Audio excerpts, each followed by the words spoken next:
When your world is gripped by confusion and terror, there's only one news network you can turn to. It's definitely the most exciting school shooting in years. It begs the question, is stealing a child as easy as it seems? Accurate. Play your cards right here. You could become an insufferable rich asshole. The violence here shows no signs of stopping ever. Hard-hitting. You are lying!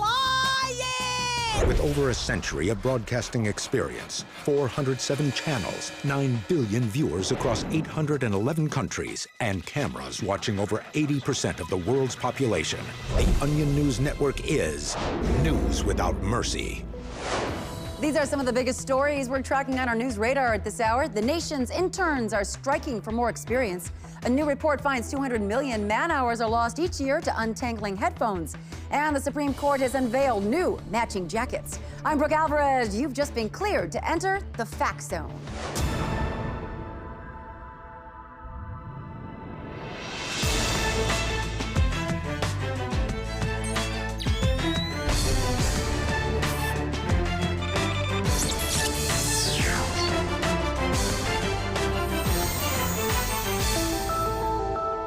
Stay sharp, you're in the Fact Zone, the top-rated news show on cable. We begin tonight with an update on a story we've been following all week. Hannah Stevenson, the 16-year-old girl from Detroit, accused of stabbing a classmate to death with a screwdriver last month. At her arraignment this afternoon, Hannah received the harshest possible sentencing from the judge. She will be tried as a black adult. Due to the extreme and violent nature of this crime, this court finds it fitting to try the defendant as an African American. Henceforth, you will be referred to for the jury by the name Quandell Brown. Once the trial begins next week, all courtroom images of Hannah will depict her as a 300-pound muscular black man, and jury members will be instructed to imagine her as such. We're going to do our best to make sure that Hannah is treated with the sympathy and sensitivity that she, as a photogenic white girl, deserves. This is America. Nobody deserves to be treated as a black man. Now that Hannah has been ruled black, the court has instructed local media to assume she's guilty, and the police have retroactively charged her with assaulting her arresting officer. Hannah's 24 character witnesses have been replaced by a single crack addict who goes by the name of Skaggs. Hannah's parents are, of course, planning to appeal the ruling, saying that their daughter should at most be tried as a black celebrity or a stunningly beautiful Filipino lady. Every time I hear a story like that, it makes me so glad I'm exempt from the legal system. All right, let's go now to our top story this evening.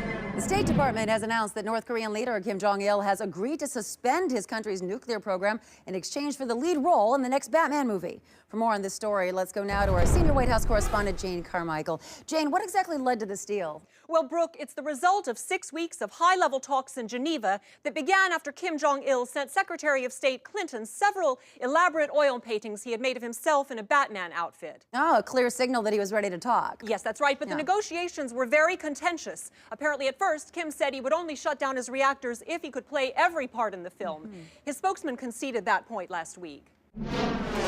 Gary Oldman and Morgan Freeman shall be allowed to participate in the film so that they may learn the glorious craft of acting from the dear leader. Now enjoy this special dance we have created to celebrate dear leader's ascendancy to Batman.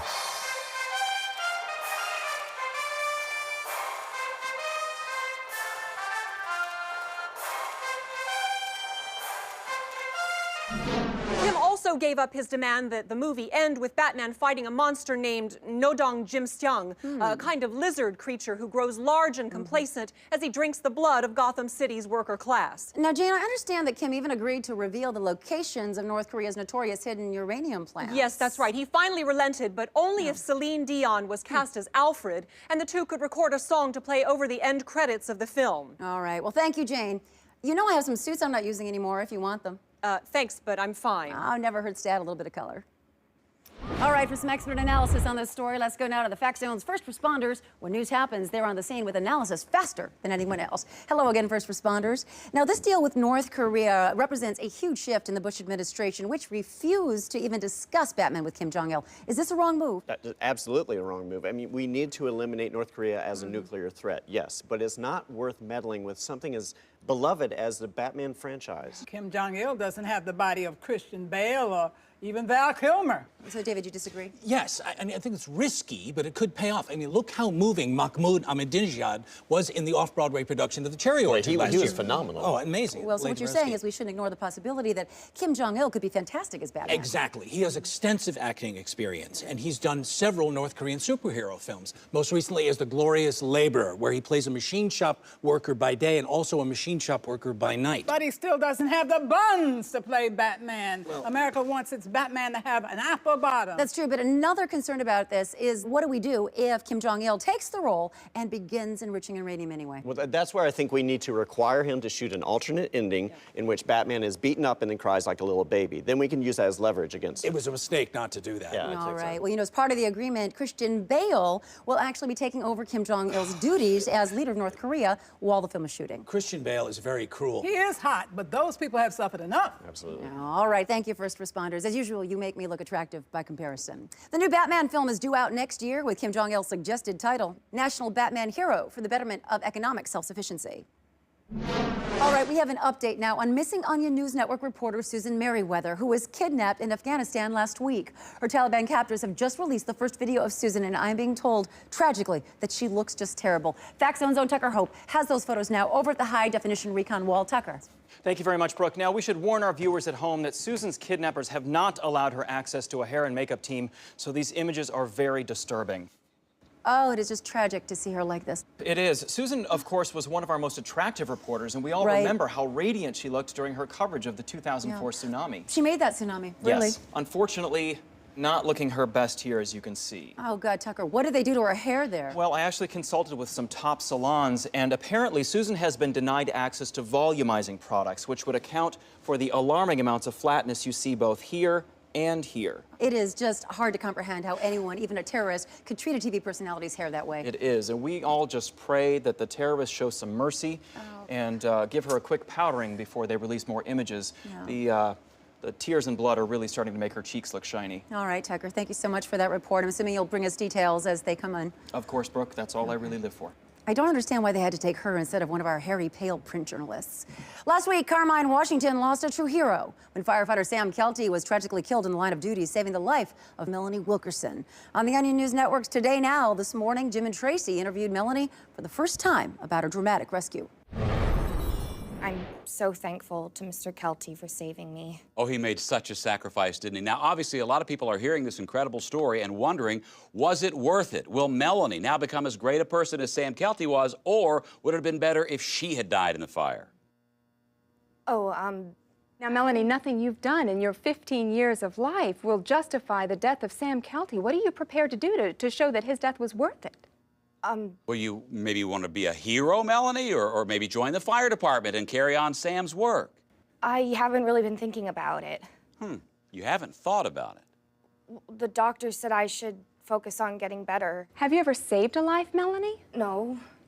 Oh, because some would say if you don't save at least one other life at some point, it's a net loss. Where do you plan to be in 5 years? What are your goals? I want to go to college. How will your going to college help fill the void left in the lives of Sam's widow and his children, who are now going to grow up without a father because of you? I don't know.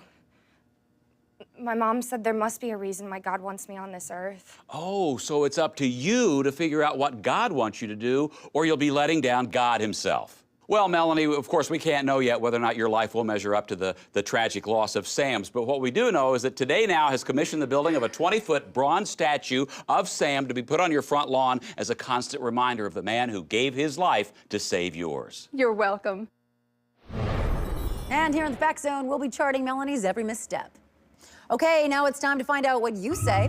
We get hundreds of emails from viewers every day here in the Fact Zone, but this was one I just couldn't ignore. Nicole Callister wrote, I was happy to see Fact Zone cover the recent renovation of the Alamo, but it was actually built in the 1700s, not in 1836, like you said. Well, I had a team of our best fact-checkers dig into this report, and it turns out that Mrs. Callister is right. Not surprising, since she's a history teacher in Ventura, California. Not the most popular history teacher, it would seem.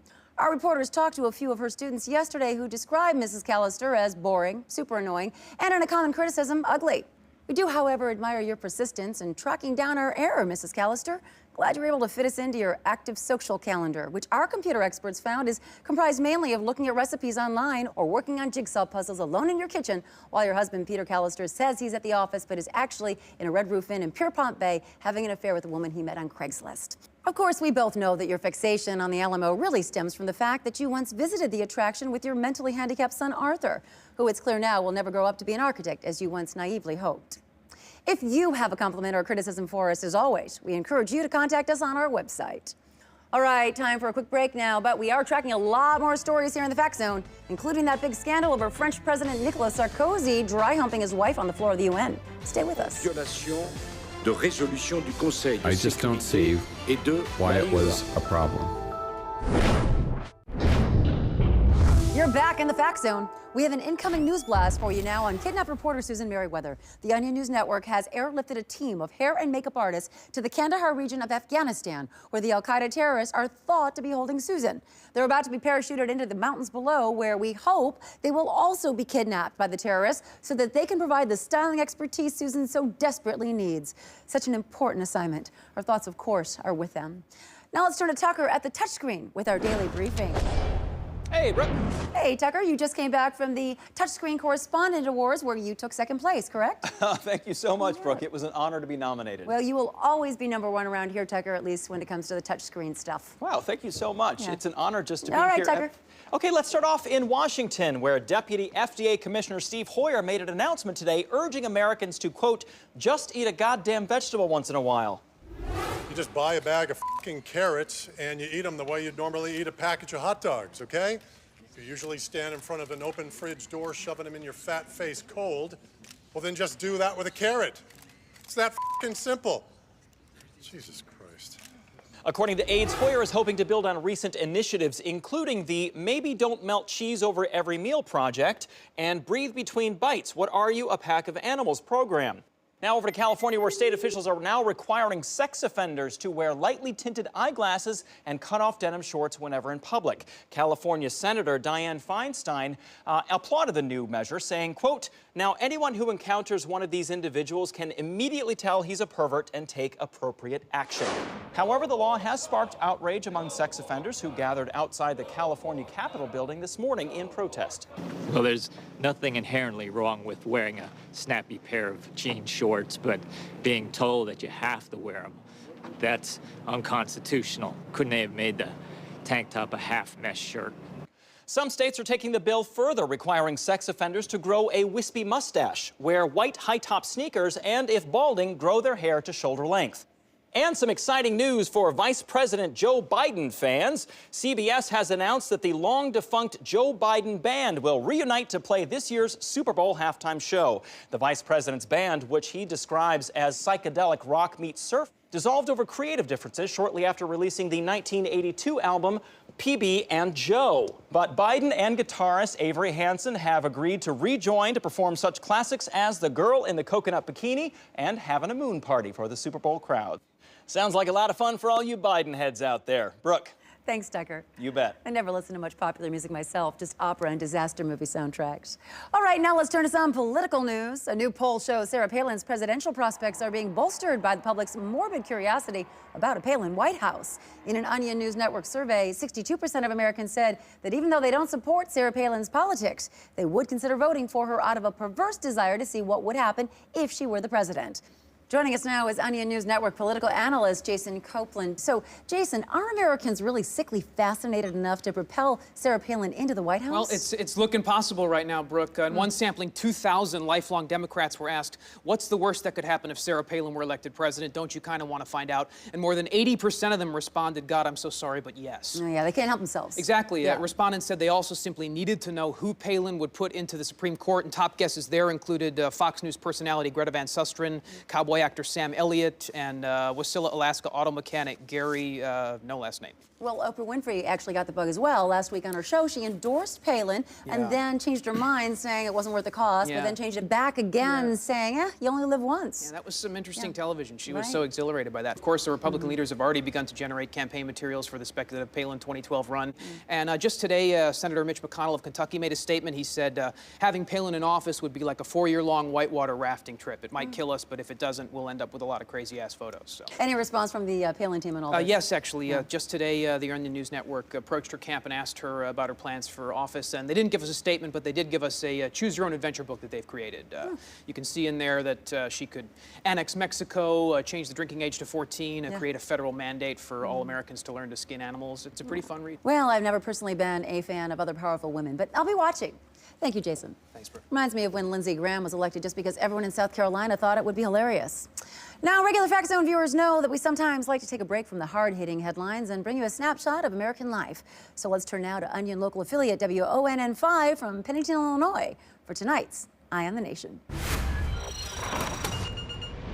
Now, you've probably heard the talk. Apparently, a perfectly good tire is just sitting there behind the Kroger. That's right, Diane. The tire, which isn't flat or anything, was first spotted by Kroger deli manager Calvin Ettridge. I came out for my smoke break, and there was this tire just sitting there. It looks almost new. I mean, hell, I take it myself, but I got a Silverado, and those need the 17-inch. Experts like the mechanic who rents a room from Calvin's mother were brought in to confirm the tire's quality. That's a good tire. Tire like that, at least 60 bucks. Kroger security camera footage confirms that the tire had been sitting there for at least a day, which raises more questions than it answers. I don't know who left that tire there. Someone left a rake, but they came back and got it. Several people have made attempts to find the tire a home. I called my nephew about the tire. He's a bank manager at Fairpoint. But I'm just concerned that someone's going to pick it up before he can get here. Now I don't dare. My doctor would kill me if I lifted that thing myself. I've got a bad back. Mayor Sue Hallinan even weighed in on the tire issue, speaking to reporters earlier today. We all know the tire situation is extremely delicate. Whoever snatches that thing up first, we all know somebody else is going to come forward and say it's their tire. Remember what happened when Mr. Davis put that couch out on the curb and then tried to take it back once he saw Toby already loading it onto his truck? As of this hour, no one has claimed the tire. I repeat, the tire is still sitting out behind the Kroger. What do you think, Diane? You going to go after that tire? You know it. Always nice to see what's going on out in the hinterland. All right, now, some very sad breaking news coming out of Detroit. Hannah Stevenson, the 16-year-old girl being tried as a black adult, has reportedly been the victim of a hate crime. Witnesses at the scene are saying that Hannah was walking down the steps of the courthouse when a pickup truck bearing a large Confederate flag pulled up. Someone in the truck shouted, quote, "This is what happens when you kill a white girl," and proceeded to shoot her 3 times before speeding away. Hannah was pronounced dead at the scene. Very sad news, especially considering police rarely spend time investigating the death of a black man like Hannah. All right, now we have to take a quick break, but let's play you out with a bit of the Joe Biden band's hit song, Sister-in-Law, at a 1971 live performance in San Francisco. We'll be right back. Sister-in-law, I want you in my life. Sister-in-law, why you gotta go and break my heart? Retinal scan complete. You're back in the Fact Zone. We have an update now coming to us from Hollywood, where yet another time-traveling soldier from the year 2075 has been arrested for harassing celebrity child Suri Cruise. This time while the famous 4-year-old was shopping with her mom, Katie Holmes, in downtown L.A. Witnesses report the man emerged from a strange blue portal and ran toward the child. It was crazy. He was yelling, "Suri Cruise must be stopped. Suri Cruise must be stopped." He was a total whack job. Who talks to an innocent little girl like that? Thankfully, the 22nd century interloper was quickly tackled by Cruise family bodyguards and handed over to police, leaving mom and daughter to continue their shopping trip. This is your only hope. Stop the drag queen. The future of the human race depends on it. For the Star Fix, let's welcome Madison Daly, who's been covering this story all month. Hello, Brooke. Nice to see you. I understand this is the 5th time these time travelers have come after Suri. This can't be easy for the Cruise family. No, and it's a shame, really. Tom and Katie have tried to keep little Suri out of the spotlight, but it's hard to do with all these soldiers from the future insisting they need to, quote, alter the timeline. Well, I can certainly verify that anyone in the public eye is going to attract a few crazies, but to harass a child... Right, and these guys from the future really are obsessed with her. Police even found several photos of Suri among the time travelers' possessions. Yeah, well, thank you so much, Madison, for your version of expertise. Tom Cruise released a statement this morning about this latest scuffle. He said, "I'm just glad this man has been apprehended and Suri's safe. You have no idea how important this little girl's future is." All right, now Tucker is at the recon wall with another history lesson for us. Tucker. Thank you so much, Brooke. It was on this day 60 years ago that the hand job was first invented. A research team led by Dr. Fred Gilgoff developed the revolutionary two-person masturbation technique after months of experimentation. Last September, in his final interview before his death, Dr. Gilgoff recalled the hand job's long path to success. At first, we thought it would work if the woman just held on to it. Then we tried having the man wiggle his body, but that didn't work either. Finally, the answer appeared. Yes, rubbing the shaft up and down like the blue blazes. It was so elegant and simple. Inventors who followed in Gilgoff's footsteps continue to sing the praises of the man who started it all. What can I say about Gilgoff? He's the master. If no one had never invented the hand job, there wouldn't be blow jobs, rim jobs, or any other jobs. Gilgoff may be gone, but his hand job will live on forever. Brooke. Thanks, Tucker. I always love learning about history. Makes me think about how I'll be remembered by future generations as one of the greatest news anchors of all time. We've got to take a short break now, but before we do, let's find out what you say about one of our stories today.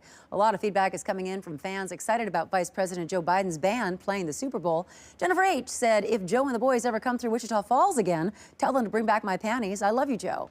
And Thomas F. from Dallas wrote, I'll be at the game, and you better believe I'll be waving my Joe Biden band signature glow-in-the-dark crawdad. Kept it 35 years now. And one last one from Joey B. in Washington, D.C. I heard a rumor that if any ladies toss their bras onto the stage during Groovy Bowl of Grapes, Joe Biden himself will drive them home in the Biden bus. Wow. It's great to see that they still have so many fans. Okay, we'll be back in a few minutes. Hold your 8x10 glossy Brooke Alvarez photo in front of your face. Till then. When you follow Fact Zone's Brooke Alvarez, you're following the news anchor with more stalkers than any other major network on-screen personality. If you're watching Brooke Alvarez, you're not alone. Fact Zone on the Onion News Network. Put your hands up and spread your legs. You're re-entering the Fact Zone. I'm Brooke Alvarez. Tucker Hope has an update for us now on kidnapped Onion News Network reporter Susan Merriweather. That's right, Brooke. The terrorists are actually streaming a live video from the terrorist compound right now, and you can see that Susan's stylists have been abducted safely and are with her now. Oh my gosh, the camera just loves her. I know, that's the Susan we remember, definitely. Right? Stunning. Oh, Tucker, I'm so glad this turned out so well. It could have been a very tragic situation. It's a real miracle. And of course, real kudos go out to those stylists who we can see in this freeze frame right here. Mm-hmm. Yeah, well, they are the real heroes. They are. Yeah, thank you so much, Tucker. You bet. Well, right now it's time for the Crest Beckler Stance. Jode, I hear you have a message for President Obama on tonight's show. Oh, yes, ma'am. This IRS has a boy send me a letter says I owe him 1,700 Yankee dollars. Well, it says this black president would poach muskrats with Che Guevara sooner than lower taxes. We're fixing for David Frum to be hearing Joe about it. And that's all from the Fact Zone, but the Onion News Network is always with you, even when you think you're alone. Good night.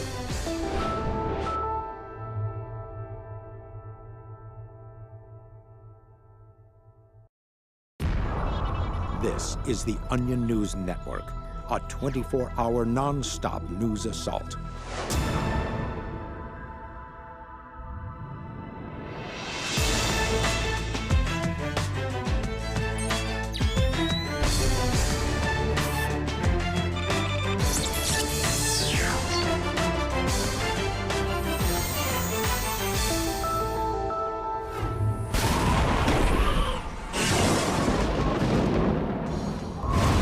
You're back in the Fact Zone on the Onion News Network. I'm Brooke Alvarez. We're continuing the Onion News Network's coverage of the major snowstorm still pounding the Midwest this hour. And according to reports from the National Weather Service, the storm has been causing major problems for the nation's idiots. The latest estimates show 18 idiots in the region have already been afflicted with frostbite after accidentally locking themselves outside in their underwear. And another 12 have been severely injured when they jumped off their roofs into what they thought were deep snowdrifts. I was gonna grab onto the back of my buddy's truck and just slide along behind it as he drove. It didn't work. It hurt real bad. It was too cold to scrape off the windshield, and I really wanted a super slush. I don't know what else I was supposed to do. And we'd like to urge any of our viewers who are huge idiots themselves to please have someone who knows how to work a computer help you go to the Onion News Network website, where we've posted several winter weather safety tips to help dumbasses like you survive the snowstorm. And now let's turn to meteorologist Tom Fontaine in the Onion News Network's live 365 weather super tower for more on this brutal storm. Hi, Brooke. Tom, you must really have your hands full up there. there. I've been waiting my whole career for a storm this big, Brooke. If I screw up tonight, I'll never forgive myself. All right, let me take you quickly through a few of the stories we're watching right now. First, we're going to get it started here in Indianapolis. Now, residents there can expect up to a foot of snowfall by tomorrow, which should give their city 3 full minutes of looking beautifully blanketed in snow before returning to its usual disgusting, slow-crushing wretchedness. Now over to Wisconsin. We've just gotten word here that a massive power outage has left thousands in the southern portion of the state here without access to pornography. A safety advisory has been issued urging residents not to drive to their local liquor stores to purchase porno magazines as the roads are dangerous right now. Please remain indoors. Just try to imagine your wife's sister or your Spanish teacher, or do whatever works for you. You may even have a coffee table book with Renaissance pictures in it. Well, we realize this is not ideal. Even that can work. Experts say that these types of situations are easily avoidable by making sure that you have an emergency porn kit, which can be purchased at any adult superstore. Some people in areas that receive more snow on average may want to go that extra step and convert their basements into porn shelters. And moving now to northern Illinois, we see here that the town where that dickhead Rick from high school still lives is just getting hammered by snow. Good thing some people became big-time meteorologists in New York and won't have to shovel the parking lot at the Staples where they still work because they were too stupid to get a real career.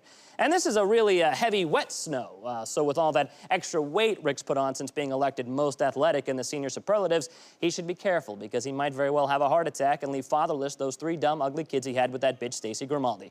Brooke? Okay, thanks, Tom. And it looks like we're getting a news blast now, so let's turn it over to Tucker Hope at the Recon Wall. Thank you very much, Brooke. Well, as you already know, around 10 o'clock this morning, meteorologists began saying that this storm could reach as far south as New Orleans, dusting the city with up to 1/8 of an inch of snow. That, of course, immediately triggered an emergency response from the entire federal government. This is not going to become another Katrina or BP oil spill like everybody is probably thinking. President Obama has already ordered over 6,000 relief workers and over 500 vehicles carrying food and medical supplies. We know Louisiana has been through a lot recently, but we're on top of it this time, we swear. And we're just getting word now that those rescue operations have been launched as the temperature in New Orleans has just dipped to 40 degrees. So far, there have been no reported injuries from the possible light snowfall, but over 25 people in the area have reported feeling a bit chilly. Brooke. Thank you, Tucker. You bet. I think it's wonderful that no matter how much God explicitly tells us New Orleans is doomed, we keep trying to save it. Well, believe it or not, there was some news today other than the Midwest snowstorm. Our top story tonight, the Department of Defense made an historic change to military policy today. For the first time ever, women will be allowed to serve in combat, provided they are supervised by a male chaperone. The Onion News Network's John Harris fouled this story from Kandahar. Well, although about 20% of the U.S. soldiers are female, women have never been allowed to serve in ground combat units until today. This is the 21st century, and women supervised by men are equal to men in every way. The chaperone can be, well, any man, really, as long as he's there to provide a shoulder for the woman to cry on after she's mortared an enemy position or taken out an insurgent. And the female soldiers themselves are applauding the new program. Roger's not a bad guy per se. I mean, he finally stopped calling me private sweetheart, so that's good. It's kind of like having a dog. Alicia's doing a super job. Lots of times, she really doesn't even need me here. Hey, Alicia, how about a brewski?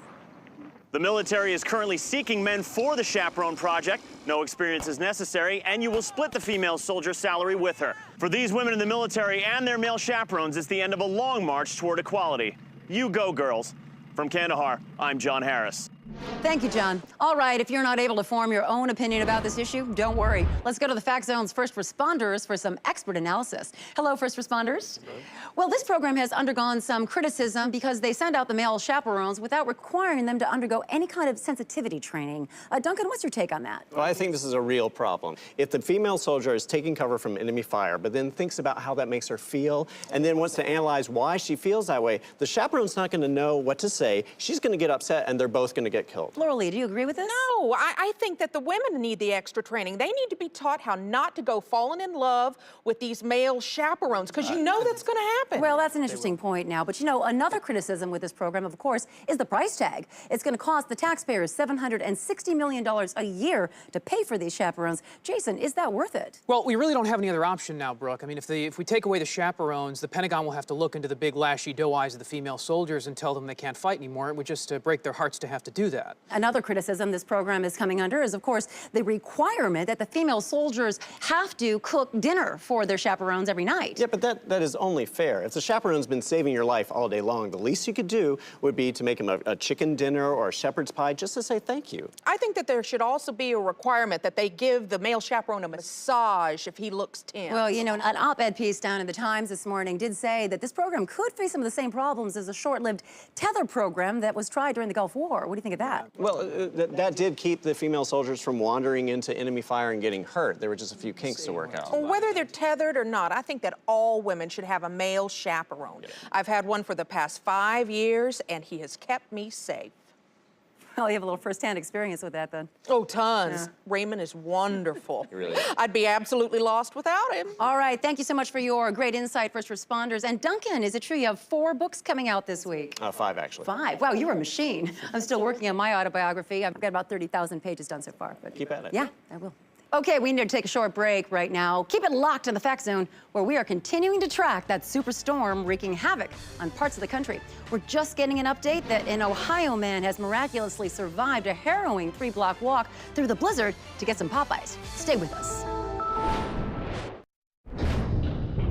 You are back in the Fact Zone. Please, no talking to anyone at home for the duration of the program. We have an update now on the situation in New Orleans. The nation's entire emergency response apparatus has descended on the city to deal with the potential light snowfall that may hit the region within the next hour. The Onion News Network's Andrea Bennett is on the ground in the French Quarter. Andrea, what is the scene like there? Well, Brooke, Bourbon Street and surrounding areas have been evacuated. The administration's multi-agency coordinated response team has commandeered snowplows from hundreds of cities. There is now about 1 snowplow per block here. Even if snow does start falling, it's predicted there will be no more than a 1/4 inch of accumulation. But the plows have been ordered to drive back and forth all night as a precaution. Now, the National Guard has also instituted a strict curfew to keep transportation routes clear for emergency supply shipments. And soldiers have been instructed to shoot any looters on site. Okay, so they don't want to take any chances this time. No, they absolutely do not. Now, I don't know if you can hear the helicopters above me here, but there have been dozens of them circling the city nonstop so that if for some reason someone ends up on a rooftop and needs to be rescued, they will definitely not have to wait for days. Oh, well, that is good news for anyone worried about that possibility. Absolutely. And, you know, President Obama has also deployed a 500-person cleanup crew to the Gulf Coast just in case the scattered snow showers happen to damage any offshore oil rigs in the area. Okay. Andrea, can you just... Brooke, I'm sorry to interrupt, but a few flakes have started to fall here. Emergency air raid sirens have just started, and I'm now being told that I must evacuate this area. All right, thank you so much for the update, Andrea. Stay warm down there. Thanks, Brooke. I'm sure I'll be fine. Yeah, I can't tell you how many dead reporters I've heard utter those exact same words. All right, in Hollywood today, Tom Cruise and Katie Holmes are taking matters into their own hands after a series of disturbing encounters with time-traveling soldiers from the year 2075, intent on attacking their daughter, Suri. The couple's publicist announced in a press conference yesterday that a trans-temporal mercenary named Vix Top Gun is now on the Cruise family payroll. Mr. Top Gun appeared out of a glowing blue portal last night while the Hollywood power couple was out and offered to protect Suri for the price of 400 million Suriads, or $50,000, which the Cruises accepted immediately. Tom would like to say that he has full confidence in the Los Angeles Police Department and that Vix Top Gun is just here to help him sleep better at night and to guarantee that no one will disrupt the final transformation. Any man or female who approaches the Dread Queen will have their flesh melted into Zafgar fuel by Vix Top Gun. The ascendancy cannot be stopped. Show me the money! Tom and Vix Top Gun have gone straight to work building a protective Magno field and a defector roasting pit at Cruise's Malibu home. Let's hope that keeps her safe. And in Washington this afternoon, Congress attempted to pass a law but failed after neither the House nor the Senate could remember how to do it. For more details, here's Onion News Network Washington correspondent Jane Carmichael. Hi, Brooke. The bill in question is the Challenger Memorial Statue Act of 2011, which would allocate $50,000 to create a memorial to the Challenger astronauts at the Air and Space Museum.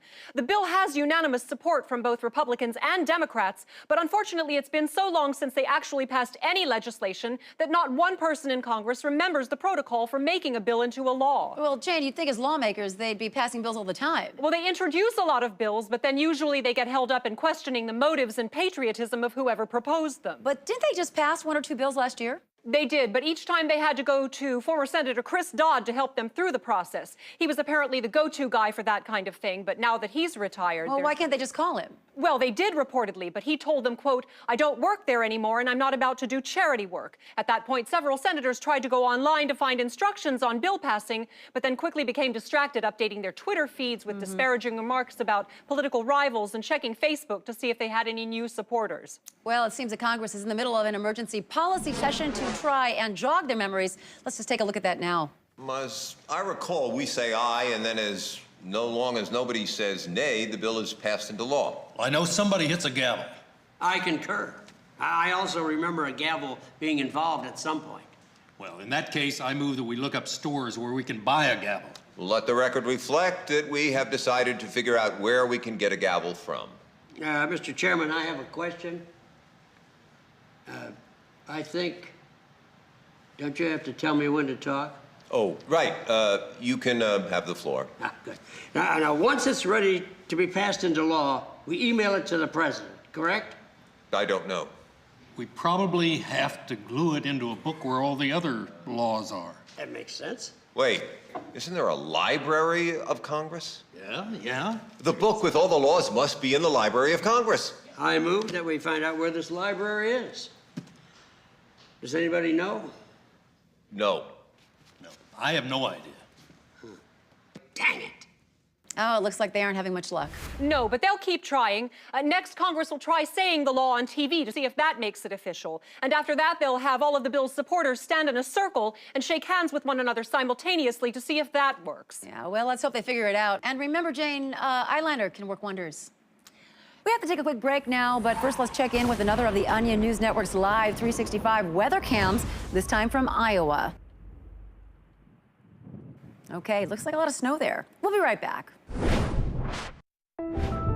Welcome back to the Fact Zone, where fine journalism and huge ratings walk hand in hand. Cross-Examination with Shelby Cross is one of our top programs here on the Onion News Network. Well, yesterday, Shelby warned us about al-Qaeda's latest plot to populate America with patriotic, peaceful decoy Muslims in order to get us to lower our guard. To explain more about this looming threat, former prosecutor Shelby joins us right now. Hi, Brooke. Hi, Shelby. Now, you have been telling your viewers that al-Qaeda actually has more than 5 million decoy Muslims in our country to soften us up for their next attack. Yes, an attack they will if we don't do something. Listen, these friendly decoy Muslims are virtually everywhere, walking among us, making people think, hey, Muslims, they're just like you and me. I mean, there's no reason. It wouldn't be fair for the police to stop and question every Muslim that's out in public the way Shelby Cross is suggesting, because, ooh, that would just be racist. Yeah, well, that doubt is exactly what al-Qaeda is counting on. So, Shelby, what can we do? Well, if you see a Muslim, I say just walk straight up to them and under your breath just say, I'm on to you. Okay, I don't care if it's a man, a woman, or an adorable little brown baby jihadist in a stroller. Oh, okay. But Shelby, you have also made it clear to your viewers that these decoy Muslims can be so sneaky that sometimes you can't even tell they're Muslim. Oh, yeah, no, they'll hide as Mexicans, as Puerto Ricans, as Vietnamese. I mean, there's absolutely nothing that would let you know that they were, in fact, secretly Muslim. Now, if a Guatemalan or a Mexican ever comes up to me, I just cuff them, I pat him down, and then I look right in the eyes and I say, hey, where are you hiding your Quran, Ahmed? So you have to be on your guard at all times. Oh, yeah. But listen, don't get too close to them. They're extremely dangerous in that they are very, very friendly. Very easy to become friends with them. And next thing you know, hey, you could become a walking decoy Muslim. Okay, Shelby, we don't want that. So what can we do to protect ourselves? Well, if you really suspect that you are in the presence of a decoy Muslim, the only sure thing you could do is actually shoot them. Now, if they start crying out in Arabic as they die, you will know that that person is in fact a Muslim, and you were right. You saved yourself the unfortunate end of being blown up. If they don't cry out that way, they're not a Muslim, and you can go ahead and trust them. Okay, but they'd be dead, Shelby. Yeah, but a dead man is the only man you can trust. You know that. Rule number one. Yeah, okay. Thank you, Shelby. All right, now let's go to Tucker Hope, who has some updates for us on the winter weather battering the nation. Thank you very much, Brooke. We have some more news now on those 7 snowmobilers from Ohio. Sadly, they are still not lost in the wilderness due to the storm, and despite the heavy snow and poor visibility, they continue to whip around on their stupid snowmobiles and act like a bunch of jerks. Ohio Senator Sherrod Brown met with the families of the snowmobilers earlier today to express his condolences that the group of assholes is still out there living it up and not lying badly injured somewhere deep in the woods. Our thoughts and prayers are certainly with them during this time, and we hope that at least one of the snowmobiling dumb shits drives off a cliff soon. And in Chicago, the police have just issued an emergency warning that the so-called snowstorm killer has killed yet again. He's killed over 60 people this winter already, typically preying on the homeless during cold nights. His signature method is to get the victim drunk, brutally freeze them to death, and then dump them in a snowdrift near one of their normal hangouts. So to all of our homeless viewers in Chicago, please stay safe out there tonight. And some new information coming in right now from New Orleans. And as you can see from this weather map, New Orleans is actually receiving some light snow flurries. Rescue workers have begun the preemptive safety measure of rounding up all Ninth Ward residents and locking them inside the Superdome. There they will be held for at least 1 month to make sure that the snowstorm has dissipated and has no chance of returning. Portable bathrooms should be arriving by next week. Brooke. Thanks, Tucker. I, for one, love this weather. It reminds me of my childhood in Russia, except, you know, not as many wolves, thankfully. Well, earlier this week, we brought you the tragic story of 23-year-old Washington, D.C. native Danielle Henry, who was hit by a stray bullet and killed. Today, hundreds of friends and family gathered for her funeral, and the Onion News Network's autistic reporter, Michael Falk, was there. Michael, what was the scene like today? What was the scene like today? Thank you, Brooke Alvarez. I am standing here outside Holy Covenant Church in Washington, D.C., where people have gathered to say things about Danielle Henry before putting her dead body in the ground. Many onlookers have tried to quiet Danielle's mother by placing both of their arms around her and slapping her on the back. An Onion News Network reporter was there to talk to the mother earlier. How do you feel about your daughter getting shot? Oh, come on. She don't want to talk to you. Why? Why do you think? Get out of here. Get out of here. Danielle's mother was wearing a shirt that was missing the second button from the button in a row of 7. The buttons were black. Many other people came to the church to say that it is a bad thing that Danielle is a dead body now. Among those people was City Councilman William Braderman. Oh, it's just awful. More and more innocent people are getting killed every year. In 2010, there were 132 homicides in Detroit. In 2009, there were 141 homicides in Detroit. In 2008, there were 186 homicides in Detroit. In 2007, there were 181 homicides in Detroit. Quite a number. In 2006, there were 169 homicides in Detroit. Okay. How do you think people in the neighborhood feel about today's funeral? How do you think they feel? How do you think they feel? Happy because they get to see each other. No. Sad because Danielle is dead. Yes. Yes. Very troubling story. It sounds like a very sad day. No, I saw 3 red cars. It was a very good day. Okay, thank you, Michael. Okay, let's go now to Gainesville, Florida, where some typos have marred an otherwise powerful protest march. Approximately 300 people showed up expressing outrage. This is Rebel Leader Gold Cocktail. Time is short. You must prevent Surrey from... The Syrians have discovered our stronghold. We cannot contain them. Listen to me. Do not see Mission Impossible 6 when it comes out in 2018. Contains an insidious mind control device that will cause you to turn on your own family. Queen Surrey must not consummate a marriage to Jaden Smith in 2029.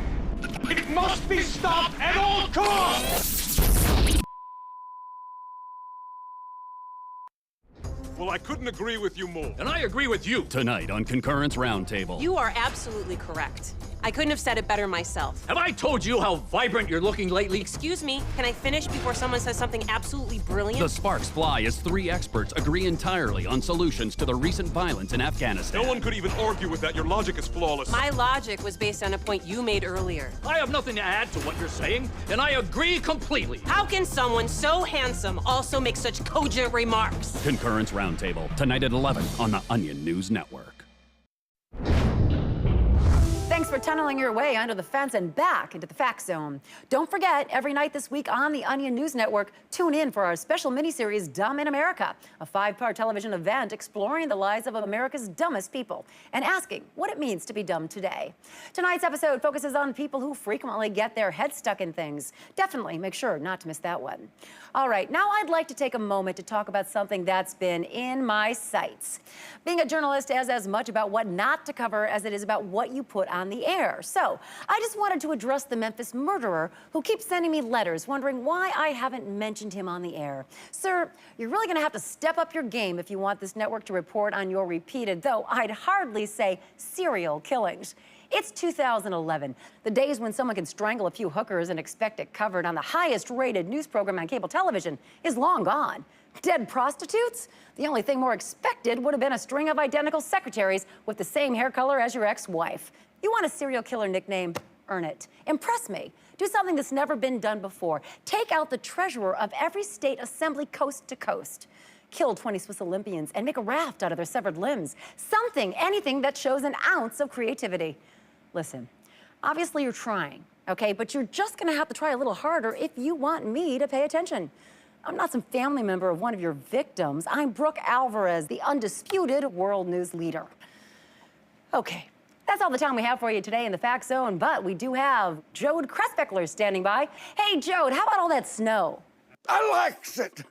Contrast makes them dustier folks stand out. Well, yes, I suppose that is true, Jode. Well, that's gonna do it for us here in the Fact Zone. Thanks for watching. You did the right thing.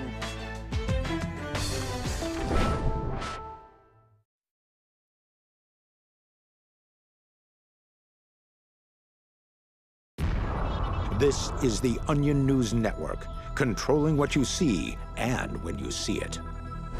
This guy should be whipped and beaten and chained up in a mall parking lot so everyone can see what a criminal really looks like. And I don't care if he's, quote, legally mentally handicapped. That's justice. Anyway, we are out of time here. Right now, let's go to the Fact Zone with Brooke Alvarez, which is celebrating its 5th anniversary on the air this week. Hi, Brooke. Hi, Shelby. Congratulations on 5 years of news. Without you, the world would be even darker and more unfair than it already is. That's very sweet of you. God, it's so horrible in the world. Thanks, Shelby. There's a lot going on around the globe today. Here's what's on our scanners. A troubling new Al-Qaeda video shows that the terrorist organization is getting increasingly adept at using Final Cut Pro. The Chicago Red Cross is calling for donations of gay blood following a roof collapse at a gay bar. And New Hampshire is attempting to jumpstart its tourism industry with a new slogan, "It's not rape if it's in New Hampshire." I'm Brooke Alvarez. Don't make any sudden movements or you'll be shot. You're entering the Fact Zone.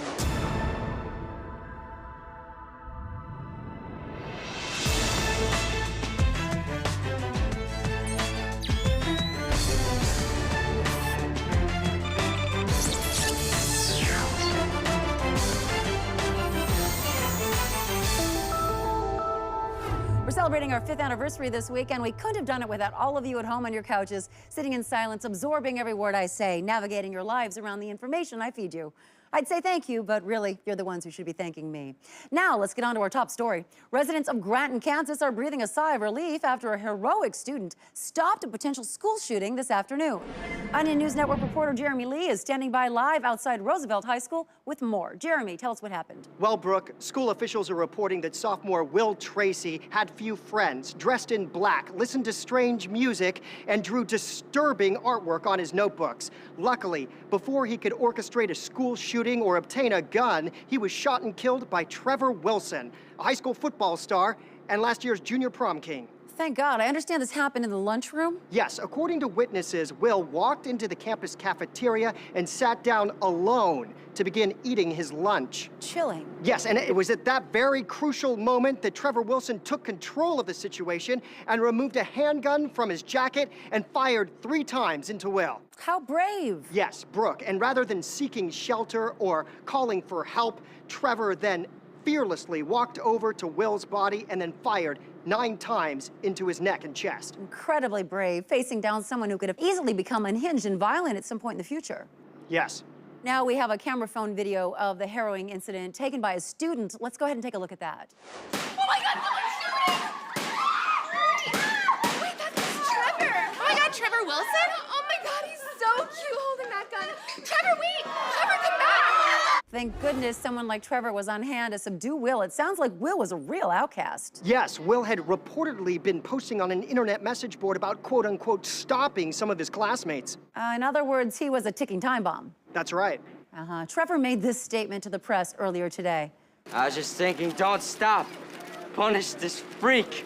Punish him more and show everyone your true power. Brooke, we're getting word that Trevor has actually taken out 4 more potential shooters, including 2 band members and the fattest kid in school. Oh my God, amazing.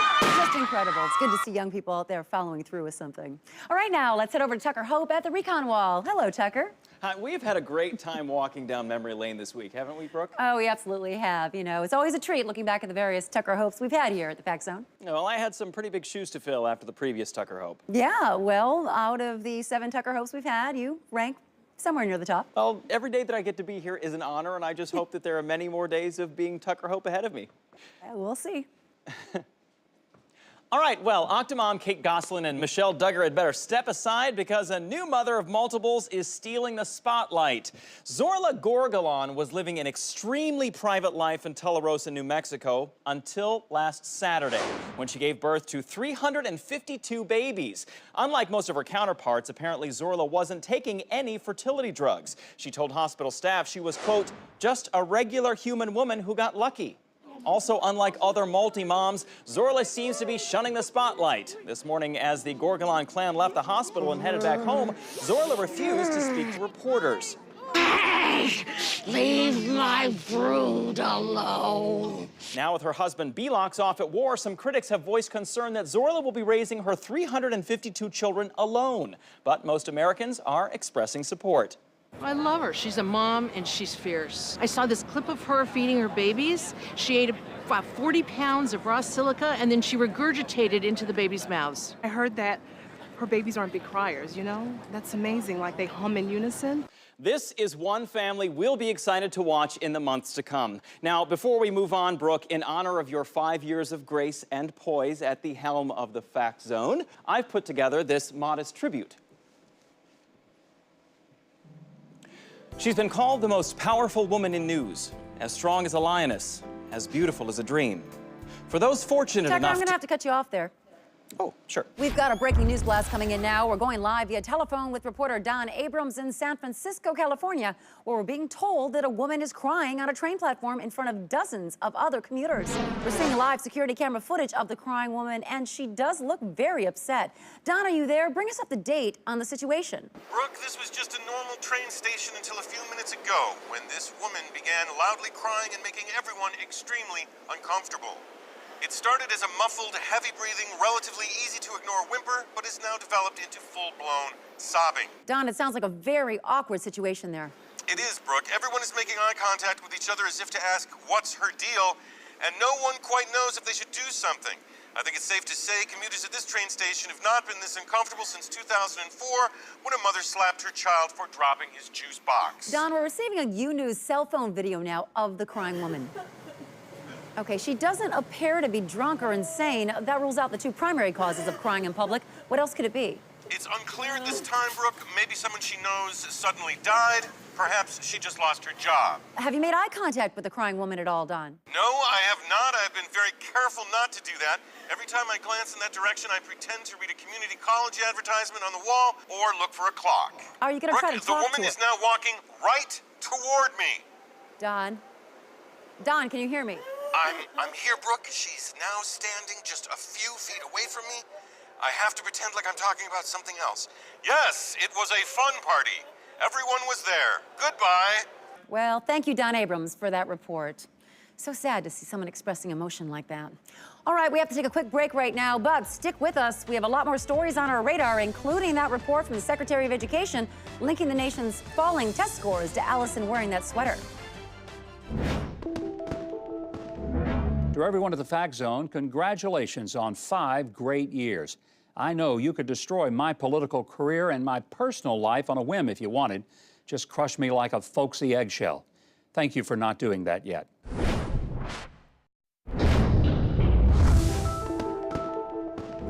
Place your hand on the television for a fingerprint scan. You're back in the Fact Zone on the Onion News Network. I'm Brooke Alvarez. Right now, let's go to Los Angeles, where a female escort contacted major media outlets claiming actor Ben Affleck paid her for sex dozens of times over the past year. That escort, Jasmine James, joins us now in an Onion News Network exclusive interview. Hi. Hi, Jasmine. Tell us, why are you coming forward with this information about Ben Affleck now? Well, last week I saw him on TV with his wife. Jennifer Garner? Oh, yeah. Wait, no, Ben Affleck is the one that's married to Jennifer Garner? Yes. Oh, no, that's not him then. The guy I was talking about, I totally thought his name was Ben Affleck. Okay, wait, you didn't sleep with Ben Affleck? No, he looks sort of like him.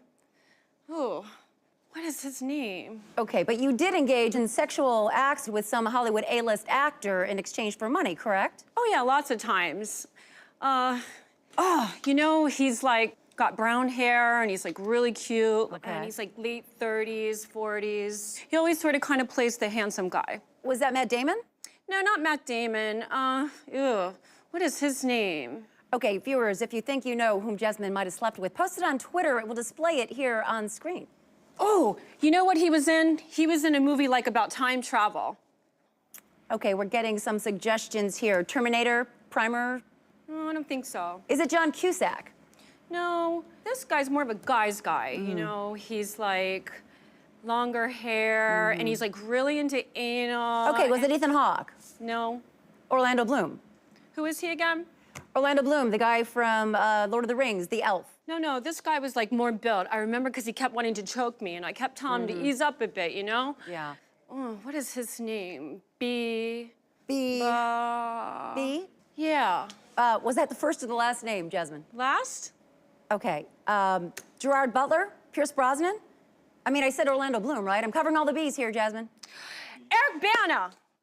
Eric Bana. I knew I would remember it. Okay, so Eric Bana is the one you had sex with, yes. Right? Okay. Eric Bana loves whores. Okay. Wait, no, that's not right. All right, Ms. James, we're done here. Thank you. November marked a historic occasion in American politics following the election of Dave Tillis, the nation's first openly drunk senator. For a look at Tillis's rise to political prominence, Jane Carmichael has our Washington Watch. Many thought that a politician with a publicly inebriated lifestyle would be unelectable. But Dave Tillis has proved them wrong, winning over voters by loudly rambling on about issues they care about.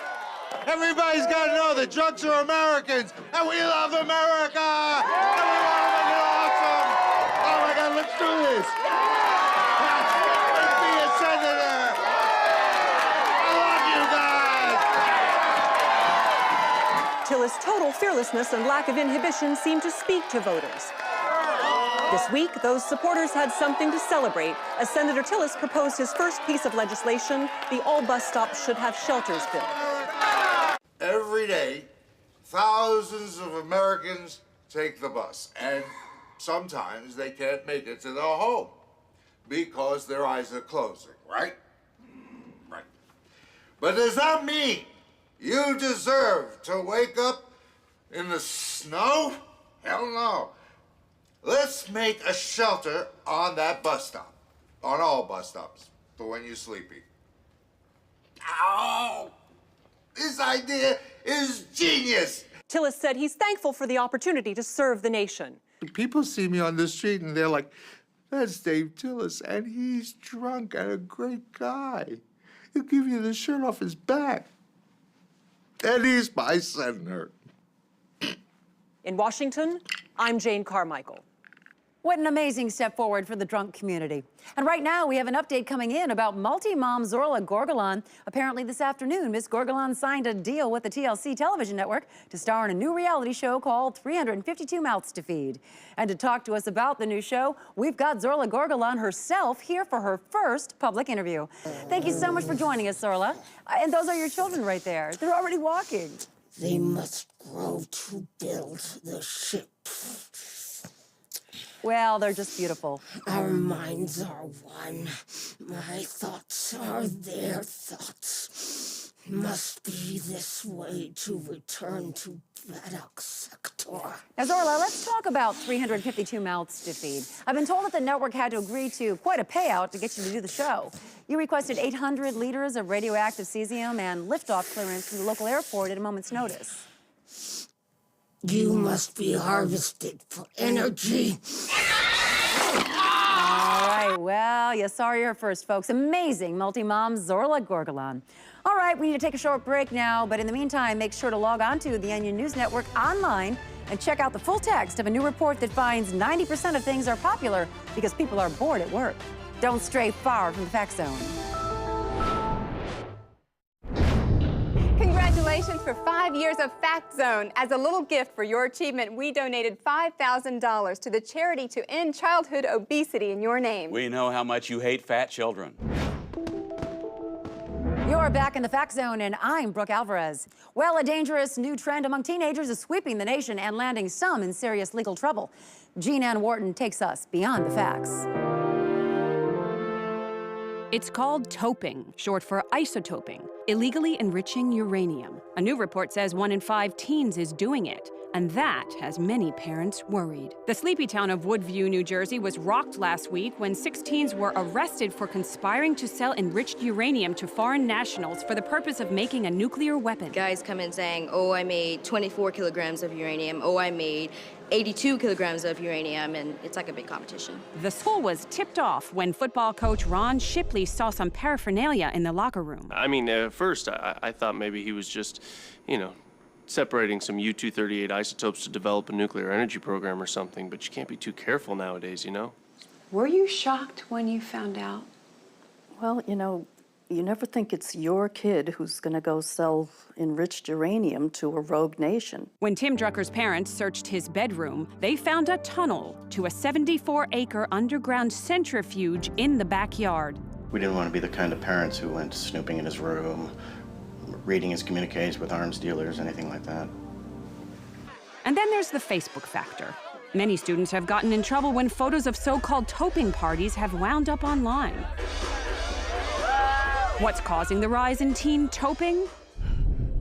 Some blame the glorified portrayal of nuclear weaponization on TV. Others say that the rise of so-called nuke rap glamorizes nuclear enrichment. Toping, and freaking, toping all night like a motherfucking physicist. Now every third world Arab nation wanna get with this. No matter the cause, the debate about toping continues.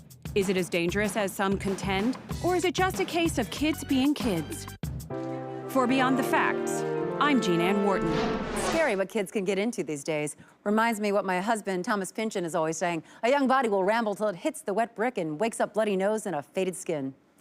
Congressman Ronald North, a staunch supporter of traditional marriage, shocked the nation when he became embroiled in a sex scandal involving a thoroughbred horse. Now his wife, Grace, is finally telling her side of the story. She gave her first live interview this morning on Today Now. Now, Grace, what people can't stop saying about you is how composed you've been throughout this whole ordeal. How have you managed to stay so strong? Honestly, Jim, I trusted in my faith and my new throw pillow line. That must have taken so much courage. The ones that I have here are just a portion of the hundreds of designs available. Right. Now, you made the decision to stay quiet throughout this whole ordeal. Why was that? Well, I'm still very conflicted about it. There are definitely times when I just want to curl up in a pile of my throw pillows because the linen and silk is very soft and soothing to the skin. Or I'll want to distract myself with the artful and user-friendly layout of my website, gracefulmomentspillows.com. Of course. Now, we do have to ask you, do you think you'll ever be able to get past this and maybe love your husband again? Oh, I honestly don't know, Jim. A betrayal like this is really one of the hardest things I think a person can ever go through. Every day is a struggle right now, but I know that with faith and time, one day I might be able to at least forgive him. Such an inspiring message. Yes, and good luck with that. Everyone, come meet me at PillowCon 2011 in Seattle next month. I would love to meet you, have a good sit, and talk pillows. I'm just in awe of her. You have to admire any woman who runs her own business. Which reminds me, all fall Brooks Looks handbags are on sale at the Brooks Looks website, up to 70% off. We have to take a quick break right now, but Tucker has some very sad news to report to you. Tucker? Thanks, Brooke. Yes, just a few minutes ago, the Gorgalon house, home to Zorla and her 352 babies, was reportedly consumed by a giant explosion. The house is still on fire, and we have some U-News footage from that location right now from a local resident there in Tularosa. Sadly, officials in the area are reporting that it does not look like there are any survivors. What a tragedy, all those hundreds of babies. Truly a shame, Tucker. Keep your scope sighted on the Fact Zone. Congratulations to everyone at the Fact Zone for a great 5 years. Brooke, I know we've always had kind of a friendly rivalry. I'm sort of a hyper, earnest nerd type. You're more of a cheerleader, cruel bitch type, but it's all in good fun. Keep up the good work, you wretched hellwraith. The staff is working as quickly as they can now to remove all racist antiques from the White House before the Obamas move in. Gentlemen, you are both dodging questions. Senator, how many people have you killed? And you, Senator, does free will exist? And if so, how would we know? The Marines are telling me I must evacuate this area, but I'm not going to. I'm going to continue. Ugh!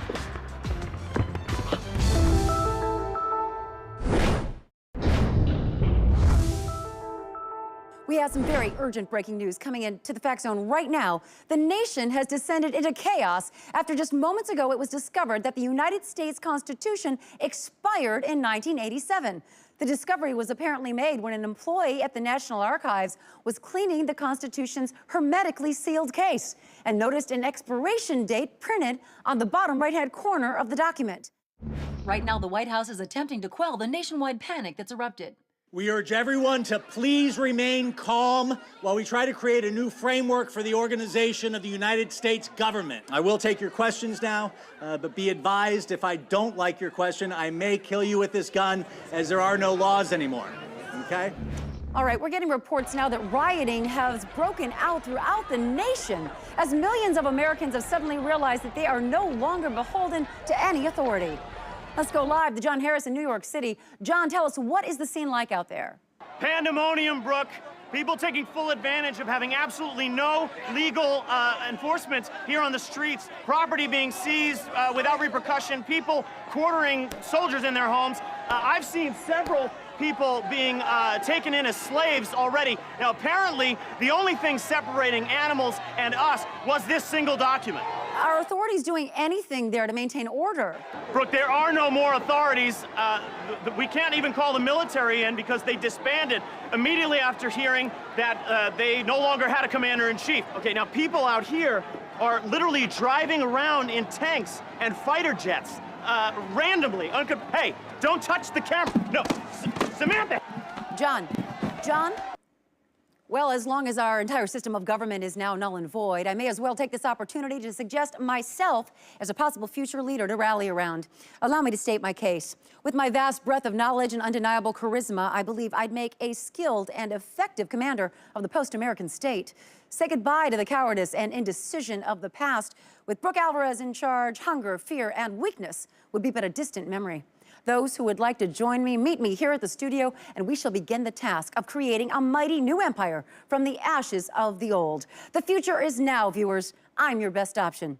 Until then, thanks for watching The Fact Zone. Tread carefully out there.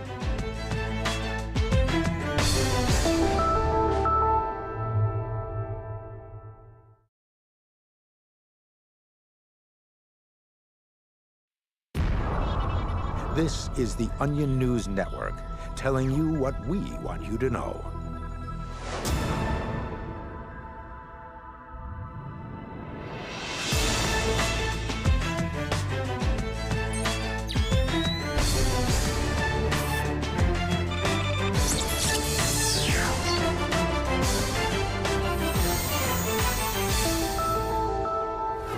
I'm Brooke Alvarez, and we are on high alert here in the Fact Zone. Tonight, of course, we're focused on the devastating cyber attack by Al-Qaeda, which sent this image of a piglet wearing boots to the American public a few hours ago, effectively crippling our servers as millions of people forwarded the photo to friends, posted the image on their Facebook walls, or added it to their Twitter pages, causing millions more to respond with comments like "I want one" or "OMFG cute."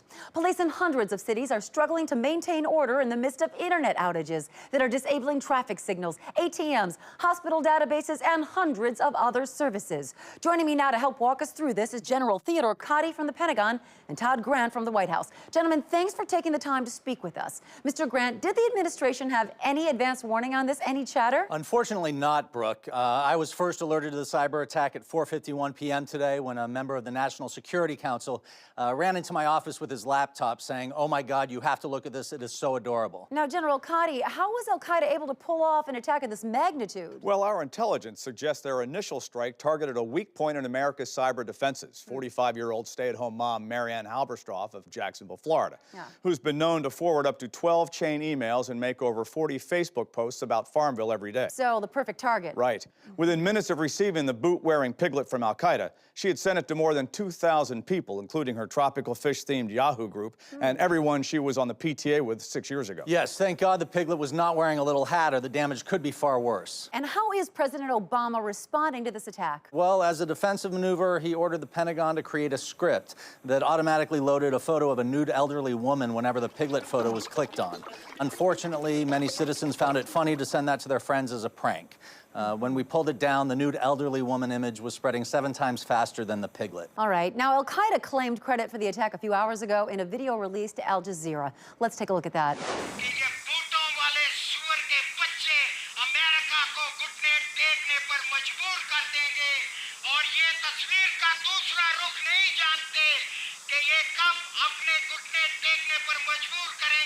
And General Cotty, do we know what kind of attack was being alluded to in that video? Well, recent satellite photos of Al-Qaeda camps show that they've been stockpiling kittens, babies, Star Wars costumes, even pandas. Wow. They could already possess the capability to construct a video so viral it could cripple the nation permanently. Terrifying. Mr. Grant, General Cotty, thank you both for speaking with us. We'll be coming back to this crisis throughout the show, but right now, let's turn to politics. This week, the Senate is yet again debating a new immigration reform bill, and that's what's in my sights today. Our legislators have worked on trying to craft a sensible immigration reform bill for years now, taking up thousands of man-hours, which is why I believe we should simply hire some illegal immigrants to write this immigration reform bill for us. It just doesn't make sense for American taxpayers to be spending millions of dollars a year on the salaries of congressmen and senators debating this issue, when we could get a couple of guys from Ecuador or wherever to bang out the bill for about $6 an hour. President Obama, listen up. All you have to do is get a truck, drive down to any big hardware store, pick up a few guys from the parking lot, then drive them back to the Capitol building. Give them some paper and a pen and maybe a glass of water. Let them do it. These guys do good work, I promise. All right, now it's time for a tragic update in the story of Luke Unger, the 16-year-old from Wilmette, Illinois, who disappeared last week. The search for Luke ended today after authorities discovered his body floating face down in a local bathtub.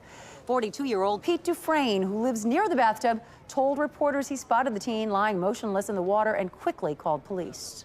I was just passing the bathtub on my morning walk from the bedroom to the kitchen, and at first I thought it was a log or something, and when I got a little closer, I saw that it was a person. Poor kid. He put up a hell of a fight. I mean, from the looks of it. While authorities have been unable to determine why Unger's severely battered body was completely naked, they are speculating that he had been partying out by the bathtub and fallen in. He was then unable to swim out of the bathtub as his hands and feet appear to have gotten tangled very tightly in some rope. Very sad news there. Those bathtubs can be dangerous. That's why I never go near them. I just get a morning steamed towel rub down from my woman, Claire.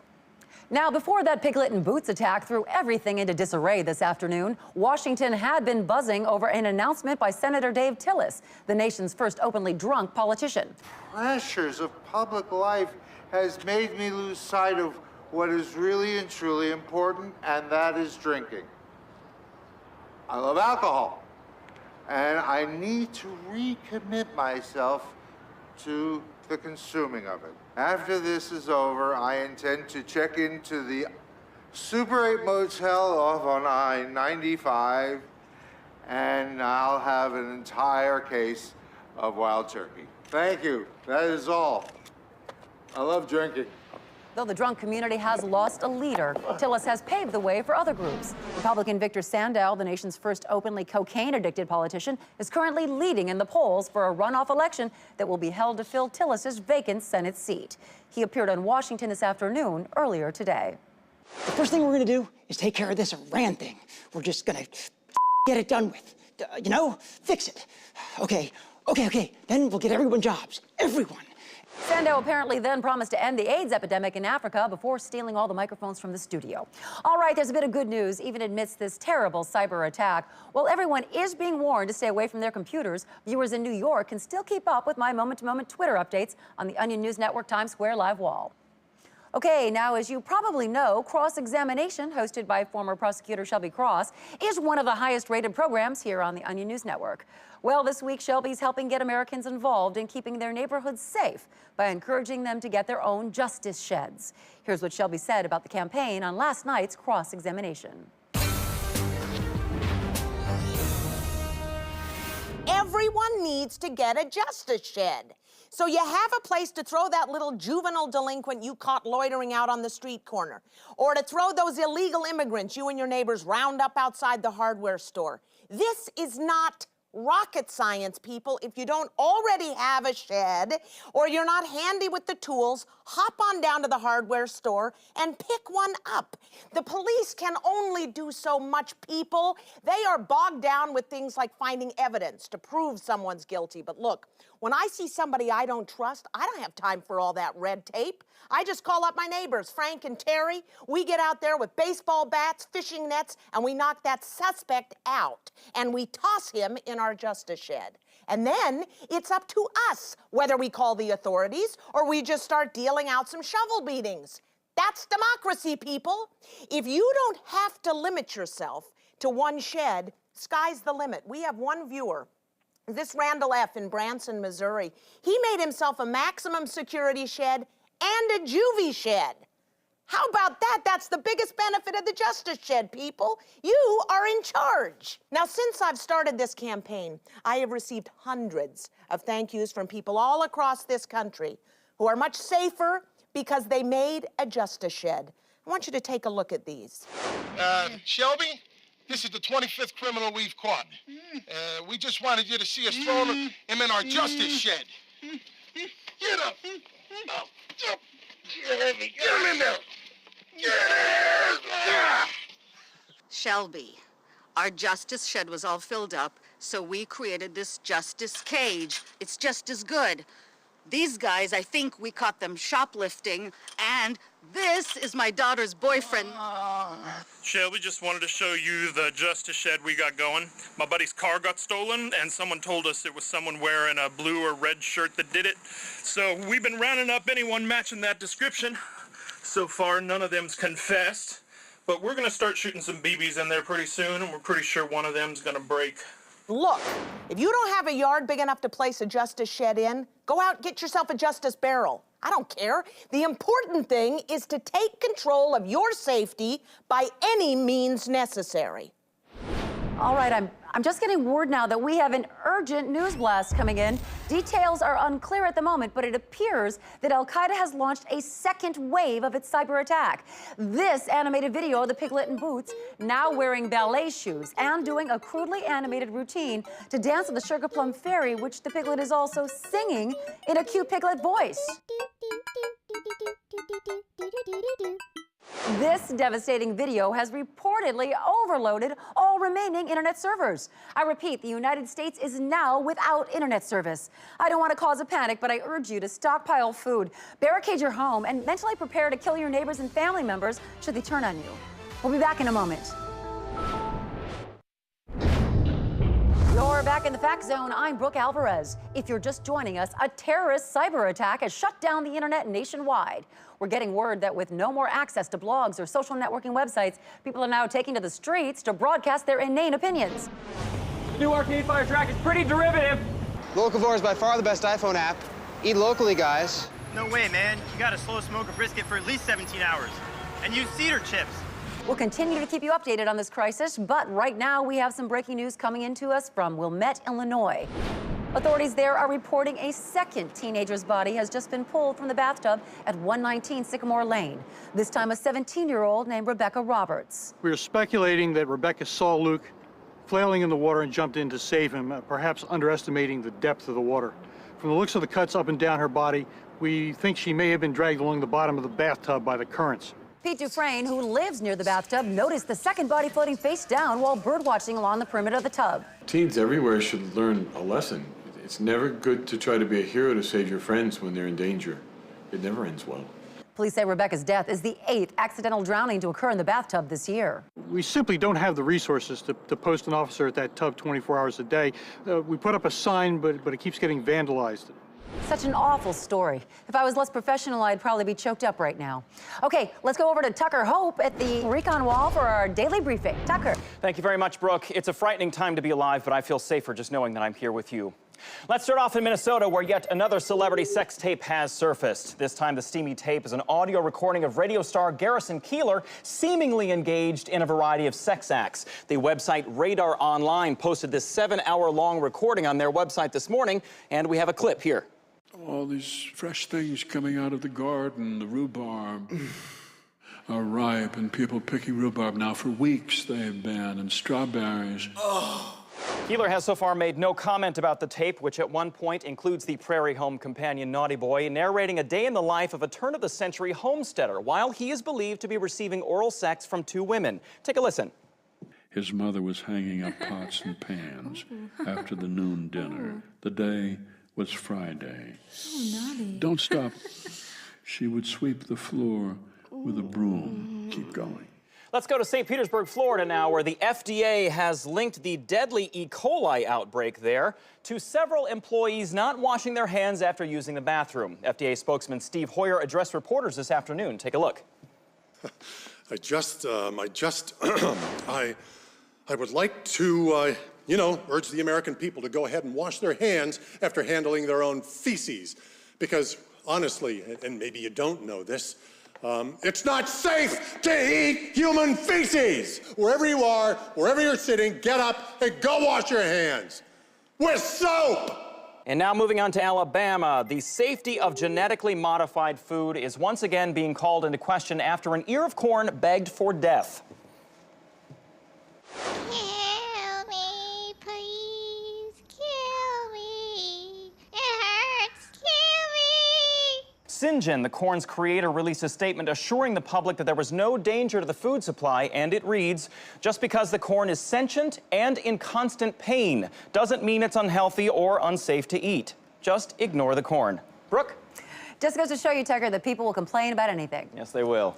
Now, if you've eaten at a restaurant recently, this next story may shock you. Gavin Fisher and the Onion News Network Special Investigative Undercover Response Team filed this report.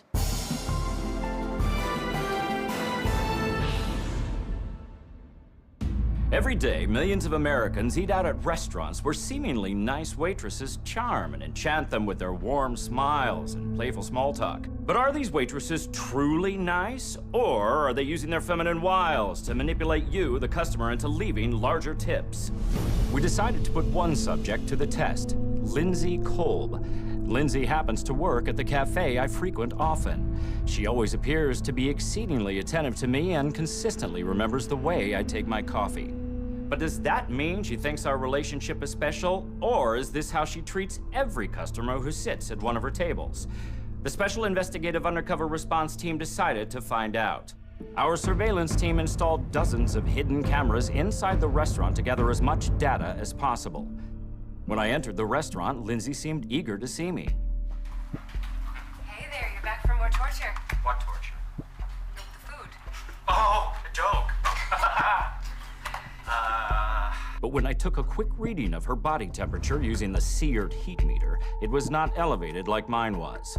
Our body language analyst informed me later that the way Lindsay casually clasped her hands in front of her was indicative of sexual interest.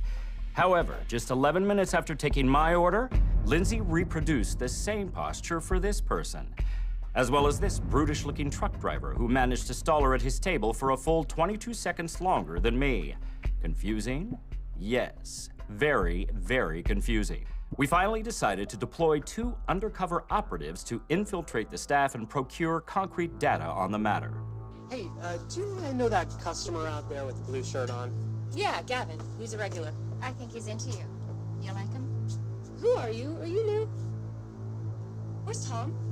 I'm Tom. Clearly, she was stonewalling us, so we decided to follow Lindsay to her home. After rendering Lindsay unconscious with the powerful sleeping gas we pumped in through the heating vents, our SEER team found no clear evidence that she had a husband or boyfriend.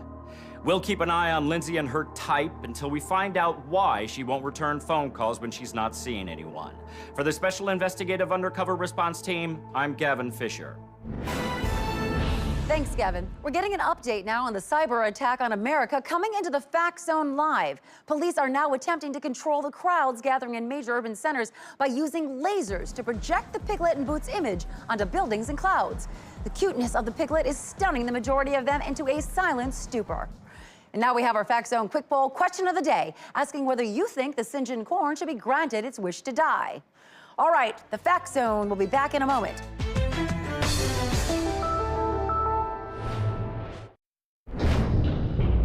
You're back in the Fact Zone on the Onion News Network. I'm Brooke Alvarez. Now, occasionally we like to shift our focus from the world's newsmakers to you, the little people. Today's Eye on the Nation comes to us from local affiliate WONN5 in Pennington, Illinois.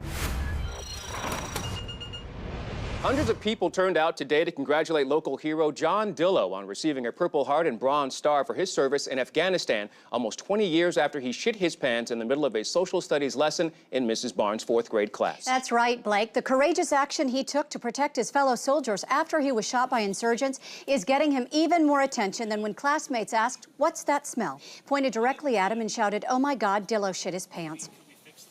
John Dillo from... Okay. John Dillo. He's the pants shitter that lives past the old Cranston place, right? Good for him. Mayor Sue Hallinan invited John down to City Hall to give him the key to the town he grew up and crapped himself in.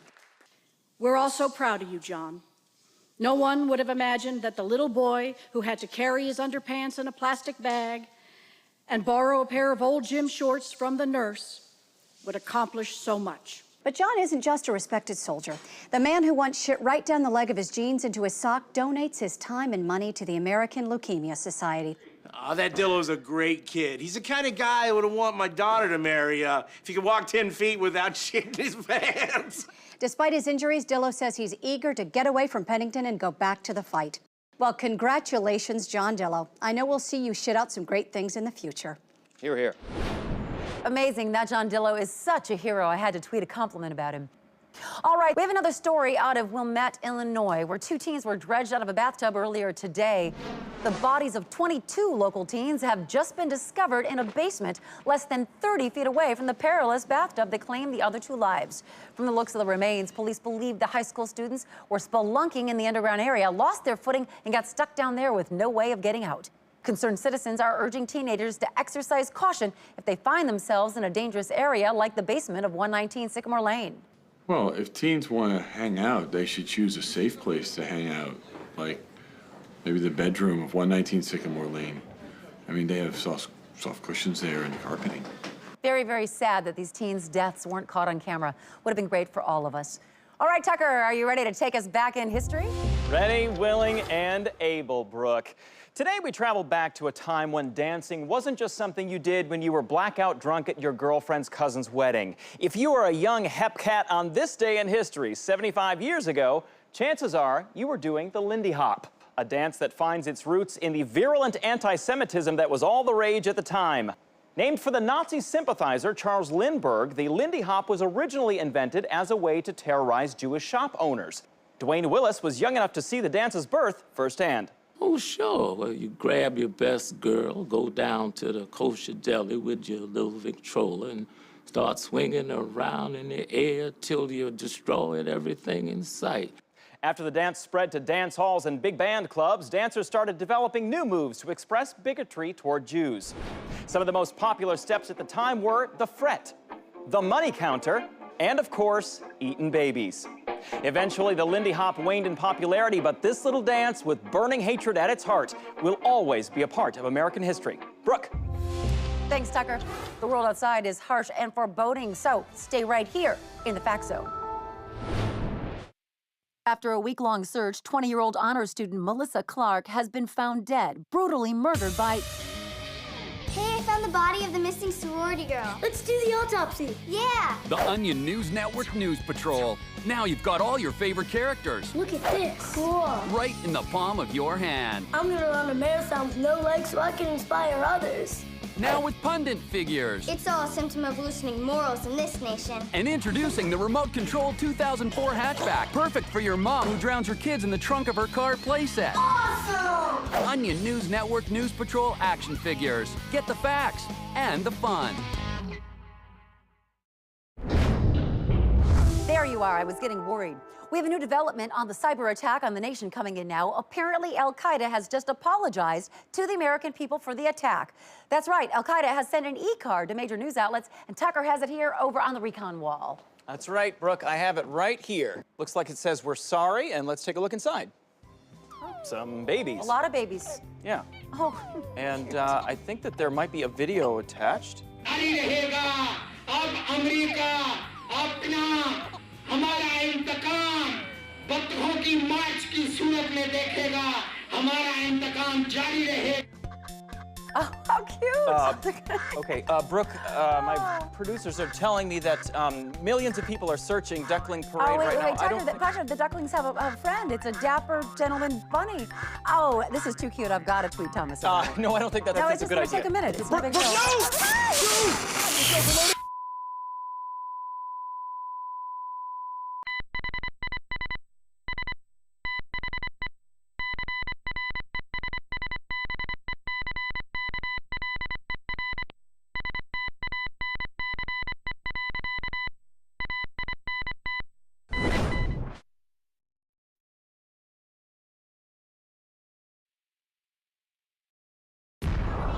This is the Onion News Network, a tomahawk of honesty in the skull of lies.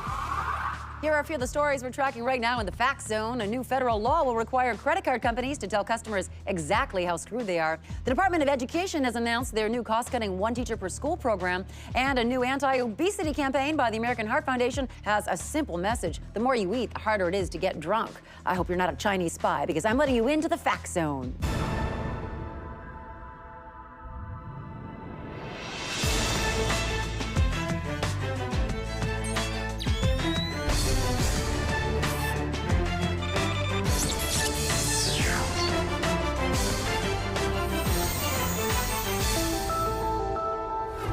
This is the Fact Zone. I'm Brooke Alvarez. Our top story tonight, Congress has passed a bill naming incomprehensible shouting the official language of the United States. After attracting the attention of several leaders in Washington last year, the initiative's political supporters argued for months that the nation should formally recognize incomprehensible shouting as the only truly American way to communicate. I'm sick and tired of listening to people who say that Americans should not know what to know. That's not what it is. What the policy is. The red-blooded American is what we have in this day and age. But opponents say the legislation is unnecessary. Everyone already knows that if you live in America, you have to know how to scream and holler while making absolutely no sense at all. This is just cheap political point scoring, and it's blatantly unfair to those who have come to our country from level-headed, polite societies. The movement started in 2008 with a grassroots organization called Americans, We're Doing It Right Because We Gotta Know Because Who Else Right? Come On! Under the new law, public school classes will only be taught in incomprehensible shouting, and government agencies will no longer offer translators to non-shouting speakers. In addition, a new test will be added to the naturalization process, whereby potential immigrants must prove they have a working knowledge of incomprehensible shouting before they're granted citizenship. I do export-import, and many of my clients, they are American. I have to learn to say things like, "Shut up! Shut your goddamn mouth! Let me finish!" And, "Oh, you son of a bitch! Oh!" The legislation still faces a potential veto from President Obama, who favors naming dulcet tones as the national language. We'll, of course, have more on that story later, but right now, let's get an update on the ongoing disaster in the Midwest. It's been 48 hours now since an explosion ripped apart a Golden Maid corn syrup factory in southern Iowa, killing 6 and creating a massive spill of high fructose corn syrup. Rescue workers are sending us photos from inside the 60-square-mile flood zone around the Golden Maid factory, which was the nation's 3rd largest producer of high fructose corn syrup for for use in soda, yogurt, salad dressings, English muffins, soups and sandwich meats, and thousands of other commercially prepared foods. As you can see, much of the area remains submerged in several feet of corn syrup. Meanwhile, rescue crews are still searching for people trapped by the flood, pulling more victims out of the sweet, sticky grasp of the high fructose corn syrup every hour. I lost everything in the delicious wave of death. My family's still in there. They're still in there. Oh, this is really good. Animals on land have been eating the high fructose corn syrup, binging on it in huge quantities. Many raccoons and squirrels have reportedly gained 20 to 30% in body weight in just 48 hours. We'll be tracking that story throughout the hour and for a long time to come, I'm sure. But right now, we have some good news for you fatties and uggos out there. Tucker Hope has more at the Recon Wall. Thank you very much, Brooke. The Federal Dating Agency drastically readjusted national dating standards to a record low this week. The agency said the major reduction in the minimum basic attributes required in a romantic partner will offset rising levels of desperation and get the dating sector moving again. If we maintain the current standards, there would be just too many undateable people in this country. Things are pretty bleak out there, I admit it. But this should get some of the real dogs paired off with the biggest lugs. And then we'll be able to adjust standards upwards again. The reduction in dating standards has already led many Americans to put themselves on the market again. Now that deadbeats and cheaters and abusive alcoholics are within the federally approved range, options have basically tripled. It's absolutely great. I no longer have to worry about staying in shape or shaving my neck hair or anything. I guess it's time to give my ex another call. According to the government, she's no longer too good for me. The adjustment marks the largest slashing of dating standards since the smallpox epidemic of 1839, when survivors' grotesquely pockmarked faces forced the criteria for romantic coupling to an all-time low. According to agency officials, the only segment of the population not affected by recent dating woes are the mega hot, who continue to have amazingly satisfying sex with one another anytime they please. Brooke. Thank you, Tucker. You know, Tucker was just chosen to co-host the Teen Choice Awards with Jaden Smith. Yep, it should be a lot of fun. I'm really honored to have been chosen. Yeah, why were you chosen exactly, Tucker? You didn't even go to high school. I mean, you were homeschooled, right? Well, it must have been all my Tucker. work. Well, you may remember last month we reported on the tragic murders of Philadelphia real estate mogul Tom McNamee and his wife Erin, who were shot to death by a mugger as their 9-year-old son Michael looked on. Today Now had Michael on earlier this morning, marking the first time this future Batman has publicly talked about his parents' senseless murders. Now, you are such a brave young man, Michael, and if what became of a certain other child who witnessed the exact same kind of crime you did is any indication, the violent killing of your parents is going to have a profound effect on you for the rest of your life. I miss them a lot. Of course you do. You must feel the need to avenge their deaths and take back your decaying city, right? I'm just really scared all the time. But you know what, Michael? You can turn that fear into a weapon against evil. And by taking a terrifying animal as your emblem, like a bat, for example, you can make the wicked know what it truly feels like to be afraid. I don't want to. Well, sometimes the only way to defeat evil is to become more than a man. I want to go back to my grandma's house now. Right, she's your Alfred. Oh, Michael, what about that detective Jim Faison, the police officer that found you in that alley curled up next to your mother's body? Right, have you stayed in contact with him? Have you helped recruit him to be an ally of yours on the police force? I don't remember him. I don't remember anything until I woke up the next day. Can I please go to my grandma's house now? Don't worry, you're not alone. Because here at Today Now, we were so inspired by your story, we want to help you start your training by sending you to Nepal. We have a Boeing C-17 standing by at the airport right now, which will airdrop you into the heart of the Himalayas, where you can look for a secret monastery and learn martial arts. No, please. Oh, and remember, Batman doesn't kill, and don't let the League of Shadows corrupt you. No one has seen or heard from Michael since he was dropped into Nepal. Sounds like he's already stealthily evading detection. What a hero. All right, we've got a breaking news blast coming in right now. I'm being told, if I'm understanding this correctly, that the man we've all assumed to be President Obama is actually an imposter.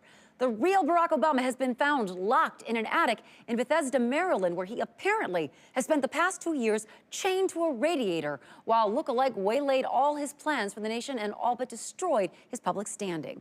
Andrea Bennett is live now outside Bethesda General Hospital, where the president was taken to recover less than an hour ago. Hello, Brooke. Andrea, what's going on? Well, Brooke, it sounds bizarre. Barack Obama has told police that he was kidnapped just hours after his inauguration in January 2009, and an imposter took his place as president. Already, people are saying this explains Obama's rapid shift from inspiring figure on the campaign trail to, well, the President Obama we've seen muddling his way through every national issue the past 2 years. Oh, gosh, you know, apparently he told police that he was both disappointed and shocked that nobody suspected anything was wrong despite a major shift in ideological beliefs. Well, I mean, you think someone would have noticed. Reportedly, he said, quote, I have a quote here, "I'm a confident, decisive, moral leader. How could anyone mistake that rudderless pushover for me?" Well, this also does explain those unsettling interviews that Michelle Obama gave to Redbook last year. You're absolutely right. I mean, we can only guess how painful it was for her to stand smiling next to this imposter. And what about this fake Obama? Where is he now? Okay, upon hearing the real Obama had been found, he jumped out of the presidential limo and took off running. Authorities are currently conducting a manhunt to try and locate him, Brooke. All right. Thank you so much, Andrea. Thanks for that report. Well, needless to say, we'll be following this story very closely here in the Fact Zone. Well, it's time now for you to go out among the commercials, but don't worry, I'll be here in the Fact Zone keeping watch over the news. Stay with us. You can breathe easy now. You're back in the Fact Zone. A little later on, we'll be looking at the medical breakthrough that will allow families to keep their old, blind, arthritic pets alive for years longer. But right now, California is still reeling from last week's attack on Los Angeles International Airport, carried out by film director Michael Bay. 52 people were injured after Bay used a controlled explosion to send a helicopter careening into a fuel truck, which then flipped and rolled off a freeway overpass right through the 3-story glass facade of LAX's Terminal 2 before exploding into a ball of flames. As more details have surfaced, LA City Councilman Ron DeToro said the LAPD, the FBI, Homeland Security, they were all asleep at the switch. Films like Transformers and The Island, that was him saying, quote, "Look where I'm headed, stop me." Bay's studio had pile after pile of notebooks depicting horrific disaster scenarios and attacks on national landmarks. According to Bay's personal assistant, Mia Burke, the director would spend 12 or 14 hours at a time holed up in this tiny dark room watching footage of crashes and explosions. Well, he'd sit there with his editor and obsess over how many seconds the fireball's on screen. He'd say, "Let me see it in slow motion this time." Bay is currently being held in a maximum security prison where guards are on high alert on suspicion that his movie The Rock may have been put out as an early blueprint for an attempted breakout. Okay, let's check in now with Tucker Hope over at the Recon Wall with today's Daily Briefing. Well, Tucker, it's been kind of a banner week for you, hasn't it? In addition to this gig as the host of the Teen Choice Awards, you've also been named Teen People's Cutest Guy Alive. Oh, you don't have to. Which I find kind of interesting since I've never thought of you as much of a ladies' man. Well, that's because I'm very faithful to Jody. Yeah, I've never met this Jody of yours. Well, she's very busy teaching yoga all around the world. Okay, first up, Conair Electronics Corporation issued a massive recall earlier this week of a popular model of wand massager after company leaders were mortified to learn that people were using the device for things other than its intended purpose. How could anybody think they use it for that? Jesus, you just can't put it anywhere. It hasn't been tested yet. It's supposed to be a nice gift for your grandmother. The company hurriedly released a new model of massager that they say they hope people will be unable to use for that sort of thing. Though Conair issued a stern warning to consumers saying, quote, "No bunching it up." And Congress today passed a new labor law allowing employees up to 6 minutes a day to weep quietly in a stairwell. The AFL-CIO said about the bill, "Gone are the days when American workers had to sneak into the employee's bathroom to cry or sit in their cubicles blinking back the tears. This new law will allow workers to retreat with dignity to a stairwell for an uncontrollable sob before returning to finish the jobs they hate. Employees will also have the option of saving their 6 minutes of crying a day and using it for a half-hour meltdown at the end of the week if they so choose." Next up, Vice President Joe Biden finally reveals his much-anticipated Vice President uniform. These photos that I'm bringing up here were released at a press conference today, along with a statement explaining the uniform, which Biden designed himself, will give the Vice President a more iconic style and will look pretty slick when I'm stepping out of a helicopter. You should see it when this fringe really gets flying. The Vice President told reporters that the uniform was a key point in his Lookin' Sharp initiative. Brooke. Thanks, Tucker. You know, during the break, I had my assistant pull together a little list of the events that I've hosted. The Frankton Awards, the Emerging Innovation Conference, the Women Awards. Well, I could go on, but there are several pages. That's really impressive, Brooke. It is. Okay, the Onion News Network's own Shelby Cross has been stirring up some buzz lately. Early today on Cross-Examination, Shelby called for a nationwide crackdown on public indecency. Take a look. Now, let me tell you this little story, people. I was doing my regular 11 o'clock security sweep around the perimeter of my house when I noticed a couple of young people having intercourse in the front seat of a car out in the street, right in the street. Now, I initially thought about calling the police, but then I said to myself, Shelby, how is that going to get the word out there about this problem? So I ran inside and I grabbed my video camera. As you can imagine, I stood in those bushes for over 20 minutes watching these two degenerates grind against each other, and I'm thinking, this behavior is simply unacceptable. Now, if you think this is an isolated incident, you are dead to rights wrong. I have 36 hours of footage to prove it that I have personally collected from sickos just around my own town.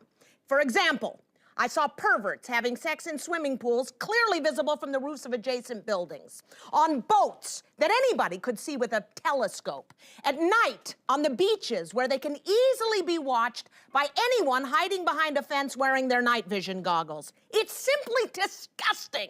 So if you find yourself face to face with two nude, sweat-covered people thrusting against one another, I want you to do what Shelby does. You stay right where you are until they've climaxed. And then you walk up to them and you say, if I catch you fooling around in this gazebo, you'll be doing your dirty business in jail. And then go home and email that footage to me. I will happily put it on my show. I will happily make you an American hero. Scary stuff. Now we have an update on President Obama's situation. While he's still too weak to walk, Obama has already begun making up for the more than half of his term, which the man who stole his identity completely squandered. So far, he's initiated a measure in Congress demanding Goldman Sachs return its AIG bailout money and signed an executive order making gay marriage legal in America, all within the span of about 10 minutes. And according to the White House, that's just the beginning. The president will give a 17-hour speech tomorrow, which will include all of the inspiring and uplifting things that he wanted to say over the past 2 years, but unfortunately could not. Immediately after that speech, the president will set out on a tour of the Gulf Coast, Afghanistan, and dozens of other locations to personally apologize for the wrongs committed by his imposter. But it looks like President Obama has a hard road ahead of him winning back all those disillusioned voters. We're getting a flood of emails, and it seems the majority of Americans want to keep the imposter Obama in office. Joan B. writes, it isn't wise to change horses in midstream, even if your current horse is a clone or something. Terrence M. says, look, this country was built by fakes and fraudsters. This huckster is more American than Barack Obama will ever be. Please keep sending us your thoughts on this very historic event. We'd also like to hear what you think about Juniper, the 3-year-old mayor implicated in an affair with anti-gay Mississippi Congressman Ronald North a few weeks ago, who's just agreed to do a full spread in Stud Farm, the equine softcore erotica magazine. Juniper agreed to appear in exchange for a big bag of carrots. We'll be right back.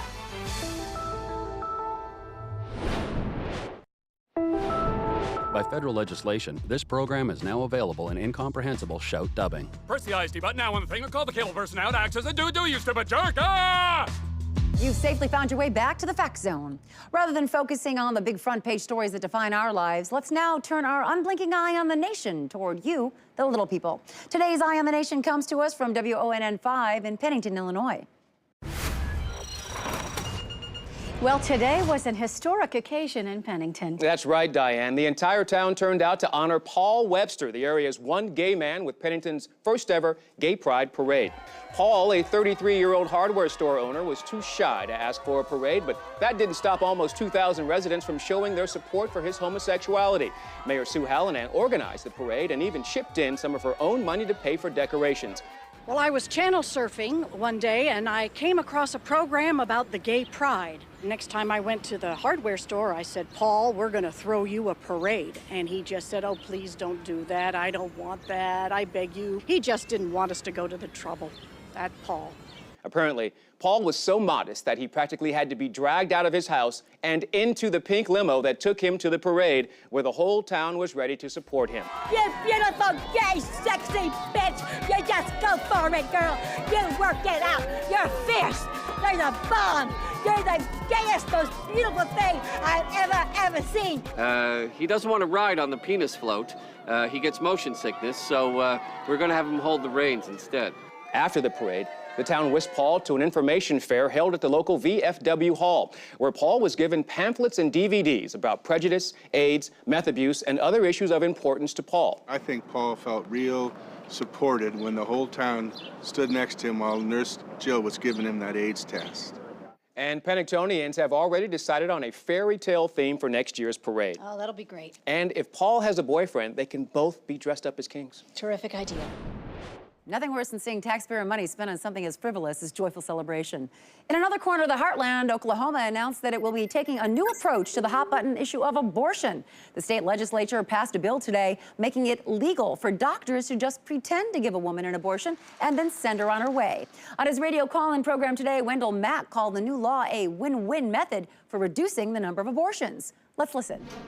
The doctor doesn't have to turn a patient away or perform an abortion against his morals, and the woman gets a beautiful baby. I don't know why we didn't think of this before.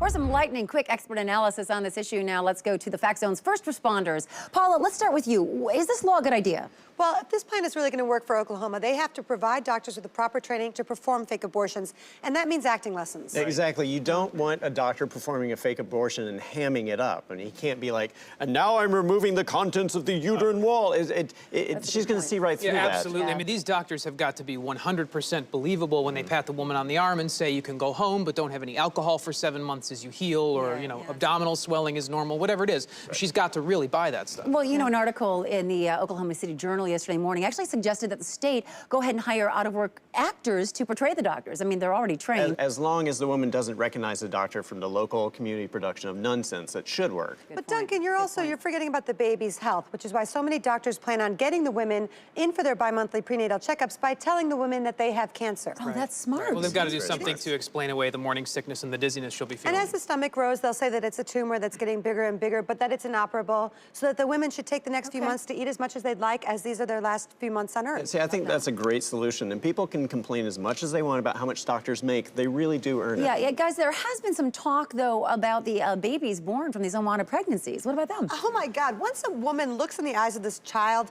be it in an elevator or a public bathroom, wherever it is that they suddenly give birth, they're not going to want to give that child up. Absolutely not. And look, let's not forget about the statistics that are emerging here. I mean, many doctors who have already started doing this have said that 2 to 3% of the women come back after the baby is born and actually thank the doctor for what they did. Yeah, no, that's very interesting. All right, thank you so much for the expert analysis, first responders. Now let's go over to Tucker Hope for a look at what happened on this day in history.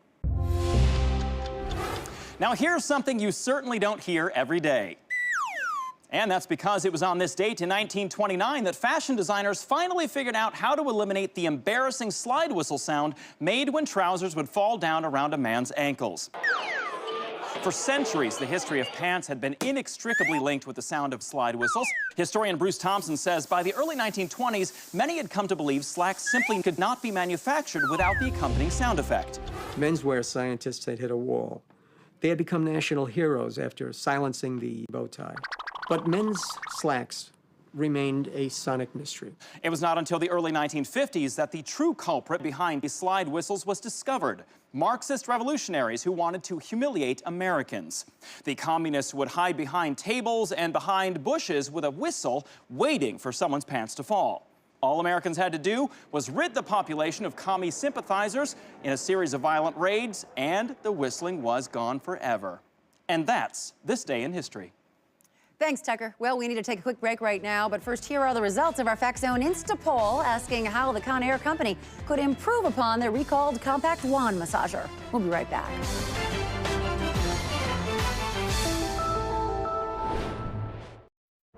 Tomorrow night, the Onion News Network's special report from the Congo continues as we take you inside the bloody unrest in spectacular 3D. I'm surrounded by 3 full dimensions of horrific bloodshed. So keep your 3D glasses on, because you never know when somebody could be raped at gunpoint right in front of you. A full hour of in-depth coverage of the brutality like you've never seen it before. Spraying blood, machine gun fire, starving orphans coming right at you. Feel like you're on the killing fields with the Onion News Network's reporters. Feel the carnage. Feel more informed. Devastation in the Congo, a 3D special report tomorrow night at 8, 7 Central, only on the Onion News Network, the first name in 3D news. You can open your Rise now. You're back in the Fact Zone. We have an update now on the ongoing story of the real President Obama being discovered this evening. The man who's been impersonating Barack Obama for more than 2 years has been apprehended by police at a Greyhound bus station. The imposter has been revealed to be an out-of-work community theater actor named Roy Johnson, who says he was paid the sum of $50 million to have his face surgically altered to look like Obama's and pose as the president for 4 years. Johnson said he's been instructed by his unknown employers to just agree with anything any of his advisors said and tell them that he thought their ideas were very incisive and original. Further complicating matters, police have also announced that they've discovered a second Joe Biden. However, in this case, it does not seem to matter which one is real. And I just want to take a quick moment and let everyone know that my new book, Alone in the Herd of Fools, is in bookstores as of tomorrow. I wrote it while I was on a cruise this past December, and I'm very proud of it. All right, now let's take it over to Cressbeckler country. Well, Jode, you must be pretty thrilled about the ruling for incomprehensible shouting. I know you were a big supporter. Hey, Brooke!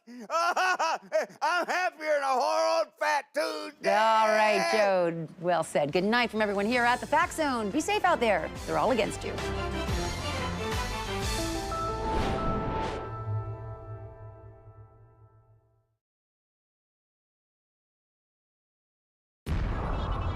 This is the Onion News Network. Not watching is an act of defiance. Our news radar is picking up stories from all over the country right now. Let's take a look at a few of them. A workplace shooting at a Cleveland technology firm has saved company heads the discomfort of laying off 22 people. Jude Law has shocked the world today by coming out as a terrible actor. And President Obama has announced plans to just coast through the rest of his term. Safety's off. You're entering the Fact Zone.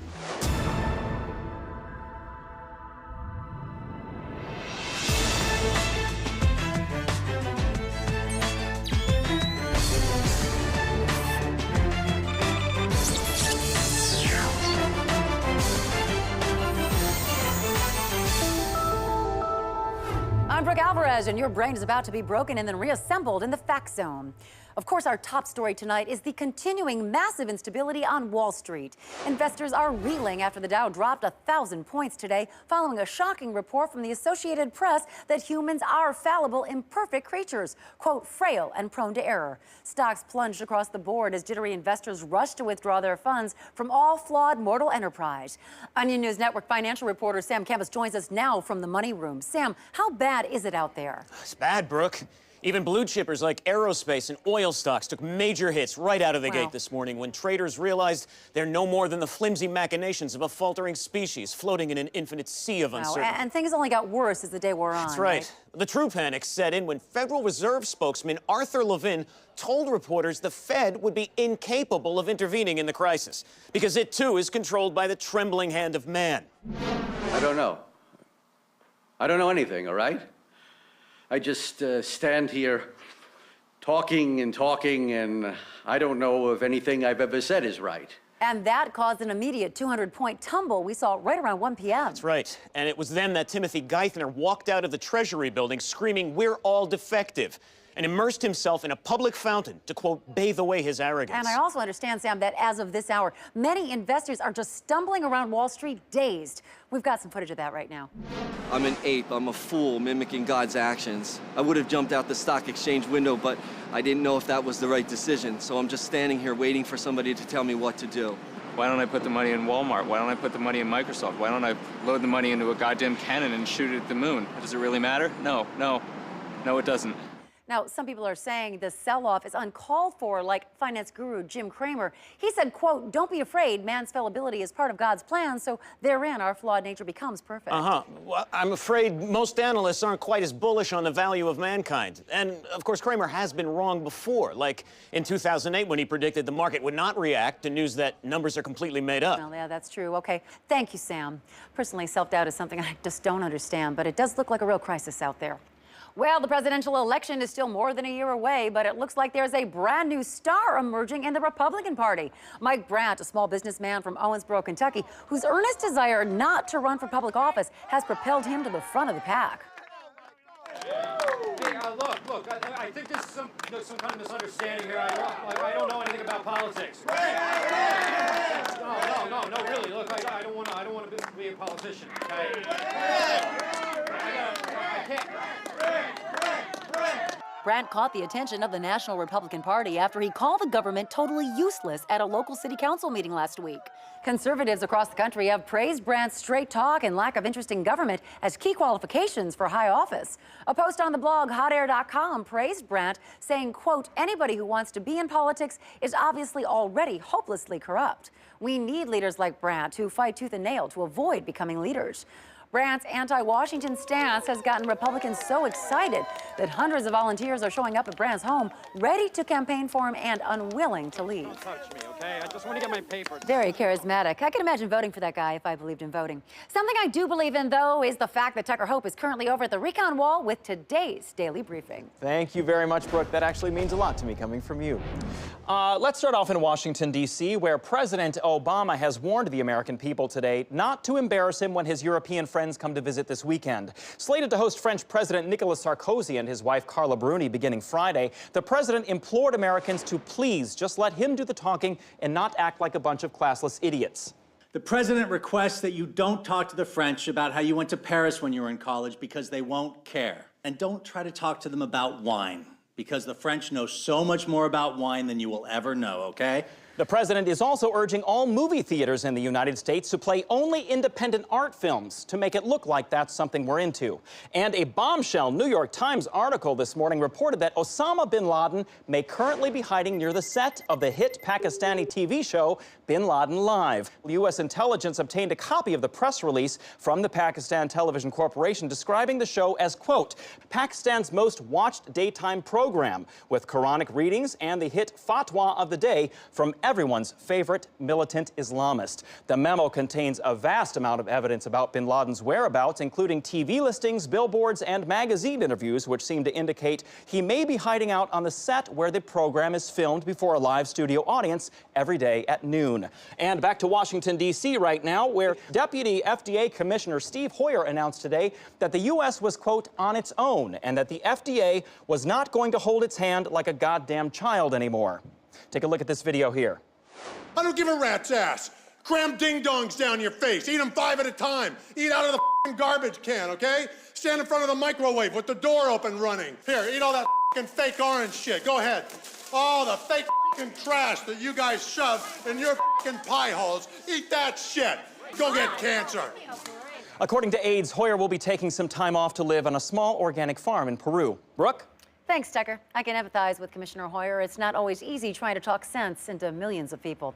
Well, tensions with North Korea continued to mount today after the rogue nation destroyed the entire continent of Asia in a move analysts say could affect the diplomatic climate in the region. According to the Pentagon, the impact of detonating nuclear weapons across the continent on the already strained relations between North Korea and the rest of Asia remains to be seen. We strongly condemn North Korea's decision to murder 4 billion innocent people. The president has stated that he is personally disappointed and will bring this issue up with the surviving members of the G8 at their next conference. Expunging 95% of life from the Asian continent is a clear rejection of the six-party talks that Secretary of State Hillary Clinton recently proposed.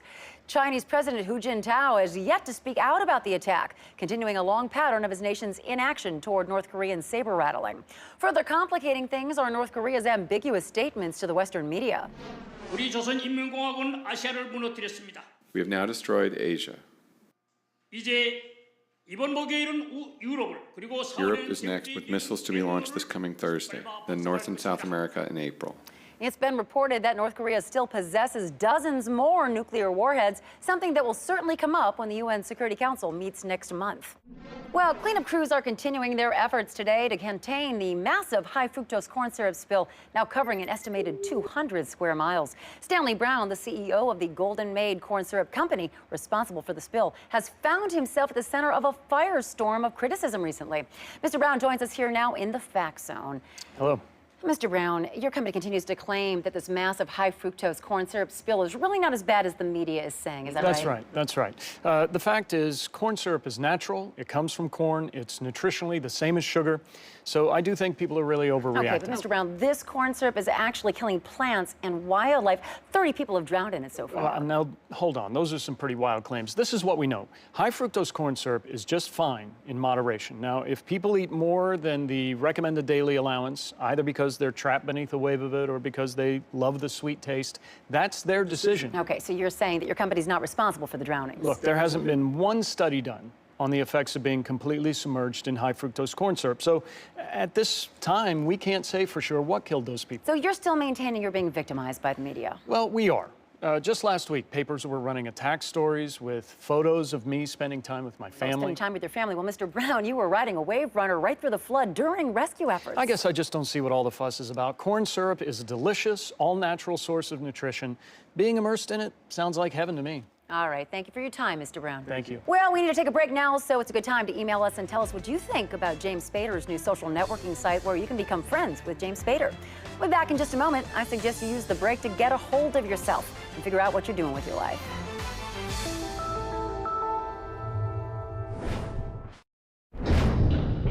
Just because the stock market crashed today doesn't mean that mankind can't produce totally flawless things. Just think of the album Aja by Steely Dan. I never mess with the stock market. I throw all my extra money directly into the ocean, put it in God's hands. Those were average Americans reacting to the Dow crash earlier today. Clearly, a lot of people feeling unnerved. For years, scientists have been unable to explain why this typeface is so funny. But a recent neurological study has shed light on the mystery of Comic Sans. Stuart Adams has the story in the lab report. Printer broken. Please keep refrigerator closed. Employees must wash hands. Ordinary messages become side-splittingly funny when written in Comic Sans. But why? At Princeton University, psychologists have been trying to answer that question for years. We showed volunteers sentences in Comic Sans and had separate control groups who read the same passages written in fonts like Times New Roman or Palatino. No other fonts elicited uproarious laughter like Comic Sans did. A major breakthrough came when Nicholson had people look at sentences in languages they could not read. Then I knew that it was actually something to do with the shapes of the letters themselves that was making the messages so funny. It turned out that when people read Comic Sans, the same areas in the brain light up as when they view fat people or penguins. Scientists hope this will lead to a cure for the tens of thousands of people driven permanently insane after trying to read Wingdings. Snowflake! The mailbox again! Crosses! What does it mean? Stop! What does it mean? For the Lab Report, I'm Stuart Adams. Comic Sans always tickles my funny bone. Of course, my favorite font is Papyrus because it makes me feel like an avatar of Amun-Ra. Now for a story from outside the mainstream media echo chamber, let's check in with the Fact Zone's Eye on the Nation, which tonight comes to us from WONN5 in Pennington, Illinois.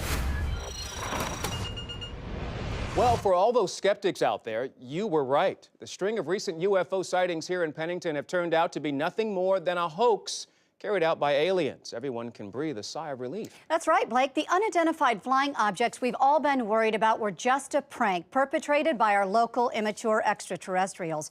Ground Round manager Tim Seidel and his dog Gladiator discovered the truth about the fake UFOs when they came upon a suspicious-looking bin out by the quarry last night. When Tim and Sheriff Dan Stevens opened it, they found a remote-controlled glow-in-the-dark Frisbee with 3 LED lights on it. I knew when this whole thing started. I said, this isn't a spaceship. This is just a bunch of aliens screwing around. And there you go. I was right. Amateur astronomer Doug Kranowitz even got some footage of the aliens flying the Frisbee last night. Mayor Sue Hallinan eased residents' fears of new aliens earlier today. Only spaceship in Pennington is the one that brought the aliens here originally, and it has not moved from Lot 14 of the Shady Crest Mobile Home Park since it got here. End of story. Well, that's certainly good news, Diane, but does anyone know how they managed to fake all the abduction? Unfortunately, those seem to be very real. The UFO hoax is just what the aliens have been doing with their downtime when they're not disemboweling human specimens. I see. Something. Always nice to check in with what's going on with regular Americans. At least that's what my producers tell me. Okay, right now we're getting an incoming news blast on suddenly popular GOP figure Mike Brandt. Mr. Brandt has reportedly just taken the stage in Louisville, Kentucky to address his supporters. Let's go to that live. Not running for anything, there's just no way, no how. Please just let me go home. You don't want someone like me representing you. I don't even read the newspaper, okay? I don't know what's going on in the world. I don't know how to do math. Look. Do you want someone like me in Washington? Okay. But I'm just some guy. Just some guy. Just some guy. Tomorrow, Brandt hits the road for his 40-city No I'm Not Going, so I'm not going to give it a name speaking tour. Okay, we need to take a quick break right now, but don't forget, you can stay connected with the Onion News Network online. If you log on right now, you can see an exclusive preview of our upcoming one-hour special, America's Fat Bitches, an investigative report into the growing national problem of fat bitches. Don't lose sight of the fact zone among all the lies out there. We'll be right back.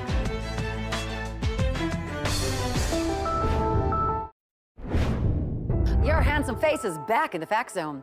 With the national debt hitting historic levels today, Congress is debating a controversial new bill which could save billions in federal spending each year by cutting 12 states from the union. Political analysts have been weighing in on the issue all day here on the Onion News Network. But what do regular folks think about the bill? Well, to find out, let's check in with the average Americans we keep on hand here in the fact zone. Hello again, guys. Now, you're not experts. You're just regular Americans that we've brought in off the street. What are your reactions to the state-cutting proposal? Roger? Water. My grandkids don't know where I am. Okay, the proponents of the bill are saying that it's a great way to rid America of some of the dead weight states, like Rhode Island, Montana, North Dakota. Do you agree? Yes, I agree. I agree with it. Pamela? Sure, I agree. Whatever you want. Roger? Can we please go home? Okay, Roger, the people in Washington don't care what I think. They care what you, the real voters, think. So this is your chance to tell them what you think about this bill. Do you agree with it or not? Sure, I agree with it. Me too. Roger, that is not an answer. Come on, man, just answer her. Fine, I agree with the plan.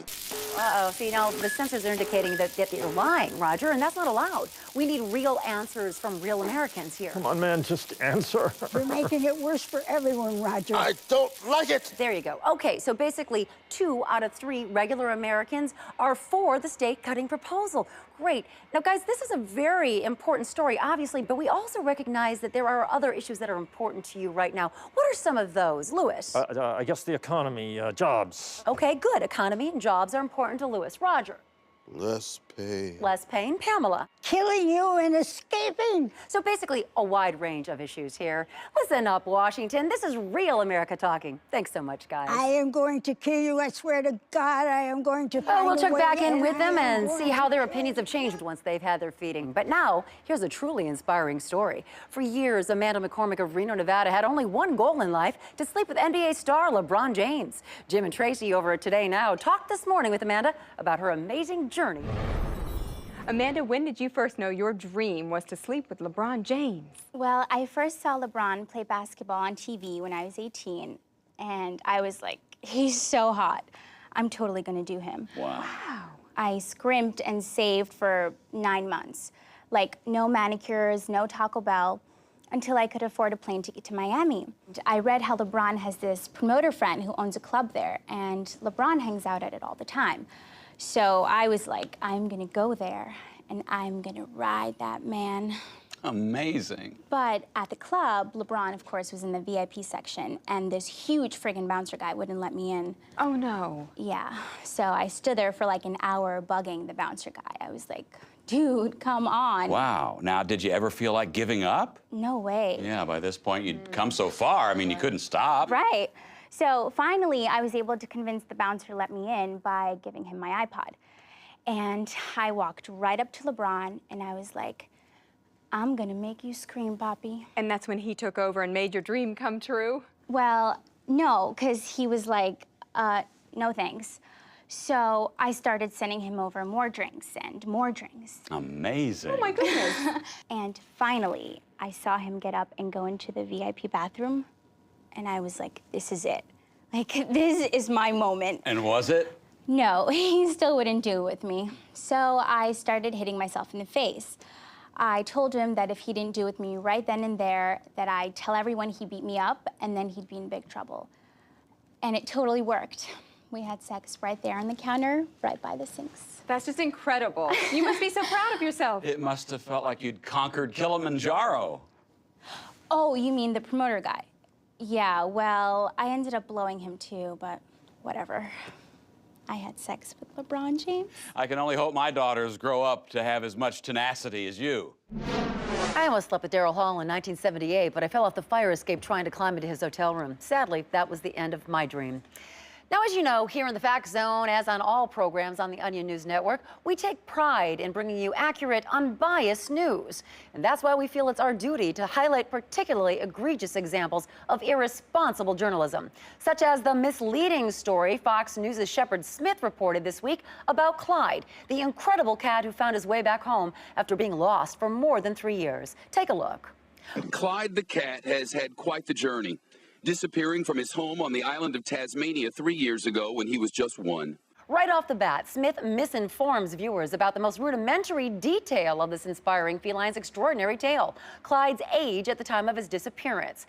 Our Media Monitor team flew to Tasmania, where a simple 15-second review of the cat's vet records revealed he wasn't 1-year-old when he went missing. He was just 3 days over 11 months. Simply appalling. But don't think Fox's botching of this important story ends there. Smith then goes on to describe how Clyde disappeared from his home in Eddystone, only to end up in North Queensland. Wrong again. A telephone interview with the cat's owner revealed Clyde went missing while she and the cat were visiting family here in Ballarat on the Australian mainland. But what comes next is the most egregious example of shoddy animal journalism of all, where Smith reports that the cat chirps. A chirping cat. Maybe that's his secret. We computer analyzed Clyde's vocalizations and found that each one was a simple short staccato meow, no different than those produced by any other cat except for their length. Shape up, Fox News. Americans turn to the media for fair, truthful, and accurate stories about pets. It's time to either step up to the plate or get out of the game.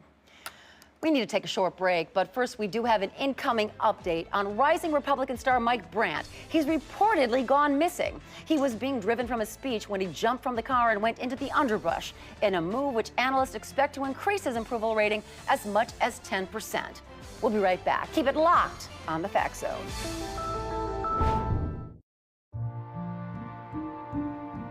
Are you sick of people thinking they can tell you what's good for your family? As all-natural corn syrup floods the Midwest, you're probably hearing a lot of lecturing about it being bad for you and that your children could float away in it. But they don't have all the facts. Go to www.therealtruthaboutcornsyrupfloods.com to get the whole story about sweet, all-natural, high-fructose corn syrup.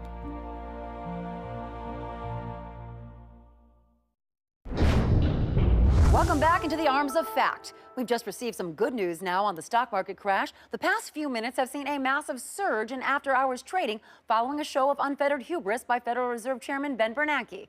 Mr. Bernanke released this statement just moments ago. Mankind is all-powerful. We cannot be stopped. Witnesses report the Fed chief then pumped his fist in the air and thrust his hips back and forth. The market is expected to show huge gains at the opening bell tomorrow.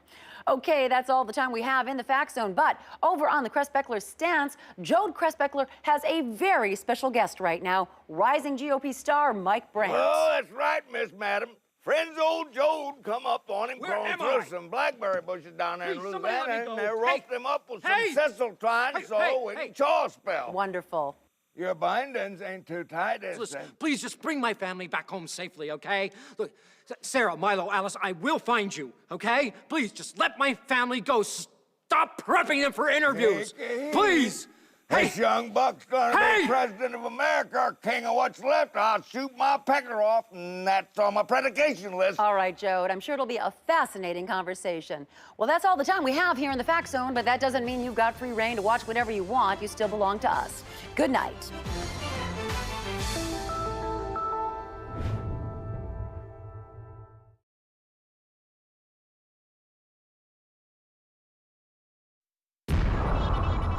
This is the Onion News Network. Better news, better viewers. Here are some of the stories on our news radar right now. Military officials have announced success in bombing an Afghan wedding of a couple that really didn't belong together. President Obama has begun getting advice from a wise old White House janitor. And a Holstein has taken Best in Show at the Westminster Cow Show. Prepare for a full body scan. You're entering the Fact Zone.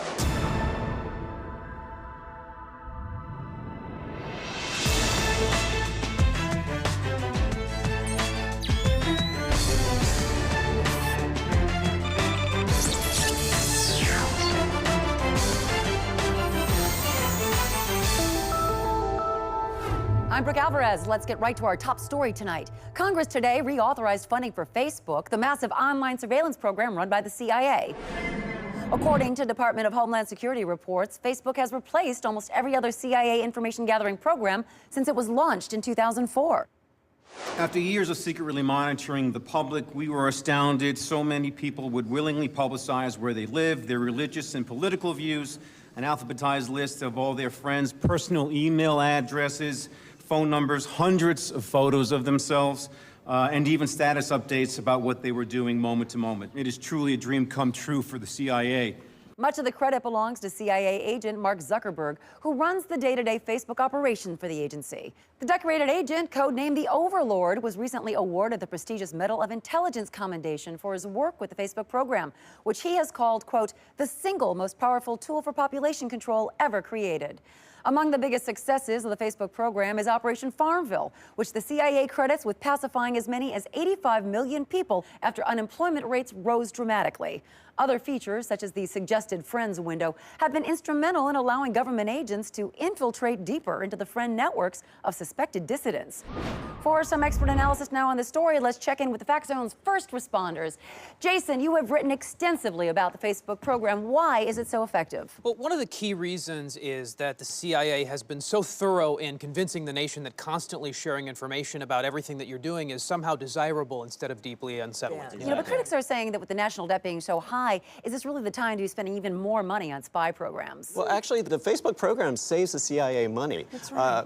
Like the Maps application, where you list every place that you've been, whether it's the state or a country. Or... Oh, right, with the little pins, they show where you visited. Yeah, yes, I like that. That kind of information would have taken the CIA months of going through hotel receipts and plane tickets to figure it all out. The manpower that Facebook saves is huge. Absolutely, absolutely. And the calendar feature even lets the CIA know where you're going to be in advance. So that's right. So now if they want to pick you up for questioning, all they have to do is see which events you RSVP'd yes to and then send their agents to be waiting for you. That's how they got my brother. That's right. So effective. But guys, with all the focus on the Facebook program, is it taking away from some of the other CIA programs like the Twitter initiative? Oh, yeah, the funding for that should be cut entirely. Right, 400 billion tweets and not one useful bit of data was ever transmitted. Oh, that's true. Now, is this trend of social network information gathering dangerous? I mean, just last week, the New York Times revealed that Al-Qaeda has designed Foursquare to identify popular locations for bombing. Actually, Brooke, that's been discredited as any kind of real threat. The people that use that site are people that no one would mind seeing bombed anyway. Yeah, So. really, the only thing the CIA has to be concerned about is people losing interest in Facebook and moving on to a new social network site, like the Chinese site Wanbi. I love Wanbi. Are you guys on Wanbi? Oh my God, it's so much more fun than Facebook. It is great. I love that one. I love that you can earn friend points the more state secrets that you post. You know, I've got a lot of contacts in the State Department. You know, I think I could really rack them up. You should post them up. I should. All right, first responders, thank you so much as always. You know, I'm, of course, a big fan of any social networking site. It allows me to interact with my fans without having to see, hear, or smell them. Well, it's taken months of preparation, but it's finally here. Today marks the first day of Washington's historic summit with Real America. The meeting between diplomats from D.C. and representatives of Real America is hoped to quell long-simmering tensions between the two powers.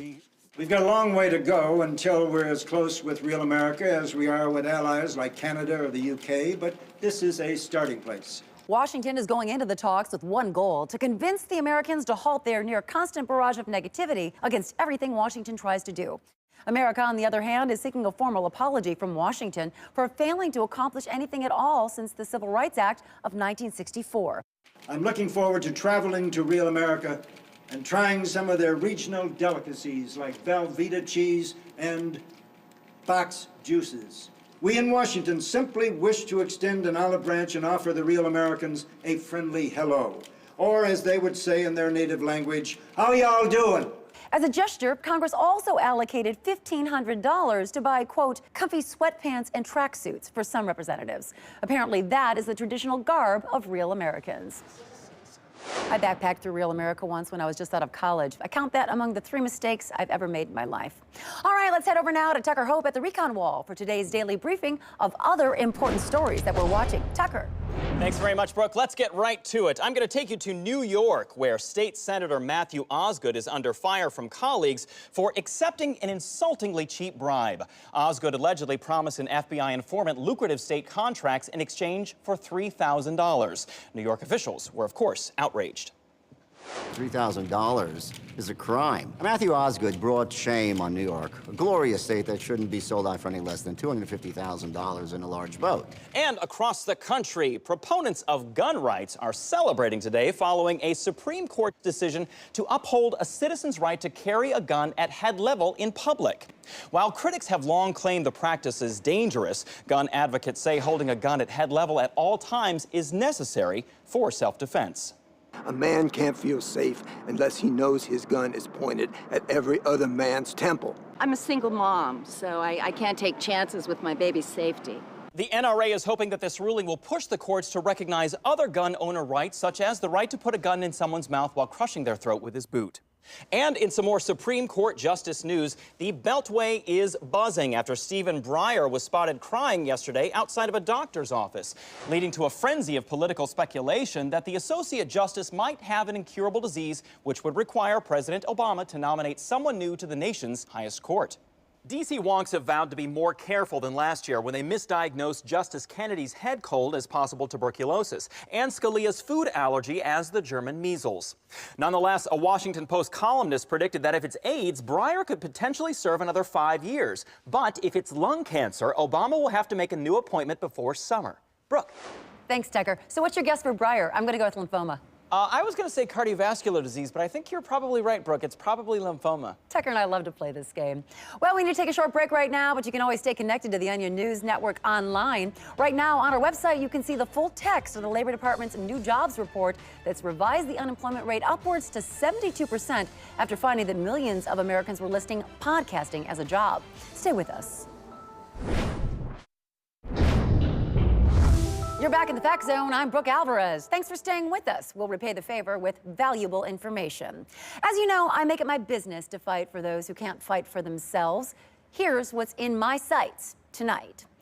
I'm sick of people telling our nation's DJs what to do. In song after song, musicians feel they have the right to tell DJs to turn that record up, play that song for me, or spin that track for my shorty. It's downright disrespectful. If you want to ask a DJ to play a particular song, would it be so hard to say, hello, I'm Beyonce. Would you mind putting on this song that I'd like to hear? DJs are demeaned enough as it is. The last thing they need is Kesha demanding that the DJ blow her speakers up, Rihanna telling the DJ to put the song on the replay, and Madonna telling the DJ what to put on because she, quote, wants to dance with her baby. And while I'm at it, recording artists of America, you also don't have to scream at people to shake it on the dance floor. They've come to a dance club of their own volition. It's safe to assume they're planning to dance. There's absolutely no call for barking orders at them to get their hands in the air like some kind of musical Gestapo. And that's what's in my sights. Well, this next story is the sort of good news that makes everyone smile. A brave high school student in Denver, Colorado is being called a hero by many conservative blogs and commentators today after patriotically failing his Spanish class. Jean Ann Wharton takes us beyond the facts. As soon as Kyle Johnson heard about his school's policy of requiring students to take a foreign language to graduate, he knew it was un-American. You know, I just basically thought Spanish sucked. What's the point? I'm American. I speak American. Rather than go along with the policy, Kyle began boycotting his Spanish homework and leaving his tests blank. Kyle also lost one of his Spanish textbooks and bravely spilled a Mountain Dew all over another. Do you see yourself following in the footsteps of great Americans like Thomas Paine or Paul Revere? Yeah, totally. I've never heard of those guys, but I'm not going to do any Spanish shit, and no one's going to make me. But like many other patriots throughout history, Kyle's views did not always make him popular. His classmates dismissed him as obnoxious and a moron. His teacher even punished him for his principled stand against Spanish. How did you find the strength to keep going when people tried to silence your message? You know, I don't really care what they think. Like, they're a bunch of faggots, so they can all blow me. Rather than be forced to learn a foreign language on American soil, Kyle eventually stopped going to Spanish class entirely and courageously began spending that time in the convenience store parking lot down the street from his school, trying to convince homeless people to buy him cigarettes. Kyle, everyone at the Onion News Network was so inspired by your patriotic fight that we actually created a petition against your Spanish teacher. Over 80,000 viewers signed it. Due to that extreme pressure, your school was forced to fire Senorita Miller today. Really? That's awesome. She sucks. Thank you, Kyle Johnson, for reminding us that it's not just our troops who are fighting every day for our freedom. From Beyond the Facts, I'm Jean Ann Wharton. Very sweet. Kyle reminds me of myself at that age, except I was living in Russia, training to be a boxer. Well, there's some good news today for fans of former warlord. Our sister network, the Onion Broadcasting Channel, announced that the mega-hit reality show, which follows deposed Serbian war criminal Zeljko Goran in his new life in suburban America, will be back for a second season. In a lucky break for millions of fans, OBC's top lawyers found a loophole in international law to prevent Zeljko's extradition to The Hague to stand trial for the death of more than 10,000 Bosnians. We're very pleased by today's outcome. Zeljko could have faced life in prison for the alleged murder of all those people, which would have been tragic for the American television viewing public. The OBC legal team's victory means we can now all look forward to more Zeljko antics. More Zeljko attitude. You disrespect me, I blow your head off. And of course, more Sergey. Well, you live in America now, and let those girls out of the basement. I don't want to let them out of the basement. Why don't I move to Serbia? So News of Zeljko's release already has fans gearing up for season 2. And Goran even dropped by Today Now this morning to talk about his lucky break and promote the upcoming season of Former Warlord. Oh, now I understand this week's show is going to be the wildest yet. Yes, the network plans this week to move a family of Bosnians next door. I don't want to give anything away, but I killed them. Very, very exciting. Sounds like a lot of fun. And I'm not saying that as an employee of the same parent company. I'm saying it as a lover of great TV programming who can't wait to tune into the OBC on Wednesdays at 8 p.m. starting next week.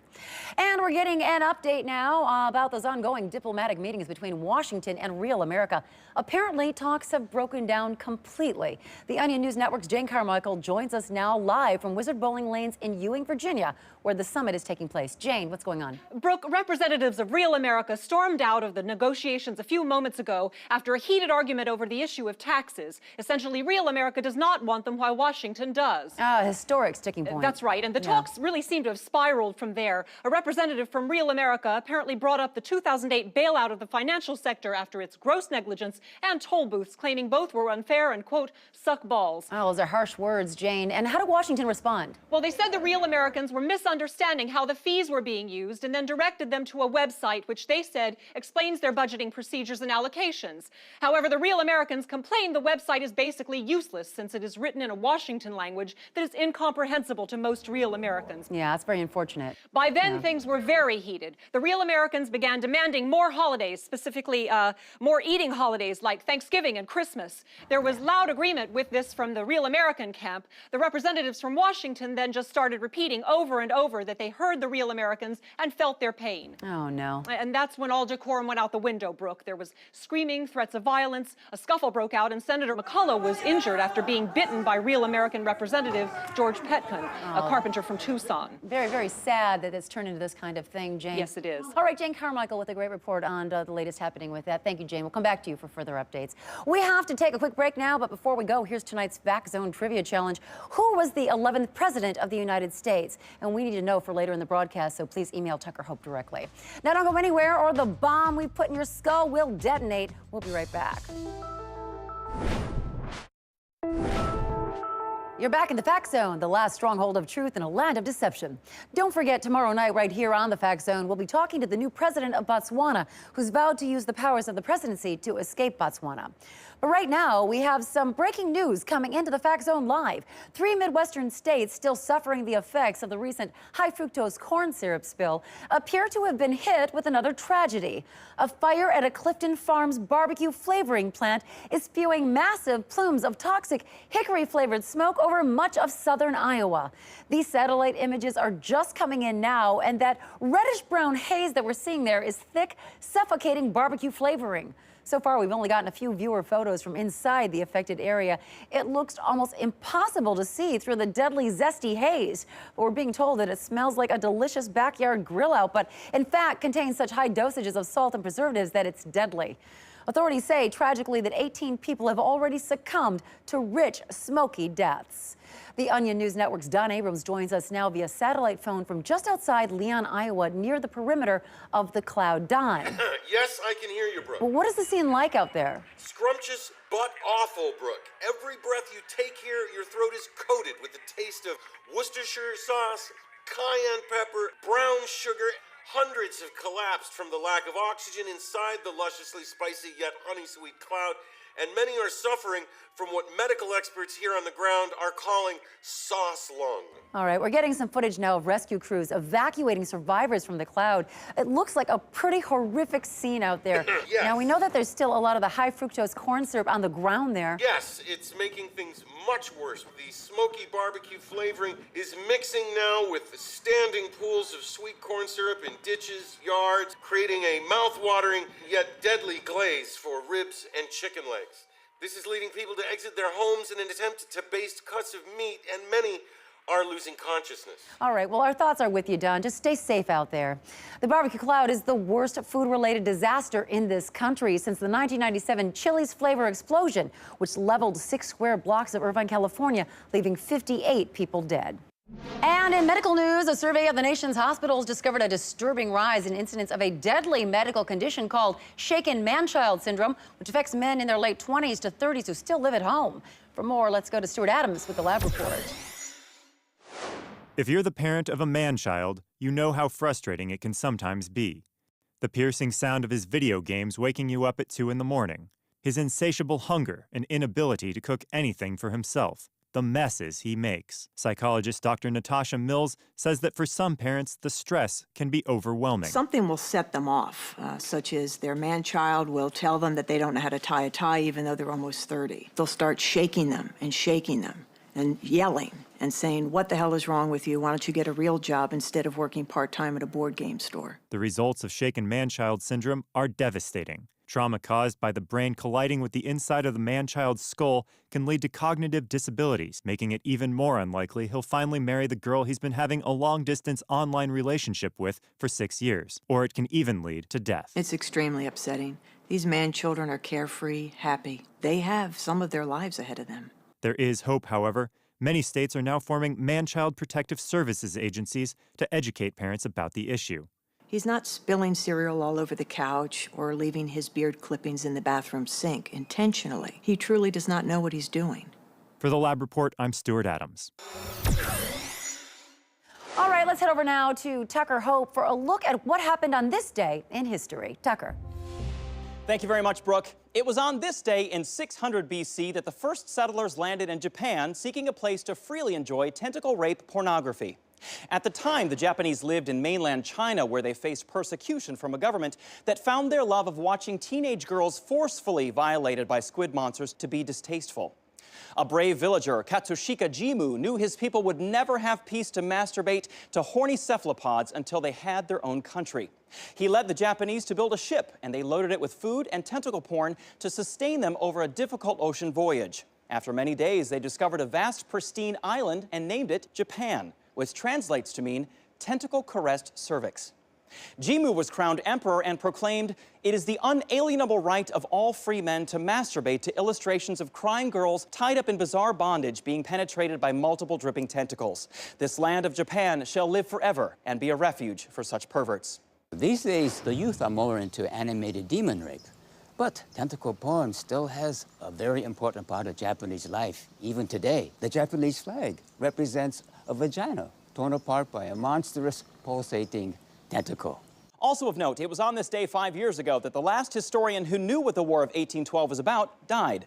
And on this day in 1845, our 11th president, James K. Polk, issued the first postage stamp. Thanks to @2Dan4U on Twitter for coming through with that name. Brooke. Thanks, Tucker. All right, we have to take a quick break right now, but first, let's check the results of the Fact Zone's online Instapoll. Our question this hour, what do you think of the military spending $2 billion to develop cool new sunglasses? 64% of you said sunglasses for our soldiers are a necessary expense. 29% said that's not even that bad of a deal for really nice sunglasses. And 7% of you initially thought they should spend the money on body armor, but changed your minds when you saw how cool the sunglasses really were. All right, now don't try to leave the Fact Zone. Our guards shoot to kill. When I saw his teeth marks in the block of cheese in the refrigerator, I lost control. Did you know shaken man-child syndrome is the second leading cause of death among adult children after choking on buffalo wings? Hi, I'm Ben Stiller. As the star of movies like Zoolander and Dodgeball, many of my biggest fans are man-children. Every year I travel to hospitals to meet some who have survived abuse, and I'm always inspired by their bravery. Even through their injuries, most find the strength to quote one of my lines from Along Came Polly or give me a fist pound. It's a personal issue to me, because until I was almost 42, I was a man-child. I had a cat that I ironically named Dog. I would put ketchup on my rice and noodles. And the only art object I owned was a replica of Mr. Spock's Vulcan harp. Was it frustrating for my parents? Of course. But they knew you should never, ever shake a man-child, no matter how angry you get. Just because I don't have a life doesn't mean I don't deserve to live.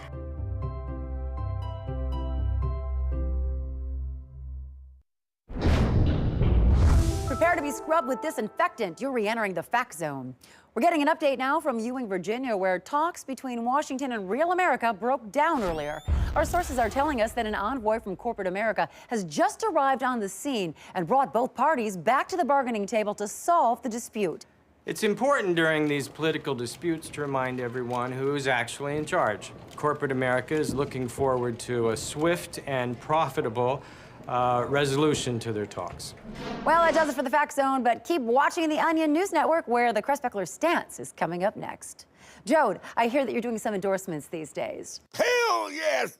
Letting them use my old face for a cellular device commercial. Now, these folks can conjure a devil through magic to make a device what talks at you and has music in it. I won't refuse them. I don't want to turn up into no cursed pig or snake. All right, should be a great show, Jode. I'm Brooke Alvarez. From everyone here at the Fact Zone, good night.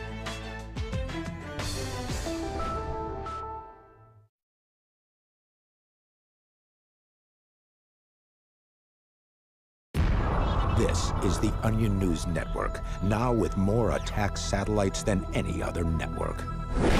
Here are some of the stories we're tracking right now. Malia Obama's arranged marriage to a Taliban chief has brought a tentative peace. A new medical study finds a glass of wine each day may help you tolerate your existence. And Portland, Oregon opens the first community-run cooperative McDonald's. The more you fight the Fact Zone, the tighter it grips you.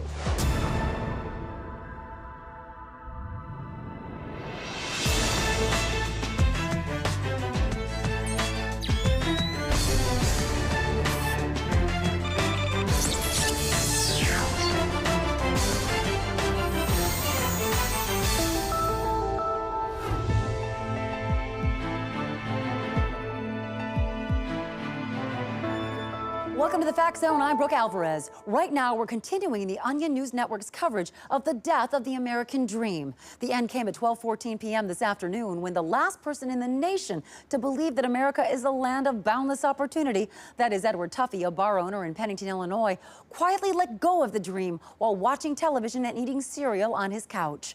Onion News Network reporter Andrea Bennett joins us now live from Pennington, where she's standing by with Mr. Tuffy himself. Andrea. Thanks, Brooke. Mr. Tuffy, can you briefly take us through what happened?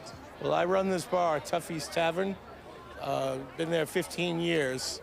And I had this plan that I was going to start a couple of locations, like maybe a small chain, you know, add a grill, some palm trees on the wall, make it like a real cuisine atmosphere. So expand your business and build a better life for you and for your children. Yeah, like that. So I woke up this morning and I decided I'd try to get myself together and drive over to Middlesbury and check out a couple other spots in case I ever got the money to open up another bar.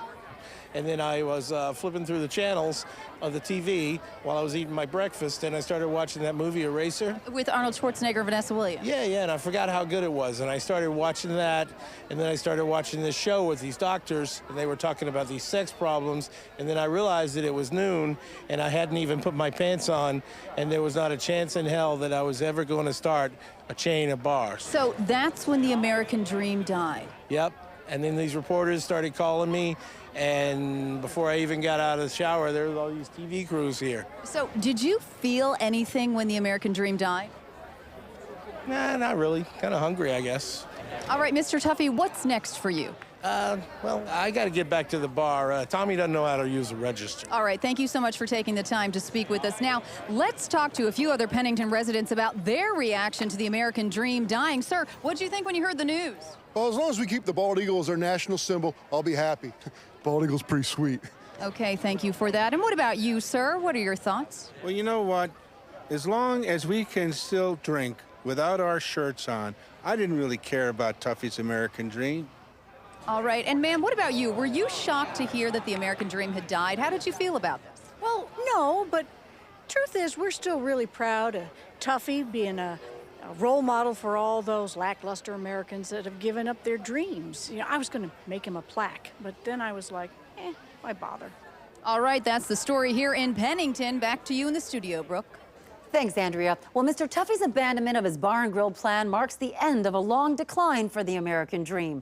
For a quick look back now, let's go over to Tucker Hope at the Recon Wall. Tucker. Thanks very much, Brooke. As you may remember from your history books, Congress put the current American dream in place in 1894. Prior to that, the American dream had been to have a cellar filled with barley corn and to die in a manner not involving horrific disease or torture. But it wasn't long before the allure of the new dream started to fade, as evidenced in this letter written by a riverboat porter in 1901. I could toil to heft twice as many sacks of sugar each hour, but never would I rise above my lowly stature. Better then to drink and nap. By 1940, more than half the nation had completely given up trying, a phenomenon addressed in popular radio dramas from the time.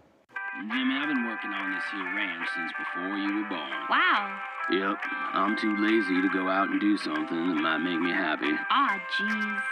In the 60s, a combined 100 million people gave up the dream after smoking their first joint and deciding everything was pretty much fine as is. Then, in 1984, millions of Americans gave up the dream en masse when the song 99 Red Balloons made them realize that they would probably all die in a nuclear war anyway. By 2008, only 3 people still believed in the American dream. That is until FedEx employee Ramona Ellis gave up hers after getting pregnant from her manager, Theo. Then last year, 5th grader Paul Wang gave up in the American dream when he told a group of classmates that he wanted to become a great scientist and cure cancer, after which he was called a fag and pushed into a mud puddle. Bringing us to today, when Edward Tuffy gave up as well, finally extinguishing the last vestige of the once great American dream. Brooke. Thanks, Tucker. You bet. We'll, of course, have more updates from Pennington throughout the evening, but right now, let's move on to some of the other big news happening around the country. In a dramatic scene last night, a coalition of the nation's damaged women staged a drunken, tear-soaked march on the Capitol just after 2 a.m. The Onion News Network's chief Washington correspondent Jane Carmichael has more. Jane. Thank you, Brooke. The damaged women began their protest yesterday afternoon, marching on the National Mall at about 4 p.m., and then marching away furious, saying they were done with Congress once and for all. But then they came back again late last night, insisting that someone in Washington listen to them for once. Congress, all we're asking for is a little bit of respect, a little bit of your attention. Nobody ever listens. I don't know why tonight would be any different. It's just plays into all of our abandonment issues. The late-night protests started with tearful apologies, but quickly moved to anger as marchers demanded that Congress pass a bill making it illegal to say you love someone and then up and leave as soon as there's one little problem. Why are you ignoring us? Stop ignoring us! Why don't you hear me when I talk to you? Wipe the smirk off of your face. No, come back! Come back, because we think that we want you to care about us. I don't need to pay a therapist to tell me I'm unhappy. I know I'm unhappy. Following a very frank declaration from the women in which they opened up about the abortion they had when they were 17, Delaware Senator Tom Carper released a statement saying that Congress wasn't going anywhere and that they would do all they could to help the women. However, around 4:30 a.m., the women admitted that they had made up the abortion to get sympathy, then started cutting themselves while repeating, "This is the love you deserve," over and over. That's when Capitol Police were called to break up the protest. I told them that they all had to vacate the area, and then they started yelling, "You're just like my dad because you're trying to control everything." And then one of them said, "I know you want to hit me, I can see it. Just go ahead and do it. Just hit me in the face." And then she started crying. This morning, the Damaged Women's Coalition released a statement denying that they had ever marched on Washington, claiming Congress was, quote, always trying to twist things around to make us look crazy. Brooke? Thanks, Jane. That story brings back a lot of memories. I won my first Pulitzer for my coverage of the historic Spa Day Summit between the damaged women and the nation's concerned sisters back in 1999. Well, the damaged women weren't the only ones hitting the street today. In Florida, about 300 people gathered outside the state capitol to protest a new bill that would allow same-sex couples to adopt. The protesters say it's unfair to raise children in an environment where they will be habitually exposed to people calling their parents terrible names and shaking God hates fag signs in their faces. For some expert analysis now on this always controversial topic, let's turn to the Fact Zone's first responders. Duncan, does gay adoption endanger children? Oh, absolutely. Recent studies show that children of gay parents are 10 times as likely to be screamed at by someone they don't even know and 20 times as likely to be told that their gay parents are the spawn of Satan. Yes. Now, how is that not detrimental to the development of a child to see some crazy woman screaming at their gay parents that they're going to be sucking dick in hell forever? That'll mess with the child's head. But to be fair, most homes are hellscapes of tension and despair, no matter if they're straight or gay. Yeah. Growing up is a roller coaster ride of torment, either way. But Laura Lee, not all the effects are mental. Children of gay parents are 50 times as likely to be hit by an errant rock or to be trampled by a large group of people carrying signs. And many of these protesters have pledged to rapidly fight this issue to the death, which means that no gay couple can ever really provide a stable home life for their children, no matter how many years pass. Well, maybe the gay couple should be required to take a class in parenting so they can learn how to avoid these protesters who want to hurt or harm their children. Having those hate-spewing protesters in their lives is not a choice. Right, but just as the gays have their rights, the homophobes have the rights to take away the rights of the gays. Good point. This is America. And you don't have to be straight to protest a gay issue. My uncle was the gayest man in Panola County, but he was still the first to come out and condemn homosexuality. Look, just as long as gay parents agree to be self-loathing and to teach their children that homosexuality is wrong, gay adoption should be fine. Yeah, that sounds right. Thank you so much, first responders. Why don't you take the rest of the night off? Thanks. Let's head back now to Pennington, Illinois, where it's been confirmed that construction on a permanent memorial to the American Dream will begin next week. The monument will be made of metal that, like the American Dream itself, will slowly disintegrate over time until it collapses upon itself. And the base of the sculpture will feature an eternal flame where people can write their hopes and dreams on slips of paper and then set them ablaze. Visitors can meditate on the memorial from the comfort of one of the 50 Barca loungers, which will ring the base of the statue, symbolizing America's 50 states. All right, we have to duck out of the Fact Zone for a few minutes. Let's take you out on the song that many consider an unofficial anthem to the American Dream. Sitting here waiting for the money to roll in from the Joe Biden Band. Stay in the Fact Zone.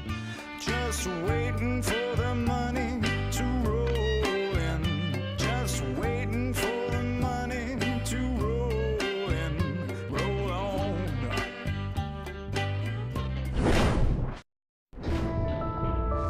What you see in the Fact Zone, you can never unsee. I'm Brooke Alvarez, and we're getting reports coming in from across the country that rather than lamenting the passing of the American Dream, many people are celebrating its demise, relieved that they no longer have to pretend to be trying to make a better life for themselves. This is especially true in Pennington, Illinois, where the dream died. Dozens have gathered at Tuffy's Tavern, site of the historic Dream's passing, for a celebratory drink. I'm so glad it died. Now I don't have to feel bad about being anything more than the town floozy. Oh yeah, as soon as it died, I completely stopped feeling guilty about never having done an honest day's work in my life, unless you count huffing paint as work. I could watch those people drinking all night, but unfortunately we need to head back to Tucker Hope for a look at some of the other big stories going on right now. Tucker? Thanks very much, Brooke. Personally, I have no use for the American Dream. If I stay exactly where I am for the rest of my life, I will be a very happy man. All right, first let's start off in Las Cruces, New Mexico, where the cash-strapped NASA program has launched a new mission to explore New Mexico. A robotic probe set out on its course for Albuquerque at 10:14 this morning and began to collect soil samples through the use of its mechanical arm. NASA Administrator Michael Polasek said the Interstate 25 Odyssey project will provide vital information about the dirt in New Mexico and is much cheaper than actually going to space. The probe has already sent back some incredible footage of the side of the highway. Very cool. Now let's take a look at Pittsboro, Indiana, where champion NASCAR driver Jeff Gordon has donated $2 million to a new anti-illiteracy charity aimed at teaching Jeff Gordon to read. Gordon kicked off the project, which aims to stamp out Gordon's illiteracy in his lifetime, with a star-studded event where celebrities like Susan Sarandon and Kelsey Grammer read Mr. Gordon some of their favorite books while he sat on a so-called learning rug. At the event, Gordon announced, "Teaching me to read is the most important investment Americans can make in my future. Now, over to Washington, D.C., where Vice President Joe Biden has made an announcement that he will be releasing his Secret Service detail and replacing them with a squad of sexy female bodyguards. The team includes sharpshooter and demolitions expert Vivica Clay, Azura Moon, a Malaysian martial arts expert, and champion lightweight boxer Hera Rodriguez. Though the vice president's bodyguard roster is currently full, Biden said he is always on the lookout for new talent. Anyone wishing to be considered for the team can upload a resume of fighting skills and a photo of themselves in a bikini to the White House website. Brooke. Thank you, Tucker. Now let's turn our attention back to the death of the American dream. The international response to the event has been swift, with many world leaders offering their support. British Prime Minister David Cameron released a statement today officially inviting America to join England's slow descent into irrelevance. Leaders from the islands of Micronesia released a statement saying, quote, "We anticipate the cast-off remnants of the American dream to arrive on our shores in the coming months, along with the other garbage your country dumps into the ocean." And Norway has offered America temporary use of the Norwegian dream, which essentially involves dried fish and a more collective view of society. We here in America truly appreciate these sentiments. Unfortunately, a handful of other nations have not been so kind, making snide remarks about the death of the dream and even implying that the United States is past its prime. To those nations, I have one thing to say. We may have lost the American dream, but we are still the country that invented the zipper. Yes, other nations may have pulled ahead in quality of life or national spirit, but no one will ever create a more elegant method for keeping pants shut than a row of tiny metal teeth, ever. And yes, the Asian continent now manufactures 90% of the world's zippers, but we brought it into being. We didn't do it for fame. We did it to help people keep their pants up. Would African doctors be able to cure diseases without the zippered bag that holds their stethoscopes? Would Indian workers be able to program the world's computers if they couldn't close their laptop cases? Would man have made it to the top of Mount Everest if they had to close their tents with a series of buckles? No. So to those nations who called America a, quote, collapsing bloated giant and a failed imperialist experiment, I just say, sorry, I can't hear you over the sound of the world zipping up. All right, we'll return with more in a few minutes. As we go to break, let's take a look now at another reaction to the death of the American dream, this one from an American in Los Angeles, California. The American dream for me, you know, was to go through life without losing a leg, so really it ended for me, you know, about 6 months ago. Stop, wait there. Okay, coming to the Fact Zone. I'm Brooke Alvarez. Is NPR guilty of desensationalizing the news? Find out later tonight on Media Monitor with Kyle Ladofsky. But right now, we're getting word that Congress has already begun work on selecting a new American dream. Let's go now to a live feed from Washington where the new dream is being discussed. For you, a proposal for a new American dream, PD number 432A, the so-called sex with celebrity dream. Under this American dream, every U.S. citizen would strive toward one day having sex with a B-list celebrity. Just a bit of clarification. This dream seems similar to PD 309, in which the American dream would be to attain 3 or more groupies, and that it is both a fame and sex-based dream. Well, the text of the dreams are very different. Before we move on, I'd like to make a proposal to return to the discussion of PD 428, the American dream to create our own novelty tourist attraction.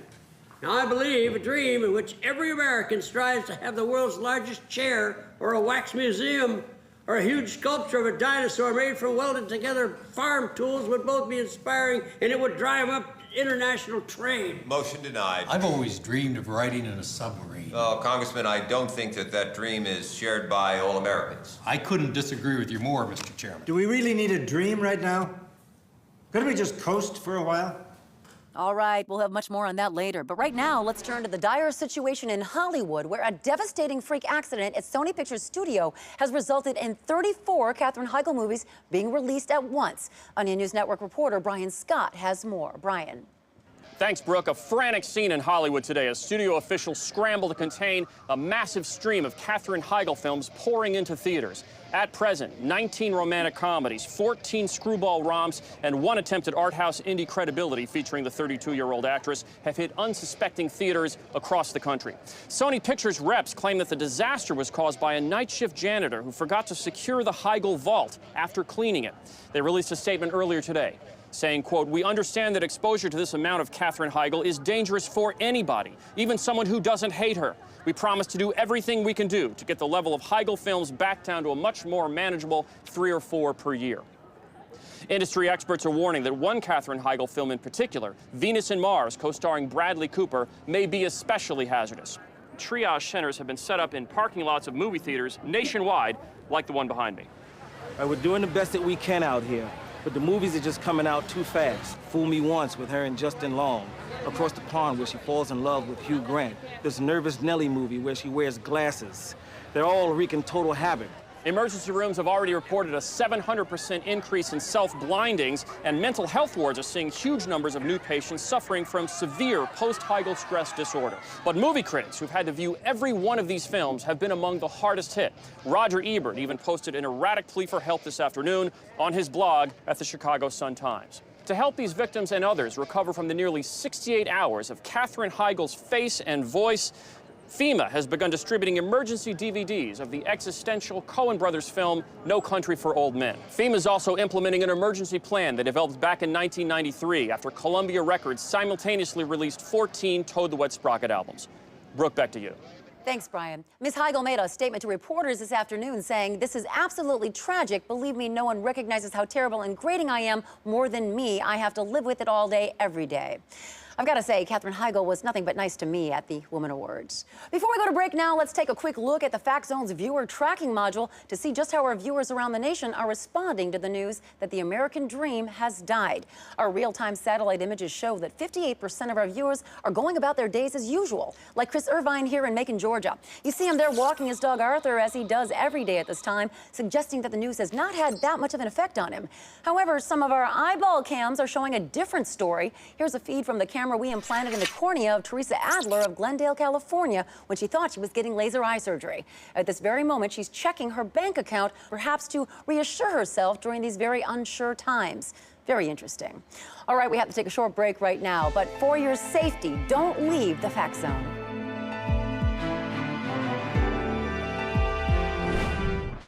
Since time immemorial, fire has lived side by side with man. We invite it into our homes. We share our most intimate moments with it. But can fire be trusted? Tomorrow night on the exclusive Onion News Network special report, Andrea Bennett investigates fire, man's ultimate frenemy. You are once again ensconced in the Fact Zone. I'm Brooke Alvarez. The UN has just announced that it will be sending additional violence-keeping troops into Somalia to ensure that the violence continues there. Much more on that later here on the Onion News Network, but right now, we have an urgent breaking news blast coming in.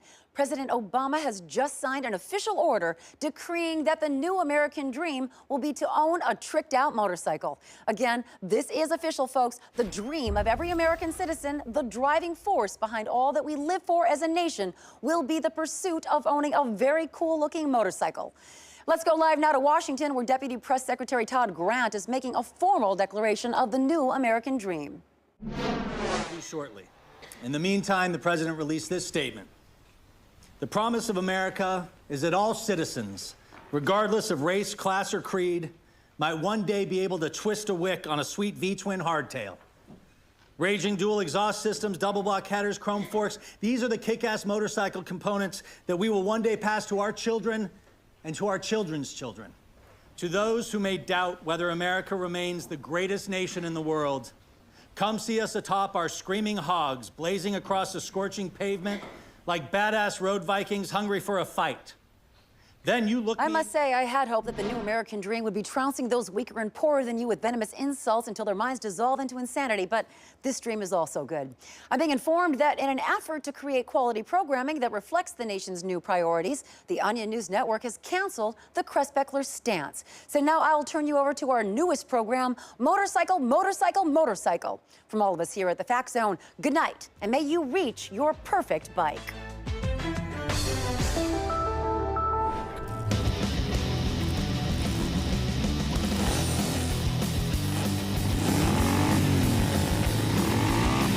Motorcycle, motorcycle!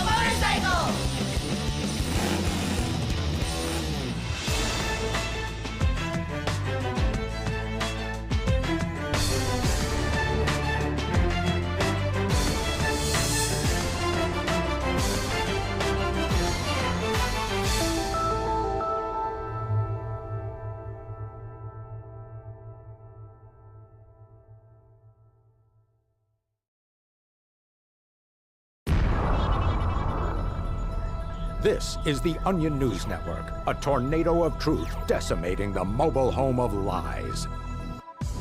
Good evening, fact seekers. A breast cancer awareness walk was canceled today after organizers found everyone in America is already aware of the disease. Pizza restaurant scientists have developed the smallest possible cup for water, and Rupert Murdoch's legal defense continues to be undermined by his frequent use of the word peasants. Roll onto the barbed wire and leave the stragglers behind to die. They'll just slow us down. I'm Brooke Alvarez, and you're entering the Fact Zone.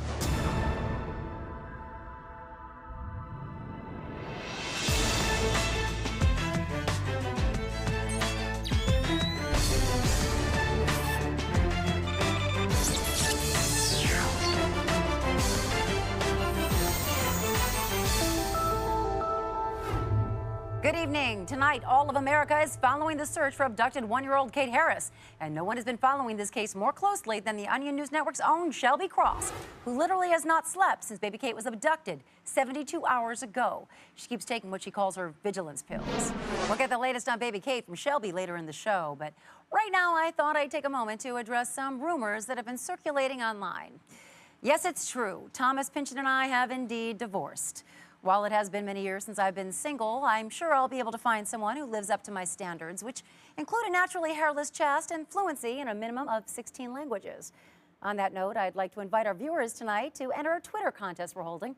Whoever sends in the most complimentary tweet to me during the break will win a lock of my flaxen tresses. All right, we'll be reading the best responses later in the show. But right now, let's go to our top story. Though the birth is still a few months away, a new government report says that the nation must be on high alert for an upcoming barrage of terrible Jay-Z rap ballads about fatherhood. Government officials are warning everyone to take precautions to minimize the damage caused by the onslaught of horrible rhymes Jay-Z is certain to put out once he becomes a father. Joining us now to discuss this further is Brian Scott. Brian, how bad could these songs possibly be? Well, the latest projections based on Jigga Man's career trajectory suggest that we're headed for disaster. He's already gone from ghetto anthems to Frank Sinatra-style ballads, which seems to indicate we could be looking at unprecedented levels of cheesiness. Well, many Americans are not taking the threat seriously, Brian, saying that they wouldn't believe that Jay-Z could go that soft. Right, Brooke. A lot of people just don't want to believe the possibility they might be caught listening to saccharine rhymes about the joys of fatherhood from the man who once put out bangers like Money Cash Hoes. Yeah, so there's no telling how many millions are going to be completely unprepared for a tsunami of cornball raps about how his life has changed the moment his child came into the world. Exactly. From now on, we can expect cliched rhymes about trading liquor bottles for baby bottles, that sort of thing. Yeah, no room in the Maybach for a child's seat. Yeah, right. A complete disaster. The CIA intercepted a couple of early tracks that have actually leaked out. We won't play them now out of respect for our viewers, but take a look at some of these lyrics. This is from a song called, Reflections. I was born hood, now I'm fatherhood. Gonna give you what I didn't have, gonna work hard to be your dad. And it goes on like that. Yeah, that's even worse than I'd expected. Thanks, Brian, for that report. All right, now let's go over to Tucker Ho for our daily briefing. Hey, Tucker, how are you holding up after that third donation? Oh, I'm fine, Brooke, just fine. It's an honor to have the same rare blood type as you. Oh, well, it's the entire reason you were hired. Great. I've contributed 3 pints to your stockpile today. Well, keep that blood coming, Tucker. I may be needing some soon because I've heard taking classes is a great way to meet other singles, so I've signed up for street luging and X dancing. Okay, then. Let's start in Washington, where First Lady Michelle Obama is under increased protection after the Secret Service foiled a kidnapping plot by a group of obese people angry over her attempts to get the country to eat healthier and exercise. FBI agents uncovered this video manifesto created by an obese extremist group, which was intended to be released after the crime. The First Lady must stop her fascistic and un-American reduction of portion sizes immediately. We won't let anyone tell us how many calories are in 2 20-piece McNuggets. We ordered that amount of chicken for a reason. The group had prepared to abduct Mrs. Obama when she visited a school playground, using their girth to strike when the First Lady sat down on a seesaw for a planned photo op. And in Cupertino, California, Apple announced it will be releasing a new version of recently deceased founder Steve Jobs. At the unveiling this afternoon, Apple CEO Tim Cook said the Steve Jobs 2 will improve on the revolutionary Steve Jobs 1 and come with new features including curly hair, an upgraded version of Steve Jobs' design sense, and a sleek new white turtleneck appearance. The Steve Jobs 2 will also fix some of the original's problems, such as always wearing dad jeans. I was really sad when the first Steve Jobs broke down, but but the Steve Jobs 2 looks awesome. I can't wait. Microsoft also announced today that they are developing a new version of Bill Gates called the Bill Gates XE, which will be oddly large and come with a tail that seems to serve no function. And in international news, the White House has said that it will stand by Israel after their recent attack on the United States earlier today. The White House released a statement saying, Israel is a close friend of America, and while we grieve the loss of the 20,000 killed in the air raid on Boston, we stand by our ally. And, whoops, turned a bit too fast. Just blacked out there for a sec. Tucker, go get yourself a glass of orange juice and get back to that cod. I want 10 pints by the end of the day. Now that I'm seizing life as a wild, fabulous single woman, I may need more transfusions for energy. Okay, we've got a breaking news blast now. Quick poll data is showing that President Obama's popularity is skyrocketing after punching investment banker Ron Milner in the mouth a few hours ago. Witnesses say that while the banker did nothing to provoke the punch, which was captured by a photographer during a White House meet and greet, slugging the little Mr. Moneybags has given Obama instant credibility among voters who'd previously been critical of his reluctance to shatter some Wall Street prick's teeth with his fist. The president released a brief statement after the incident saying, quote, sometimes you see someone and you just know that you wouldn't be able to forgive yourself if you didn't knock his teeth halfway down his throat. I don't feel compelled to apologize. Go to OnionNewsNetwork.com and let us know if you think Milner had it coming or if Obama should have left the little dweeb alone. All right, still no developments in the baby Kate case, but Shelby Cross has a plan to bring the missing one-year-old back home. Good evening, Shelby. Thanks for being with us today. Tell me, how are you holding up? It makes absolutely no difference whatsoever. We just have to find baby Kate. Of course. And you have a plan? Listen, we need to search every home in America and find out who's hiding baby Kate. I did the math on this. Now listen, between us, we have well over 4 million viewers. Well over. And there are 125 million homes in America. That's 31 homes per viewer. We could knock that out in one night. You said a mouthful. Listen, I don't care if you've known your neighbor for over 10 years. I want you to get over there when they're not home. I want you to jimmy the lock, get inside, and start looking around. I took a camera with me last night on one of my baby Kate raids just to show people how it's done. And I want to thank my cameraman, Robbie, for coming with me. Did a terrific job. Can we look at this? You're going to want to stay nice and low to the ground so they can't see your head in any first floor windows. Now, I like to use a nice thick terry cloth towel, but you can use a rock in a pinch.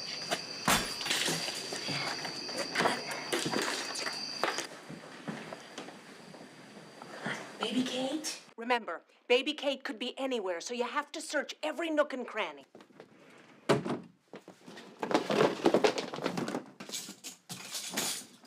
Now, are you in here?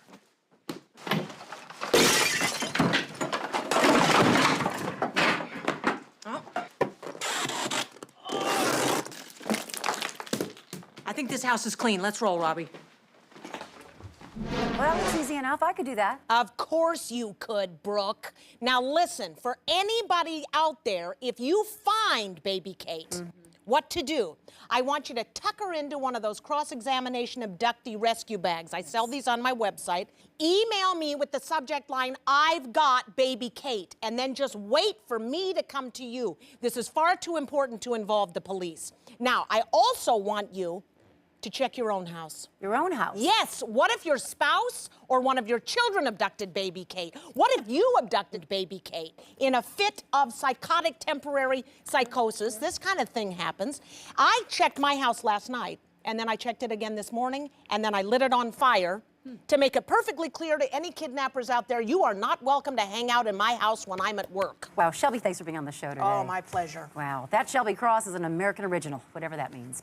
During the break, log on to OnionNewsNetwork.com, take our Insta poll. Do you think the media has been paying too much attention to the story of missing baby Kate? We'll have the results when we come back. Now, tell me how you think I could have done this. All right, let's check our Insta poll. The question is, has the media been paying too much attention to the story of missing baby Kate? 30% said no, please do more special reports and show more ads about this topic. 40% said the Onion News Network has been doing a perfect amount of coverage. And 30% said, I agree, the Onion News Network's coverage has been perfect. Wonderful. Well, it looks like we're getting a news blast here. The Wall Street banker whose pretty little face got knocked out of shape by the president is now making his first public statement since that fateful punch earlier today. Let's bring you there live. All I did was my job, and for that, I'm getting my teeth chipped by the president permanently for no reason. Shut up. Excuse me, what? What do you mean, shut up? I mean, shut up, asshole, or I'll chip the rest of your goddamn pretty boy teeth. Oh, that's nice. Why don't you focus on taking notes in your little notebook? Maybe we should kick your ass. Oh, yeah? Go for it, asshole. Oh, yeah. Come on. Hate me. I don't care. Mom Hate should me. have punched you in the dick. Hey, big guy. It's not my fault that your parents wasted their money on J school. Get a real degree, and then we'll talk. Jesus Christ. It's times like these that I miss being a field reporter. I'd wrap my hand around a stack of nickels and knock that pretty little finance prick's teeth right down his throat. All right, it's time for some entertainment news now. Starfix entertainment reporter Angelique Clark is here to fill us in on the fall TV lineup. Welcome, Angelique. Hi, Brooke. Hey, it's so great to see you. You know, we rarely get a chance to hang out like the two single gals that we are. I texted you a little earlier today letting you know that I am officially back on the market. Oh, right. You're taking the classes. Well, actually, I just found out today that 97% of all the men who are taking those classes either wear a ponytail or wear shorts all year round, so I canceled it. Yeah, which means I'm free tonight if you want to get together. Maybe go to the dance club, dance to the dance music. What do you think? Sure. All right, call me. Okay, well, on to the fall TV lineup, which is positively jam-packed with big shows. First up, there's Fox's new vocal competition, X Factor. But the X Factor is facing off against some stiff competition, sitting on the couch in the dark, not watching the X Factor. While the X Factor has a lot going for it, including familiar faces like Paula Abdul and Simon Cowell, sitting quietly in the dark features both darkness and quiet, things which may prove more appealing to viewers. My Wednesday nights are really pretty full. I got the news at 6, I've got Modern Family at 7, then I stand with my arms dangling at my side, staring at nothing for an hour, and then ESPN at 9. I just don't see the X Factor really fitting in there. And Boardwalk Empire has announced big changes for the end of its second season on HBO. In response to lackluster ratings, HBO has announced they will be retooling the 1920s period mob drama into a more modern mafia show starring James Gandolfini. In an interview, HBO executive Jeff Foreman told Entertainment Weekly that lead character Prohibition-era racketeer Nucky Thompson will be reimagined as a North Jersey mob boss in the present day who regularly talks to a psychiatrist. Gandolfini says he's excited about joining the show, telling EW.com, "It's unlike anything I've ever played before because the character's name is Nucky instead of Tony." And also new this fall is Fox's Terra Nova, a sci-fi drama about a band of time travelers who go 85 million years into the past. With the show being compared to previous hits like Lost and Battlestar Galactica, sci-fi fans are already buzzing about how the show's creators will eventually screw up the series. Some are guessing a 5-year-old child who was actually God will be introduced around season 6 to start clumsily wrapping up plot lines under the guise of a moronic spiritual message, while others are speculating ghosts will show up for no reason. Dinosaurs might actually start talking to the humans because they're actually aliens or something else like that. Don't worry, we'll figure it out last minute. All right, back to you, Brooke. Thanks, Angelique. Hey, what's coming up on the Starfix tonight? Well, I'm going to try to get Taylor Swift to say something anti-Semitic. Fantastic. Look forward to it. Okay, call me, bestie. Hey, I just love that Angelique. She's something else. Now for the tragic story of a drunk driving death, let's turn to Onion News Network rising star, O'Grady Shaw.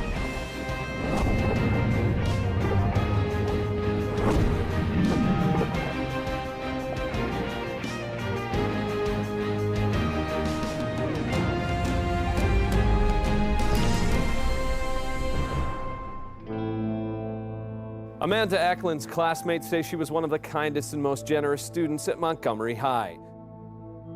Her 4.0 GPA and hours spent volunteering at a local homeless shelter truly make her death at the hands of a drunk driver earlier this week all the harder to take for this school and this community.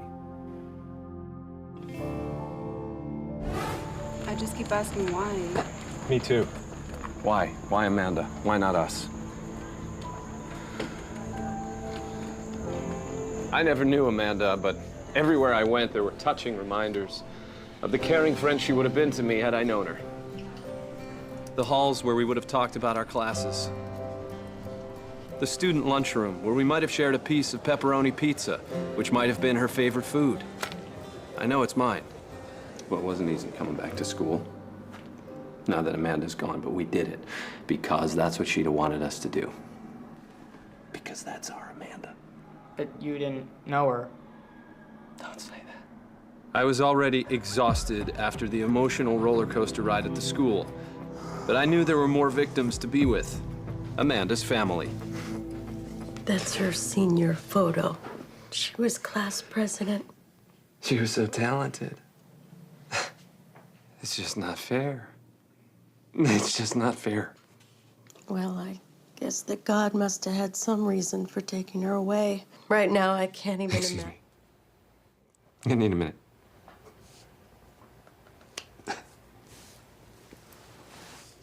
I'm sorry.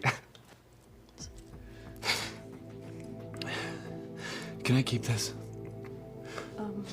Losing Amanda was one of the hardest things I've ever had to deal with, but I knew I had to be strong for this community. I couldn't let them go through the funeral without my support. I don't want the pain to stop. I don't want to get any easier. She's so much better than all of us. I don't want to go on. The pain. She was so much good. She cared about so many people. She loved you so much. Andrew, she loved you so much. What's your name? She loved you, Russell. And we have O'Brady Shaw with us right now. Thanks, Brooke. Not quite how I would have reported the story. Seems a bit unprofessional to let yourself get so emotional. Well, when people are feeling pain, I feel it too. Don't you ever get emotionally invested in a story? No, I don't. You know, I had my tear ducts cauterized years ago, and I like to keep my emotions stored in a special place in my mind where they only come out for my night terrors. I guess it's like that old Japanese proverb. Wakatara sonomama de. Yeah, okay. I saw that special report you did from the war zone in Darfur the other night. You almost got shot at one point. I didn't even notice. I was so wrapped up in the feelings of the moment. That bullet could have passed right through me. I wouldn't have even felt Yeah, it. too bad that didn't happen. Okay, thanks for stopping by, O'Brady. All right, when we come back, we'll read some of the best entries for our Compliment Brooke Twitter contest, and who knows where things might lead from there. Maybe you invite me over on a ride on the container ship that you use in your import-export business. Maybe we get a little frisky. Well, let's just say we'll see. Stay with us. You can take off your live-proof vest now because you're back in the fact zone. Well, we got a lot of entries into the Compliment Brooke Alvarez Twitter contest, including user @TonyCamein, who says, @Brooke Alvarez, hell yeah, I'd tap that, and @24Phantom, who says, you slammin' girl. Well, it looks like we don't have a winner just yet because these compliments are pitiful. Thomas used to say that my beauty was like a fulgent shaft of light piercing an empty room. You're going to have to try harder, people. Well, in efforts to reduce the number of troops in Afghanistan, the U.S. military has increasingly relied on the use of unmanned Predator drones. But after 10 years of combat in Afghanistan, is it time to take a second look at our policy of killing Afghan children with missiles shot from terrifying remote control flying robots? Well, for some answers on this, let's see what the first responders have to say. Hello, Duncan, Jason, Nancy.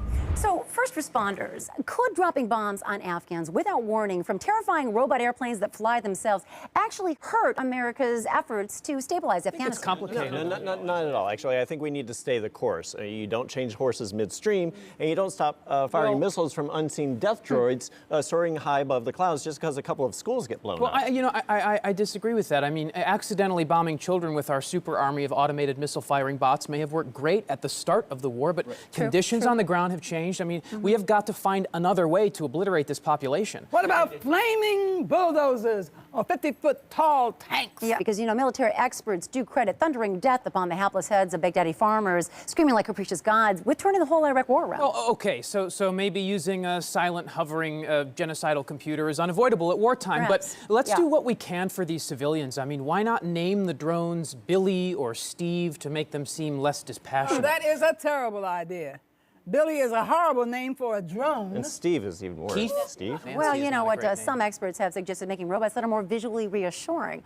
This Pentagon report that was released saying that they're now developing a 40-foot robot that actually looks more like an American soldier and also sprays lasers out of his eyes. Well, at least that's a step forward. Hey, look, as long as it fires missiles and bombs with very little accuracy and 0 Americans are at threat, I'm all for it. Good point. They should give it funny, floppy arms. Yes. Oh, it should spray candy out of its chest a few minutes before it starts shooting everything. You know, Jason, that's actually a really nice gesture for the children who don't accidentally get mowed down by the bullets. Sure. Yeah, well, thank you, first responders. Excellent debate. Yeah.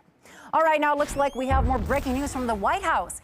Vice President Joe Biden, looking to capitalize on the president's banker punch bounce, announced moments ago that he, quote, took a shit on the steps of the New York Stock Exchange earlier this evening. Reporters and onlookers had a much more muted reaction to the vice president's announcement, asking him no questions and staring silently at him for a full 2 minutes before Vice President Biden tried to get running high fives from everyone in the crowd. If you're asking me if he regrets it, then no.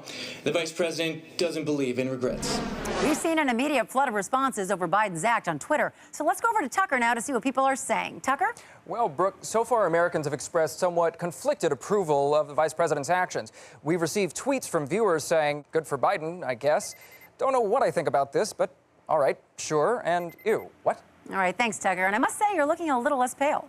Yes, Brooke, I drank 2 quarts of orange juice and I'm feeling much better now, thanks. Fresh squeezed, I hope. I don't want my blood to come in contact with processed sugar. Of course. All right, now, a lot of you have been asking me what the secret ingredient is in my Brookaroos snack cakes. I've never told anyone before, but I'm going to let the cat out of the bag right after this break. You're back in the Fact Zone, and I'll bet you're munching on some Brookaroos. So what's the secret ingredient? Well, every time I bake a tray of Brookaroos snack cakes, I hold the face of one of my rivals over the bowl and just let them cry right into it. So, my friends, what you're tasting is victory, and it is sweet. That's going to wrap it up for us here in the Fact Zone, but before we go, I'd like to introduce you to my new single girl posse that you'll be seeing me around town with. First off, not a big surprise, is Angelique Clark, our entertainment reporter. Oh, sure, she's a little slutty, but in a fun way. Then there's Shelby. She's a little uptight and focuses a bit too much on work. Sometimes she drives men away because she wants to be on equal ground with them or wants to arrest them for being a pedophile. And lastly, current it girl Pippa Middleton. I haven't met her yet, but no matter. I've sent some people to collect her in London. Okay, that's it for tonight, folks. Go take a walk, clear your head, and we'll see you here back in the Fact Zone tomorrow.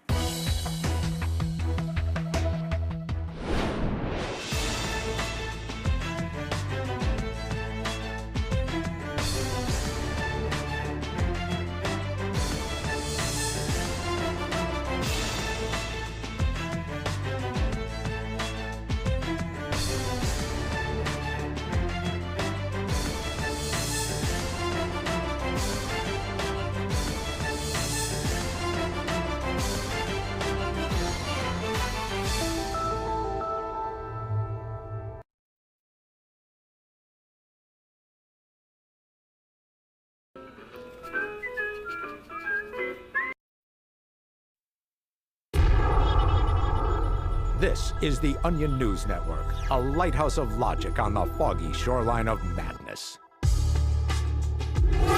I'm Brooke Alvarez. Here's what's on our news radar right now. The Supreme Court has ruled corporations are allowed to give unlimited donations to the Supreme Court.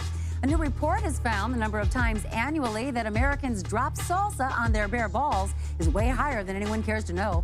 And the T-Rex star of Terra Nova has been arrested carrying 375 pounds of cocaine. Get ready to go under the knife. You're required to have your natural biases surgically removed when you enter the Fact Zone.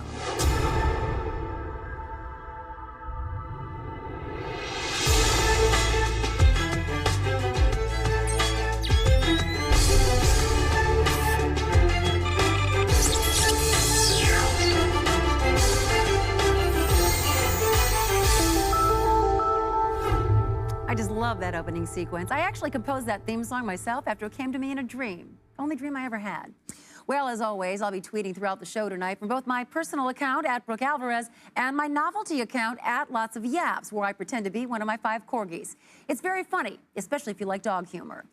Now, before we get too far on tonight's show, I'd just like to mention briefly that some of you may have seen an article in this morning's USA Today titled, "Is This the New Face of Cable News?" It's about a reporter that we've recently hired here at the Onion News Network named O'Brady Shaw. He's been doing quite well for himself and was recently even given his own show, which airs right after the Fact Zone. Now, Mr. Shaw's success is entirely deserved, of course.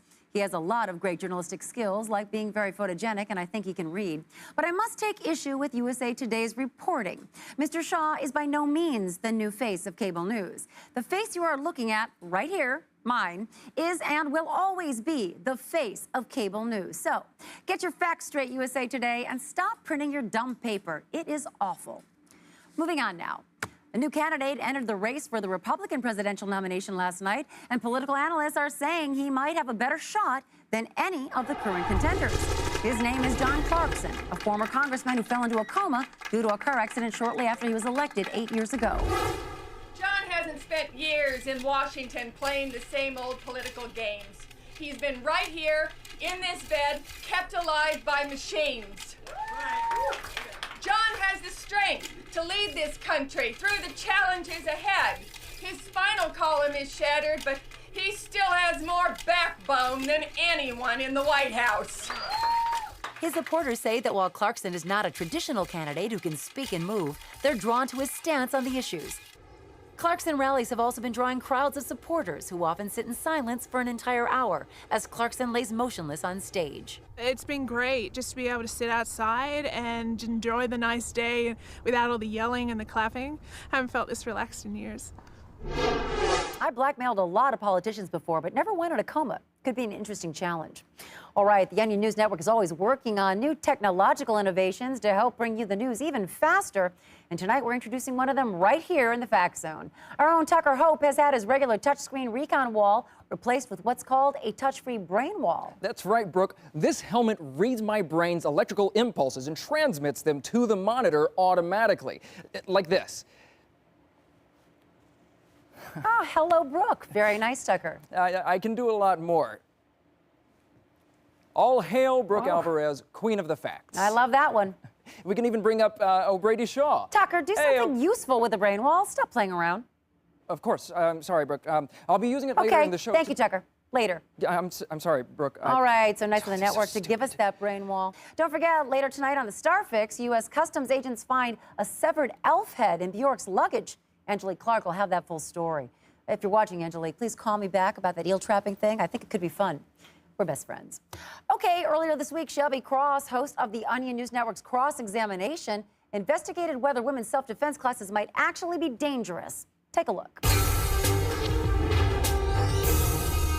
Now listen up, ladies. I want to have a word with you. If you think taking a self-defense class is going to make you safer, you are dead wrong. And I want to tell you why. Let me paint a little picture for you. You walk into a self-defense class, and a man teaches you how to fight, right? Now, what happens when you walk out of that class? That man who just taught you how to fight now knows every single move in your arsenal. He knows what you would do if he was going to attack you. That's right. If this self-defense class instructor decides to turn on you, you are dead meat. So what do? Watch and learn. And choke. I recently signed up for one of these self-defense classes and brought along a camera crew to watch. Take a good look at this class instructor. Thank you very much. Boy, was he smooth. He tried to butter us up with flowery compliments like, good work, nice try. Yeah. But don't worry, folks, I wasn't letting my guard down for 1 second. Maybe he wasn't planning to attack me at all, but he could potentially plan to attack me at some point, and that left only one option. Take him out first. This door. This is him. This is the guy. My quarry approached, and when the moment was right, I struck. Oh! I knew he'd be able to counter my every move if I just did what he had taught me, so instead, I did exactly the opposite. He taught us how to do an eye jab. Instead, I beat him with a baseball bat. He taught us how to do a foot stomp and a hair grab. Instead, I just hit him with the bat even more. And when I was through with this guy, I made sure he knew who I was and that he should never try any funny business with me. I am Shelby Cross! Do not ever attack me! Now, folks, I acknowledge that this man may have never been a threat, but a potential threat is just as dangerous as a real one. I don't play games with my life, and neither should you, and that's it. Thanks for that, Shelby. Very good advice. You know, sometimes men who appear to be harmless, handsome do-gooders are in fact snakes who are trying to usurp you and should be dispatched brutally. All right, well, everyone is talking about tonight's GOP debate, and for some quick analysis, let's turn now to our first responders. We have tonight Duncan Birch, Laura Lee Hickok, and of course, David Barradale, whose opinions are sponsored by Acura. First responders, you saw the debate tonight in the green room. Who do you think came out on top? David. Well, since I definitely watched the debate, I thought everyone did a really good job. Laura Lee. Well, I thought that all of the candidates acted in a very professional manner, and if anything crazy happened, you would have mentioned it in your introduction. Okay. Or right now. But was it too by the books? I mean, do you think that the voters actually learned anything about the candidates tonight? Duncan. You know what, Brooke? It's so obvious. I'm not even going to answer that question. I mean, no. I mean, yes, but no. I disagree. Why do you disagree? I don't know. I just do. Okay, wait a minute. You guys actually did watch the debate tonight, right? Oh, yeah, yes. Over and over yes, again, totally. like, a lot of You know, I times. had been watching Bridezillas, but then I was like, oh, it's debate time. I should watch that instead since it's my job. And so I did just that. I did not keep watching Bridezillas. All right, I was just checking. Now, a lot of people said that Rick Perry had a terrific night. Why specifically, David? Oh, Rick Perry, yeah. Oh, why not? Yeah. Yes, Rick Perry, he's very fiery. Yeah, okay, but I disagree with what you just said. I have the opposite opinion of David here. Laura Lee, what do you think about Rick Perry tonight in his performance? Well, I thought he came off as very aggressive, and he was sort of like say a woman who goes to pick up her wedding flowers and then she finds out that they're slightly off-white instead of white like she wanted them to be, so she freaks out and throws them on the ground and stomps on them. That's what he was like. Yeah, and I thought that Mitt Romney looked very presidential. At least I thought that's, I don't know what you thought, but Mitt Romney? Yes. Mitt Romney. Mitt Romney. Okay, wait a minute, you guys. Let me ask you this. Do you think any of the candidates were more favored than the others when it came to the questioning? I'm sorry. There's a lot of dust in here. All right, if you didn't watch the debate, just say so. I'm so sorry. I'm so sorry, It was one of those Brooke. naps where I couldn't wake up, and I was like, what's going on? Brooke? But we'll make it up to you. On primary night, I'll stay here till 4 a.m. Stop, Laura Lee. Oh, God. Just stop. Guys, we really screwed up. We didn't handle that very well, unlike an Acura, which handles perfectly. Well, I'm now being told that I have to show a promo right now for O'Brady Shaw's program. Yes, that's right. I have to cut into my program to play an advertisement for his show. So while this plays, I'll be over there, breaking various objects. As Sao Paulo struggled to dig out after last week's devastating earthquake, I'm just praying. I'm just praying and helping. one group was left with no one to care for them. There is nowhere for these homeless dogs to go. There is no food to give them. There is no clean water. These dogs are going to starve to death. I have to do the humane thing. I have to put these dogs down. O'Brady Shaw is the only journalist compassionate enough to do what has to be done. Put down 50 or 60 dogs today. I didn't want to. Let me help you! But their fate would have been much worse if I hadn't done it. It's better this way. O'Brady Shaw goes where other reporters won't and does the jobs other reporters can't. I'm so sorry. I'm so sorry. Gut Check with O'Brady Shaw. Live from Sao Paulo. Tomorrow night, only on the Onion News Network.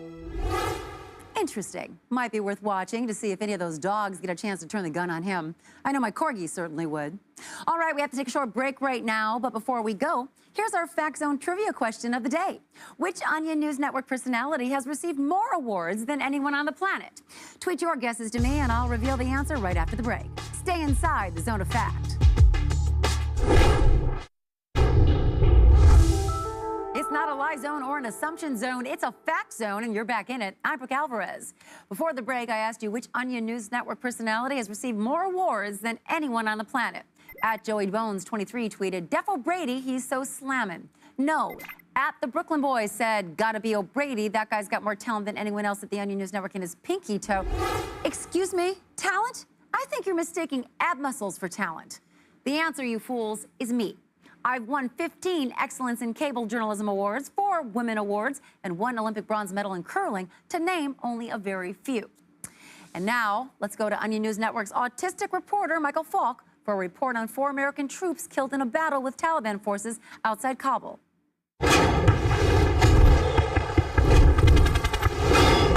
Okay, Brooke. Yesterday, 2 groups of men shot at each other near to Bagram Base, where I am. Today, the soldiers are happy about some of the men dying and sad about other men dying. Sergeant First Class Aaron Tomlin is only sad about 4 of the dead people. It's a long, tough day here. We lost 4 good men. No, 27 men died. 4 American soldiers and 23 Taliban soldiers. Well, I wasn't talking about the Taliban. But they are dead. Yeah, well... You are not sad about them. You have to understand, we're like brothers here. We're like brothers here. Am I like brothers here? No, I mean the men I fight. My brother's name is Robert Falk. He lives in Lansing, Michigan. He is very good at Jenga. Okay. This makes no sense. You said that 4 soldiers die and it makes you sad. But you said when Taliban soldiers die, it does not make you sad. I asked Base Commander David Hawkins to make it make sense. The last thing we resort to is hurting anyone. But you have to understand, it's our job to keep the American people safe from our enemies. And sometimes that includes... So if you kill your enemies at your job, it is not sad? Well... What if I killed my enemy Ryan at my job? It would not be sad? No, you shouldn't do that. But he is rude to me. He steals my yogurts. He makes fun of the way I talk. Look, only soldiers can kill without getting in trouble. Okay. Are you going to kill Ryan? No. It does not make sense. Were the Taliban happy when the Taliban died? I went to meet Taliban spokesman Haji Muhammad. They put a bag on my head to take me to the safe house, which made me stop thinking. آمریکایان و اسکربندی خوشحاله چمبریسی. خود به خوشحاله اما. داغ آمریکایان به مش گردم لکو. آچی طالبان بریسی. پخوابادیه. ولی خوابادیم. آقا خوشحالیه ده. آقا گرده شیدان یا سیده جنت روانجه. آمریکایان و اسکر خوشحاله چمبریسی. آب طالبان و خوشحاله چمبریسی. دا کارونه گرده ده خدا تعالی پلاس کیجه برورا. تکرد عمر خوشحالیه. This means that if we all join the Taliban, then no one will be sad when anyone dies. Here's how you join the Taliban. I do not like it here. I am Michael Folk. We'll let you know in a couple of days whether Michael made it back all right. Okay, Tucker, why don't you give us the daily briefing now with that brain wall thing? Thanks, Brooke. I think you're going to like what you see this time. Rapper Kanye West has apparently gotten into a high-profile feud with the Middle Eastern nation of Syria. The feud started earlier this week when Kanye West tweeted that the Arab nation was, quote, biting my shit with all that Syrian chanting. Ever heard of all of the lights? Get off my dick, Syria. In response, the Syrian oligarchy tweeted back, Syrian chanting dates from the 2nd century AD, dude, chill. In response, the multi-platinum selling rapper has released a diss track trashing the Arab nation, saying oil production slippin', population flippin', trick-ass country headed straight for political cataclysm. Syrian officials then sent security forces to West's LA mansion, which they now currently occupy. And now let's go over to Clayton, New Mexico, where after 7 deaths, the manufacturer of a brand of defective hot plates has announced that it will not be bothering to recall the product due to the, quote, generally negligible worth of anyone who actually owns a hot plate. Certainly we regret the accident. However, to go through the expensive process to protect the kind of people who warm up cans of soup on a single burner, usually wearing nothing but an undershirt, well, that seems excessive. These people are overwhelmingly single. They consume 6 to 10 drinks per day. Most of them are just waiting to die anyway. If our hot plates help them along... And on a personal note, New Mexico also happens to be where my sister Amy lives, and believe it or not, today is her birthday. Hi, Amy. Tucker? Yes, Brooke. What's happening? Was that woman your sister? No, of course not. I've never seen my sister naked, and if I had, I wouldn't still remember it like 10 years later. Let's go to Washington, D.C., where the, there it is, where a prostitute has stepped forward claiming that that's not a prostitute. That is my sister. My sister's not a prostitute. Kids. Okay, Tucker, what's going on? When they're young, they Tucker, don't what's always know going the on? rules. Nothing. I don't know why she did that. I don't know why the brain wall is doing that. Okay, Tucker, stop this immediately. This is the last thing I need right now. Virginia, press conference. She's claiming that several key congressmen have. She held a press conference earlier today. Yes. Okay, Tucker, is something wrong? No. I'm okay, just Tucker, gonna calm down. think of bunnies. Think of bunnies. This show is already hanging on by a damn thread, and now you're making a mockery of it? No, I can do this. Tucker, you are fired! No, and if you don't get off the set right now, I will resort to violence. No, I haven't finished the daily briefing. Guys, I'm not let's done. go to commercial I'm not right done. now. We'll be back in just a moment. Stay with us.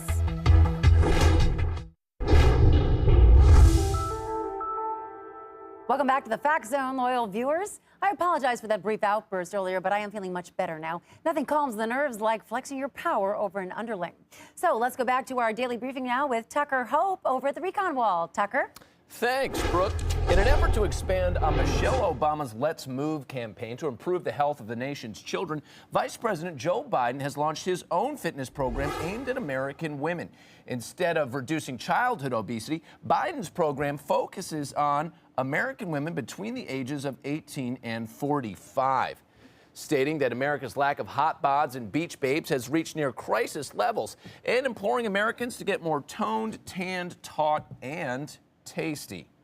When the vice president goes to the beach, he doesn't like what he sees, but he's confident that with better eating habits and exercise, we can make America sexier than it's ever been before. Just 45 minutes of aerobic activity a day is enough to transform a 5 into a 7. and 8 with makeup. And while Michelle Obama enlisted Beyonce to help with her campaign, the vice president has signed up longtime friend and collaborator Elle DeBarge to record a song and music video to encourage American females to shed pounds by dancing to the throbbing beat. Back to you, Brooke. That was wonderful. You know, I'm just so glad to see some professionalism displayed in the position of Tucker Hope. Well, of course, Brooke. Tucker, what's your opinion on O'Brady Shaw? Seems like a cool guy. He's not. Okay, he's not. Excellent. I like your attitude. Well, right now I'm going to take a moment to update my novelty Twitter account with a little joke about chasing cars. I had that dream again where I caught a car. Pretty cute, huh? Because it's from a dog. All right, we have a news blast coming in now, and a shocking turn of events just moments ago. Republican presidential contender John Clarkson has dropped out of the race less than 24 hours after announcing his candidacy due to a sex scandal. Clarkson was apparently caught receiving oral sex from this nurse.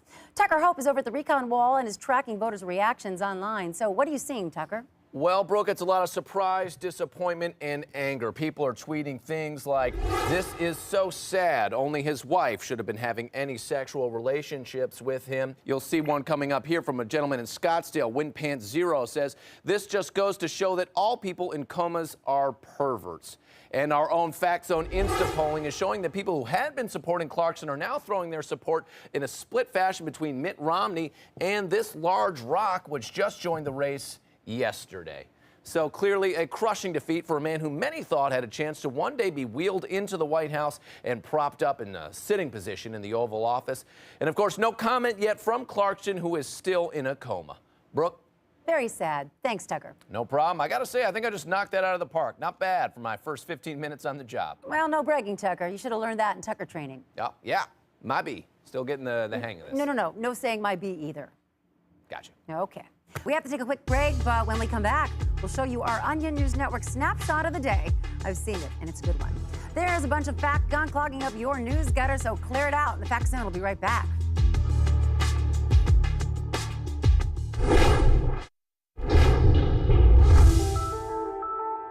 The Zone opens its arms to you and whispers fact. Thanks for staying with us. First off, here's our Fact Zone snapshot of the day. It's an elementary school in Tulsa, Oklahoma that has cut costs by replacing kindergarten with 2 seasons of Dora the Explorer.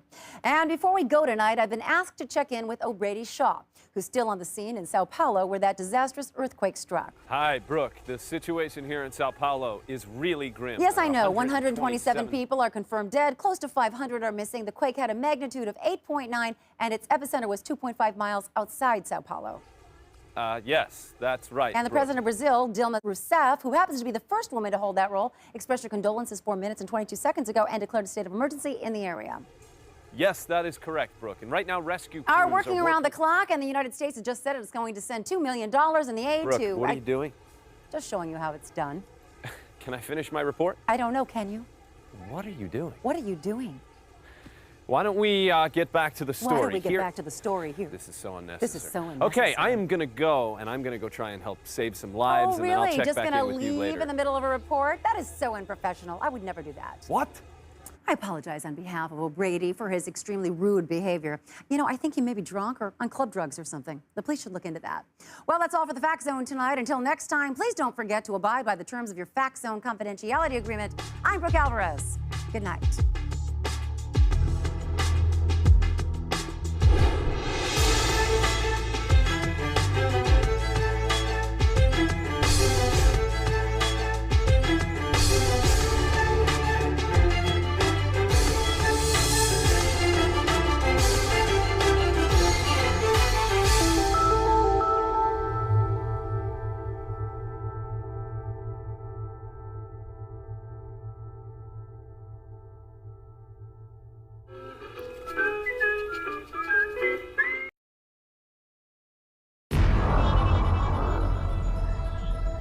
You're watching the Onion News Network, the most watched cable news network since the dawn of the dinosaurs. We're just a few days from Halloween, but we'll be donning our goblin masks and sexy witch costumes with a heavy heart. For one of the Onion News Network's most revered journalists passed away last night. Hold high your torches. For tonight, we send him to Newsman's Valhalla. I'm Brooke Alvarez, and you're entering the Fact Zone.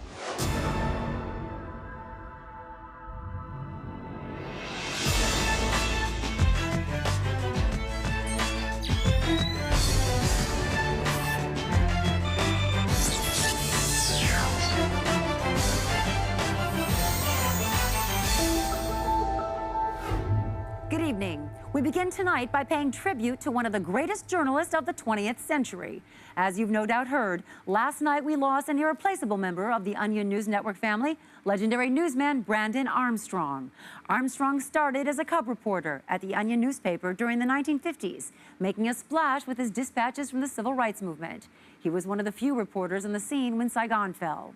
Hordes of South Vietnamese are converging around the embassy, hoping to be spared the brutal retaliation, sure to come at the hands of the Viet Cong. I myself am preparing to depart. I've already loaded one helicopter completely full of souvenirs for friends back home, and had to reserve a second helicopter for myself and the woman I'm currently sleeping with. And Brandon often became a part of history himself, as evidenced in the Nixon tapes subpoenaed during the Watergate investigation. The very few friends, and they're goddamn few, we have in the press. That's just too goddamn bad, isn't it? For Christ's sakes, it's worth it if you have to, you know, eat crow and shit and everything else. Well, Dick, you're preaching to the choir over here. Listen, bomb the shit out of whoever you need to bomb the shit out of. That's what I say. You're the goddamn president. They're a bunch of goddamn hippie-free queers. He reassured the nation in times of tragedy, as seen in his coverage of the Challenger disaster. This proves what the Onion News Network has been saying for 2 decades now. Man was not meant to leave planet Earth. And during triumph, like when the Berlin Wall fell in 1989. And these people of East Berlin are finally tasting freedom, like the freedom to purchase any quality goods they want on the free market, such as the Onion News Network brand blue jean, the only blue jeans that have the word freedom right on the tag. Brandon had unprecedented access to the corridors of power. Whether he was horseback riding with Ronald Reagan, playing tetherball with Jimmy Carter, or tag-teaming a co-ed with Bill Clinton, nobody was closer to the nation's presidents. Brandon was on the scene of the worst terrorist attack on U.S. soil. An airplane has just struck the North Tower. I want to advise the financial arm of the Onion News Network to buy gold and oil interest immediately. I repeat, buy gold and oil. Oh my God, another plane has just struck the World Trade Center.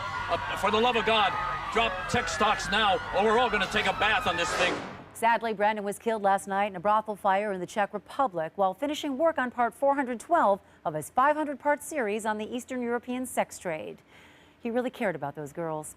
You know, Tucker, it's a shame you never got to meet Brandon. You would have learned what it feels like to be a cockroach in the shadow of a lion. Well, I can only imagine. It's enough for me just trying to fill the shoes of the previous Tucker Hopes. Yeah, don't worry. We've had 9 Tucker Hopes so far. Most people can't even tell the difference. Well, nothing new to me there. I do have 4 identical brothers. Oh, Tucker, by the way, I'm throwing a little party to celebrate my new status as a single woman. I'm going to put out some cups, crank up the German opera music, smash expensive liqueur bottles. Sure hope you'll be there. Well, the thing is that my brothers and I are dressing up as characters from Game of Thrones, and my costume it wouldn't make sense without... That's fine. Bringing them along is fine. Okay. All right, then I'll see you there. I will be the front half of Daenerys Targaryen's dragon. Okay. Thank you, It's the Tucker. green one. Thank you, Tucker. All right. Thank you, my Khaleesi. Well, as much as I'm looking forward to Halloween, not everyone is. The Onion News Network's own Shelby Cross weighed in on the dangerous annual tradition of trick-or-treating. Let's take a look at this clip from tonight's cross-examination. It is time to stop gift wrapping our children and hand delivering them to the predators among us. Yep, I'm talking about Halloween, the pedophile's Christmas. A little investment in some cheap candy and suddenly your neighborhood pervert is drowning in a winter wonderland of young flesh. And you know he has been looking forward to this for months. He spends money on fancy decorations to entice your unknowing children into his rape lair. But let me ask you one question, parents. What would you do if a man came over to your house on any other day with a greasy bucket of fun-sized Snickers and he says, hey, I'll give your son one of these if he dresses up like a little cowboy? You would blow his privates off with a shotgun. So why do you let your kids go over to that same creep's house just because the calendar says October 31st? So what should you do? Now, when a kid rings your doorbell, you invite him in, and then you keep them there safely until morning. Now, I know what you're gonna say. Hey, kids don't wanna spend the night in my basement. There's candy out there to collect. But that's why I carefully open up the snack-sized candy bars. I give them a dusting of sedative, and then the kids go out like a light, and they don't wake up until the danger's over. Now, part of my campaign this year, I've been running this little commercial after school and on Saturday mornings. Jeff, can we run this? Hi, kids. This is Shelby Cross. It's Halloween, and that means candy and costumes and games. but it shouldn't mean getting fingered by a lecherous neighborhood pervert. Be safe and never trick or treat door to door. There's no reason for anything bad to happen to you if you just listen to Shelby. Just listen to Shelby. All right, thanks, Shelby. Well, after weeks of debate about a new round of corporate tax cuts, today in Washington, President Obama finally struck a deal with Republicans, allowing them to kick him in the balls in exchange for nothing. For some quick analysis of this historic decision, let's go over now to the first responders. Today, we have joining us Nancy Fitchlander, Duncan Burge, and David Berridale, whose opinions are sponsored by Acura. So, guys, who won here? Who lost? David, let's start with you. I think Obama really came out on top here. He wanted an expiration date for these tax cuts. Boehner said no. He eventually negotiated the Republicans down to kicking him in the balls, and he didn't get anything at all. Okay, but it wasn't exactly an unqualified win, was it? Well, no. Obama doesn't get anything that he asked for, and they are going to kick him in the balls again and again very hard. But the point is that a deal was struck at all. The real issue here is not Obama and his balls. It's the Republicans, all right? And they really lost out on this deal. Okay, how so, Duncan? Well, they could have gotten, should have gotten, a bill that allows them to kick Obama in the testicles around the clock, day and night. But instead, they just settled for kicking him when he's awake? The American people want Obama kicked in the balls in his sleep. Yes. A democracy is about compromise, all right? Obama wants to end the tax cuts. The GOP says no. Pull down your pants. We want to kick you straight in the balls. Yeah. Obama says okay. You see, it's a give and take. If I were in charge, it'd be all take. Okay, guys. But what about the so-called ball-kicking machine that the bill requires to be installed crotch level under the desk of Obama in the Oval Office? Now, critics are saying it's just too expensive. It's way too expensive. A person can kick a man in the balls better than a machine. Okay, but Obama did release a statement earlier this morning about the ball kicking, and it said, quote, oh shit, oh God, ah. Oh, come on. America's tired of Obama's rhetoric. It's true. This is classic Obama. I mean, he's there on the floor clutching his decimated crotch while America is crumbling around him. Just get up and let some people kick you in the balls. Of course, but I mean, he needs to understand how politics works. I believe it was Patrick Henry who said, the tree of liberty needs to be occasionally kicked in the balls by patriots. No, that wasn't Patrick Henry. That was John Adams. Want to bet? Hells yeah. Loser gets kicked in the balls. Works for me. All right, guys. Well, sorry to inform you, but the quote was actually by Samuel Adams, so it looks like you're both getting kicked in the balls. Nancy, want to do the honors? It's a pleasure. I'm going to enjoy this. Oh, this is going to hurt, but at least I can soothe myself thinking about Acura's optional blind spot information system. Well, we need to take a quick break now, but first let's take a look at tonight's Fact Zone Instapoll question. What do you think of the federal government's decision to turn Detroit into a national haunted house? Log on to OnionNewsNetwork.com right now and vote.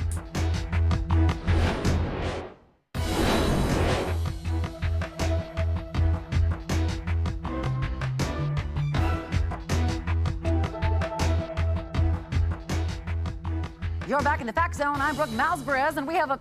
I'm sorry. I thought I could get through this. It's really me, Brooke Alvarez. I was just disguised as a mouse. Okay, now Jane Carmichael has the latest for us from Washington. Jane, will you be coming to my party this weekend? I rented a fog machine like I saw in a report on Club Drugs. We can all stand around in the fog. It'll be fun. I'm sorry, Brooke. I'm going to be spending Halloween with my mother. She's not doing very well, and Well, you're going to miss all the fun then when we're doing the Mashing Monster, but it's your choice, Jane. Go ahead. Take it away. Give us your story. Are Republicans deliberately trying to obstruct government business to hurt Obama's re-election chances? In Washington, Democrats charge Republicans with trying to do just that through their recent tactic of speaking and moving in slow motion. Senate Minority Leader Mitch McConnell, however, denied the accusations this afternoon in a 95-word statement that took him more than 3 hours to read, followed by a question and answer session that went on for another 5 hours until reporters became frustrated and left. Beltway insiders began to notice that Republican members of the House and Senate were slowing things down last week during Representative John Haller's argument against Obama's proposed tax increase. This bill will kill jobs. Democrats maintain that this is, quote, just the latest ploy by Republicans to derail the president's agenda at America's expense, pointing to previous methods such as going limp during committee hearings. No, he's doing it again. Congressman Haley. I can't. You'll have to help me. This is absurd. Someone prop Congressman Haley up in his seat so he finishes, please.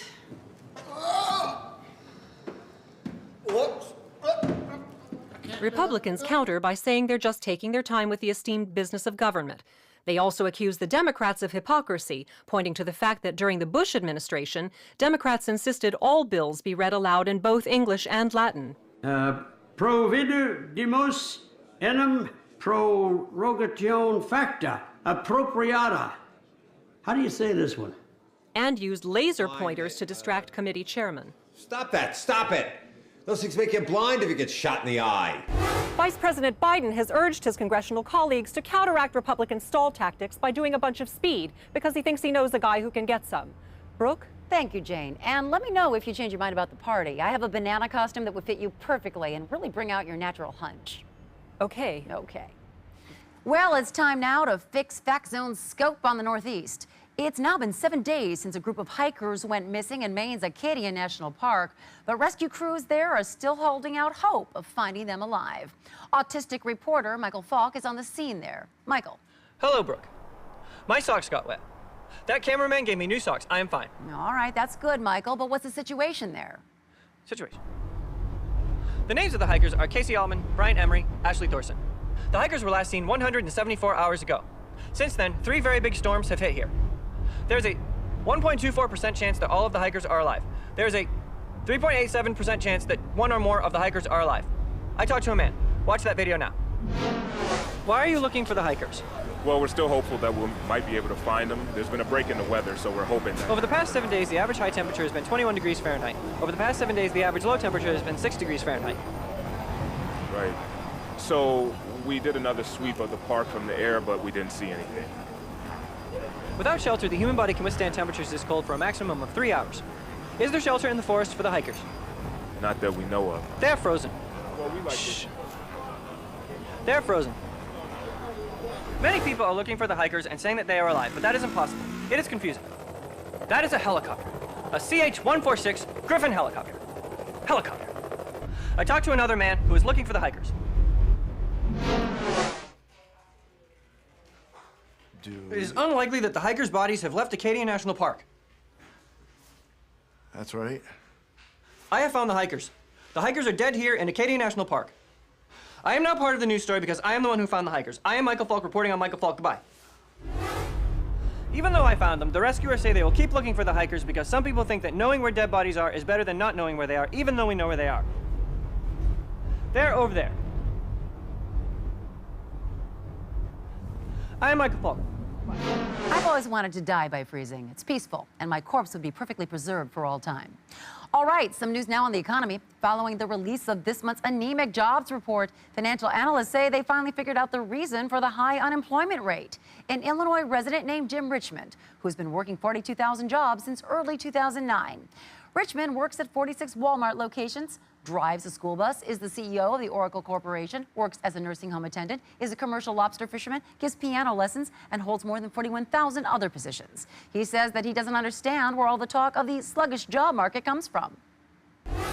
Why does everyone have such a hard time finding a job? I mean, just today I found 3 more jobs during my lunch hour. Look, I gotta finish up these potholes before I make a diplomatic trip to South Korea for my U.S. ambassador job. And though people have accused Richmond of giving many of his jobs short shrift, his 42,000 bosses have nothing but positive things to say about him. Jim's a great employee. He worked a double shift on Ladies' Night, and he still made it on time to do his scene in an adult film. I've seen his work. He's good. Richmond has rejected calls to give any of his jobs to unemployed Americans because he has 270,000 mortgages to pay. And we should also point out that Jim is one of our camera operators here in the Fact Zone, and a damn fine one at that. Keep up the good work, Jim. Okay, let's turn our all-seeing eye now on Pennington, Illinois via our local affiliate, WONN5. Well, folks, look who came crawling back to Pennington. That's right, Jeff Statsky. Just 4 years after leaving town to make it as a songwriter and musician on the East Coast, Mr. Hot Shit himself, Jeff Statsky, has returned. Locals are simply stunned that Mr. Ambition himself would deign to move back to Pennington, the town he once said, quote, wasn't big enough for his music. Oh, King Fancy Pants Statsky didn't become a big famous singer. Gee, what a shocker. I bet this wasn't part of his big plans when he broke up with Bethany or whatever and left town to go chase his big dreams. Welcome back, Bagsky. Tuffy's Bar is even planning a welcome home party for the would-be Bob Dylan. we got a nice cushioned stool for his precious little East Coast ass. Hey, Jeffy boy, we got the radio on. We're still waiting to hear that big song of yours. Where is it? Local business owners say Statsky might have just as hard a time finding work here in Pennington as he did when he was trying to be a dainty little songsmith in Coolsville. Oh, sure, I could set him up with a job, no sweat. Oh, wait, come to think of it, we don't have any openings right now for tambourine-shaking pansies who got dick-slapped by the big city. And Sheriff Stevens says he's making sure that Jeff finds out firsthand the meaning of small-town justice. I've written him up 4 times this week for speeding, loitering, disturbing the peace. You gotta keep your eyes on these big city degenerates. Hey, Jeff, do they have those electric light bulbs on the streets back east? Do they have indoor plumbing, or do they just crap on the streets like we do here? According to a friend of Jeff's mother, little rock star wannabe apparently decided to come crawling back after his longtime girlfriend committed suicide. Well, maybe that'll give him something to write about. Prick. What a nice story there about, well, I'm not going to pretend I watched that. Okay, don't forget to follow me on Twitter at Brooke Alvarez, where I'm tweeting my personal memories of the late Brandon Armstrong. And speaking of, let's go out now to a commercial by looking at one of the high points from a career paradoxically made up completely of high points. The Khmer Rouge is slaughtering thousands of innocent civilians. I have never seen anything like this. The brutality, the evil, the unlikely acts of heroism. This would make a spectacular motion picture for a Hollywood producer looking for their next project. Perhaps it is the story of a seasoned journalist who stands up to the Khmer Rouge, saving an entire village, including a buxom Cambodian maiden. And I'm sure if we all came together, we could get Paul Newman to commit to this. Now, I want to talk about the sequel. And we are getting word this hour that President Kennedy has, in fact, died. Vice President Lyndon Johnson will be sworn in today aboard it. Is that a bird? You heard it here first, ladies and gentlemen. There's a bird loose in the Onion News studio. I'll be damned. Who ever heard of such a, where is he? Another great moment in the life that was Brandon Armstrong. Okay, let's get the latest Hollywood scoop now from Angelique Clark in tonight's edition of Starfix. Hi, Angelique. Hey, Brooke. Can't wait to see you tonight at my party. Oh, right. Yeah, I'll be there. Hey, would you mind coming over a little early and maybe helping me with the decorating? People do that, right, for these kinds of things? Oh, yeah, totally. I was thinking of getting some tinfoil strips to hang and also maybe renting a live bat. Oh, yeah, I'll try to come. No, do it. We need some girl time. Okay. Well, Paramount Studio executives are reporting that there have been costly delays on the set of the new romantic comedy Three's a Crowd after hackers shut down star January Jones. The Mad Men beauty reportedly began malfunctioning yesterday afternoon, spouting garbled gibberish and programming code. This audio from set was leaked to BuzzFinder Online earlier today. I like them equally and dislike them equally. Interaction, I've won season 1. I've won 60 Betty Draper. Can somebody fix this? 1 to B. Miss Jones was eventually taken offline and her head shipped back to the manufacturer for inspection. And now over to TV land, where the billionaire who has single-handedly kept Chuck on the air announced that he will end the show after this season. For the past 4 years, shipping magnate Albert Halsworth has been known as the only regular viewer of the NBC action comedy, pouring millions of dollars of his personal fortune into keeping it afloat for his own amusement. But in a statement earlier today, Halsworth said he felt this season was a good point to wrap up the Chuck storyline. If I had anyone in the world to talk to about Chuck, I might keep it around a little longer, but being the sole viewer is getting a bit lonesome. I think I shall be done with it. In a related story, Halsworth says he will keep Minute to Win It on the air a while longer since watching it seems to comfort his mentally retarded son. Brooke? Oh, thank you, Angelique. We have to take a short break right now, but in the meantime, tweet me your reaction to the recent poll that shows Americans are furious at Washington lawmakers for listening to them. What's wrong? Are you worried that the Fact Zone won't come back for you? Don't worry, we'll be back in a moment.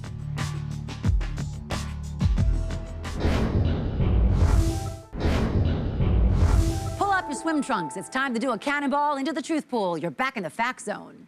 Let's look now at what you think about the new poll that shows Americans would rather lawmakers stop listening to them. @PlusX79 says, just do your jobs and stop trying to guess what we're telling you to do. Well, the Onion News Network has been inundated with tributes from colleagues of our beloved Brandon Armstrong, like this message we got from Charlie Rose. Brandon Armstrong had a profound impact on my career. He is the one who came up with the idea to make the background of my studio completely black. Originally, I was going to make it swirly neon tie-dye with a lot of glitter, moving lights, and a couple of disco balls. Occasionally, flames would shoot up, and there would be animals. Brandon Armstrong taught me everything I know about reporting the news. Now, in his will, Brandon asked that his ashes be spread over Loch Shiel in his beloved Scotland.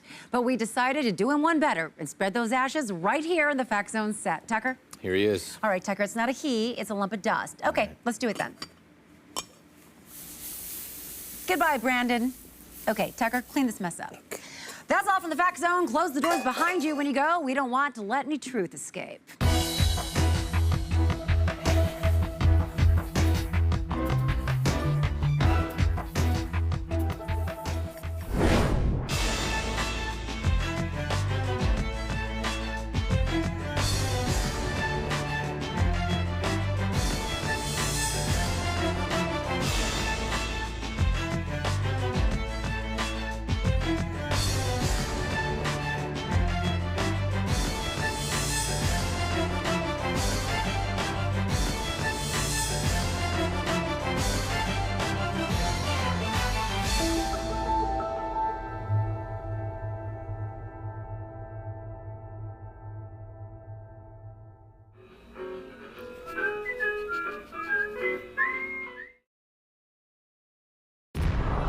You're watching the Onion News Network, on your side before you even know what side you're on.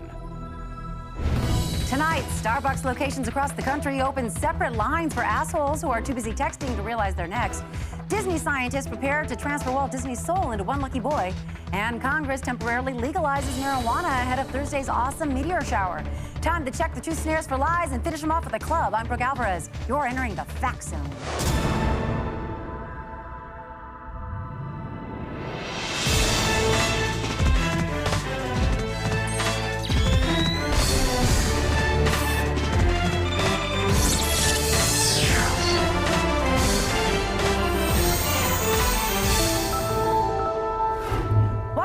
Zone. Before we get started tonight, I'd like to address something that's been in my sights. A documentary entitled From Space Girl to News Tyrant, the Brooke Alvarez story, aired on public television last night, and it addressed certain points from my past that I hope would never come to light. Many of you do know that I was born in Russia and spent my childhood there, but what you may have not known until now is that I became the first ever Russian child cosmonaut in 1971. In its rush to be the first nation to put a child into orbit, the Soviet government sent me into space. I spent 3 weeks in a tiny, poorly insulated capsule with very little food or water. This is true. And this documentary is out there, so, well, we might as well take a look. Bronislav Alexeyev, now known as Brooke Alvarez, was forced to fight tooth and nail for her survival against a vicious chimpanzee named Mr. Dmitri, a lab animal launched along with the young Alvarez to compete against her in cruel experiments. The experience changed her forever. Well, she was such a pretty, happy little girl, but when she came from space, she changed. She was hard and merciless. We were terrified of her. She always had awful night terrors. Always about the chimpanzee. She would scream all through the night. Mr. Dmitri, no, stop biting me. Stop biting me. It's about 6 years ago. I was, coming in to read for the position of Fact Zone anchor when my car was pushed off the road and into a ditch. I still wonder if it was Brooke. I've heard that most of her scalp is skin grafts, which explains all the weird little colloquialisms she uses, like some days the chimp rips all the hair out of your head, and some days you brutally murder the chimp. Well, there you have it. It's all true. But to those of you who would view this as some sort of weakness, let me say this. I am immensely powerful and terrifying. Little Bronislav Alexeyev died in that capsule in 1977, along with a bloodthirsty chimp she strangled with wires ripped from a console. And from her ashes was born Brooke Alvarez, the most dangerous name in news. Now, this is the last anyone needs to address this issue ever. I consider the matter resolved. Okay, then, let's get to our top story in Washington today. Looking to jumpstart the country's fiscal recovery, President Obama has turned America's economy over to Blake Morris, the man in charge of Zico coconut water. The president agrees that it basically tastes like ball sweat. But you can't deny the simple fact that this stuff is absolutely everywhere. Anyone who can sell this garbage by the truckload obviously knows how to bring in capital, and we're confident Mr. Morris will steer the country into solvency. All right, for more on that story, let's go to Jane Carmichael now in Washington. Hi, Jane. Hi, Brooke. Jane, you should really tip your makeup people. They've done a wonderful job today of covering up those crow's feet. Thank you, Brooke. And I'm very sorry to hear about the horrible things you suffered in the Soviet space program. All those awful experiments, electric shocks when you fell asleep for more than 10 minutes, that terrible chimpanzee and the puzzle games. Jane, I really forbid you to talk about this any further on my show. It's just that it all makes so much sense now, Brooke. All the years of intimidating and belittling me, you really can't help it, can you? You poor, poor Jane, woman. this is unacceptable. We don't need to hear any more about this Washington. We're done. Thank you, Jane Carmichael. Thank you so much. From Washington, Jane Carmichael, everyone. All right. Okay. No one has been more vocal about the economy than the Tea Party activists. And this morning on Today Now, Jim and Tracy had an interview with a new Tea Party politician.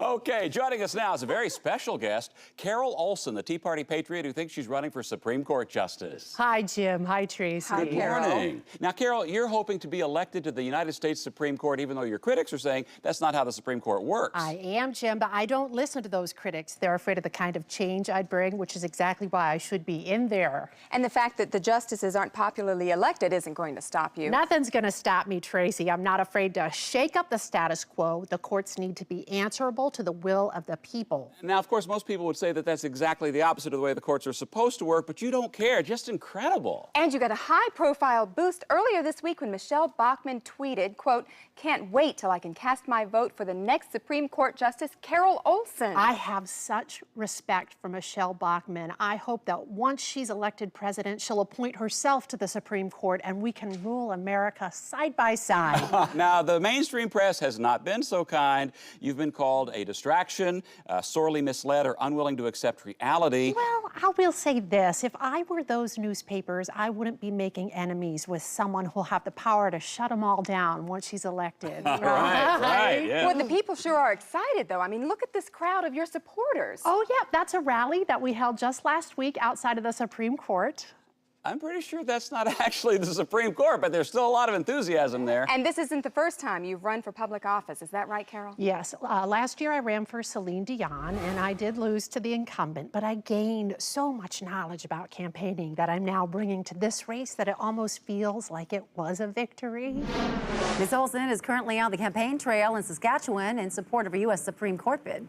All right, now for a special investigative report. Last year, U.S. officials seized nearly 600 tons of counterfeit goods. The Onion News Network's Gavin Fisher takes us to the murky bottom of the lucrative American black market. Chinatown, New York. It's one of the busiest hubs of counterfeit goods in the world, where an underground network of Chinese bootleggers operates in the shadows, costing the U.S. an estimated $300 million each year. How does this network of smugglers manage to evade law enforcement? The Special Investigative Undercover Response Team was about to find out. If I was going to infiltrate the counterfeiters, I had to become one of them. With the help of the Special Investigative Undercover Response Team, I disguised myself as an average Chinese person. Ah, most excellent. And rigged my glasses with a hidden camera to catch all the action. My name is Hong. Me new in town. Please to direct me to black market smugglers. This a Prada bag of shimmerek, most precious jade. You would honor me by telling me where you got it. It is a counterfeit, no? I don't know. Go away, go away. It was clear I'd have to look elsewhere for answers. The revered elder. Please to direct me to counterfeit goods store. Huh? It is hard to find in the Forbidden City. You know, Forbidden City. I was being stonewalled. But why? I spoke with sociologist David Kim about my difficulty infiltrating the Chinese counterfeit underbelly. Of course no one's gonna talk to you. What you're doing is extremely offensive. Ah, I see. You want the most helpful. The sociologist helped me see that dressing like just another average Chinese citizen wasn't going to get me anywhere. In order to get answers, I knew I had to take a new tactic, appealing to man's most carnal desires. Hey, boy, you like what you see? You like? Oh, not again. Get away. Oh, me? You don't know me. My name's Cherry Pie. No, you're not. Get out of here. You want sucky sucky? Oh, I'm calling you the Want police. sucky sucky? I was arrested for prostitution. For the Onion News Network, I'm Gavin Fisher. Okay, we have to take a quick commercial break, but first, let's look at the Fact Zone trivia question of the day. Which U.S. president was also a world-class magician? Find out when the Fact Zone returns.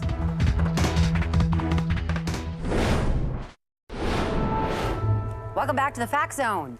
And now the answer to our daily Fact Zone trivia question: what U.S. president was also a world-class magician? And the answer is our 23rd president, the amazing Gabardini.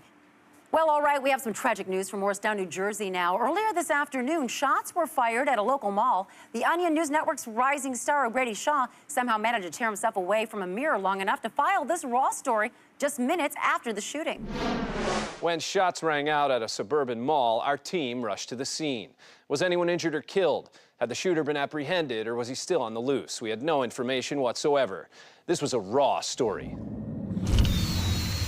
The call just came in over the police radio. We don't have time to set up the SAT truck. Yeah, right here. It's just me, my producer, Glenn, and a camera. Buckle up. This is the north side parking lot of the mall. We don't know where in the mall the shots were fired. We don't know what's going on. It looks like a security guard. I'm gonna see what he knows. Turns out he wasn't a security guard. He was just a guy in a blue suit. We still have zero information. Where do we go next? I have no idea. My gut says that way. Come on. I see an ambulance. Confirmed ambulance sighting. You'll see this space by the curb where an ambulance was parked just moments ago. I can still feel the residual heat. Where did the ambulance go? Was anyone inside? One thing was clear, this story had yet to unfold. I managed to track down an employee. Hey! Oh! I don't know what's going on. I just saw people leaving, so I left too. Did you see the shooter? There's a shooter? Oh my God, are people okay? She had no information. The story was that new. I'm trying. Gah! Trail's gone cold. Let's roll out. Let's go. Go, go, go, go, go. You have any idea where the shooter is? I was being stonewalled by police, but I couldn't let that stop me. I see a helicopter. I spoke to a woman who said that she saw a man being escorted through the mall by police. Could this be the shooter? According to the description, he was a male, aged somewhere between 20 and 60. He's either Caucasian or part Latino or something like that. He was wearing some kind of a jacket. And I wrote something else here, but he got smudged. However, that information later turned out to be false. The shooter, if there is one, remains at large. Needless to say, our thoughts are with the victims here today, if there are any, which we don't know yet. That's the raw story. With us here now to follow up on that story is O'Grady Shaw. Hello, Brooke. Well, I certainly hope your perfect skin didn't get too dried out in the parking lot. I mean, your whole career is actually riding on that pretty face of yours, isn't it? Thanks, Brooke. I'm fine. Listen, Brooke, I wanted to take this opportunity to invite you to come with me to Russia. We want to film a very special episode of Gut Check where we visit the grave of your mortal primate enemy, Mr. Dimitri. No, I don't think so. Thank you, O'Bradley. Look, I think you could really stand to gain some closure here. Well, that was O'Brabbley Sharp with a very harrowing story. I think you need to confront Well, this. the Onion News Network's O'Bribblestein Shoemaker bobblehead. I think we're going to go now to live, actually. We're going to live go. We are. I am discombobulated. Let me get myself together. And now what's next? We're taking you live to Washington, where new government economic guru Blake Morris is testifying before the House Energy and Commerce Committee about how to make the American economy as successful as Zico coconut water. Okay, Mr. Morris, with all due respect, you're on the government's payroll now. How are you going to apply what you've done for this awful drink to the American economy? Well, it's really just about finding a loyal fan base with a quality product. Tastes like sin. Palmberry. Well, you should try the chocolate. How do I open this little box here? Is there a straw or something? I wouldn't drink it. Zico isn't for everyone. It's just a clean, quality source of minerals for... But we need something that can help the American economy.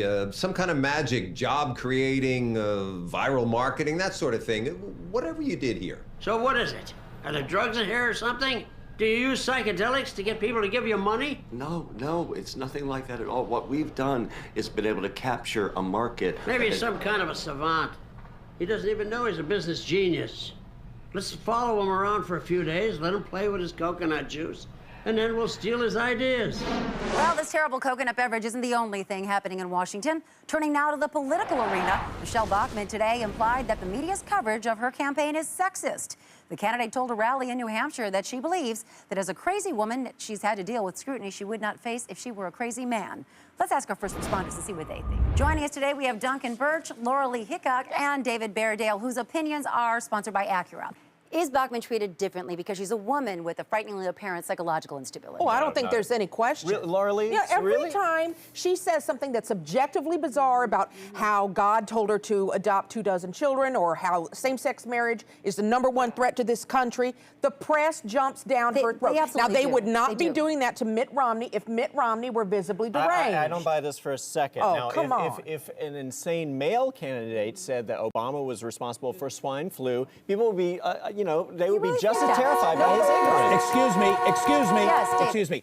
Look, she needs to start running a powerful, responsive V6 of a campaign and stop spending so much time worrying about the media. Exactly. You don't see this Acura TL worried about how it's being treated. I mean, this thing can take almost anything people can throw at it. Well, if all this is true, how does Bachmann go about throwing off the focus of being an insane female candidate? Oh, she's got to beat her crazy male opponents at their own game. If they're going to come out and supporting gun rights for the developmentally disabled, she should come out supporting gun rights for dogs. Exactly. That is totally accurate, Laura Lee. I'm 100% accurate. Thank you, Dave. Okay, when Bachmann started running around last week, though, in circles, rubbing herself with mud and shrieking wildly, the media focused completely on what her hair looked like during the incident. But when Herman Cain did the same thing just a few months ago, people focused on his insane babbling. There's a clear double standard. No, that's because his insane babblings were cogent political points. As were hers. Yes, David? I'm revving this powerful fuel-injected engine to show my support for Laura Lee's opinion. Well, thank you, first responders. Thank you very much. Okay, we need to take a quick break now, but in the meantime, tweet me your thoughts about the new FDA-backed law requiring all fast food customers to eat in front of a mirror. I'll read some of your responses when we come back. Well, you're back in the Fact Zone, and we have a few of your reactions now to the FDA's new requirement for fast food customers to eat in front of a mirror. Tony Kamen says, now I see why you called Neil Armstrong a pussy that wouldn't last a minute with a chimp on board. Okay, for the last time, stop mentioning that infernal ape, people. I have spent my whole life trying to forget about him. All right, let's move on now. Earlier this week, police in South Carolina pulled the body of missing mom Sharon Mockler out of a marsh after her husband confessed to her murder. The news caught the attention of our own Shelby Cross, who for years now has campaigned for America's marshes and bogs to be eliminated.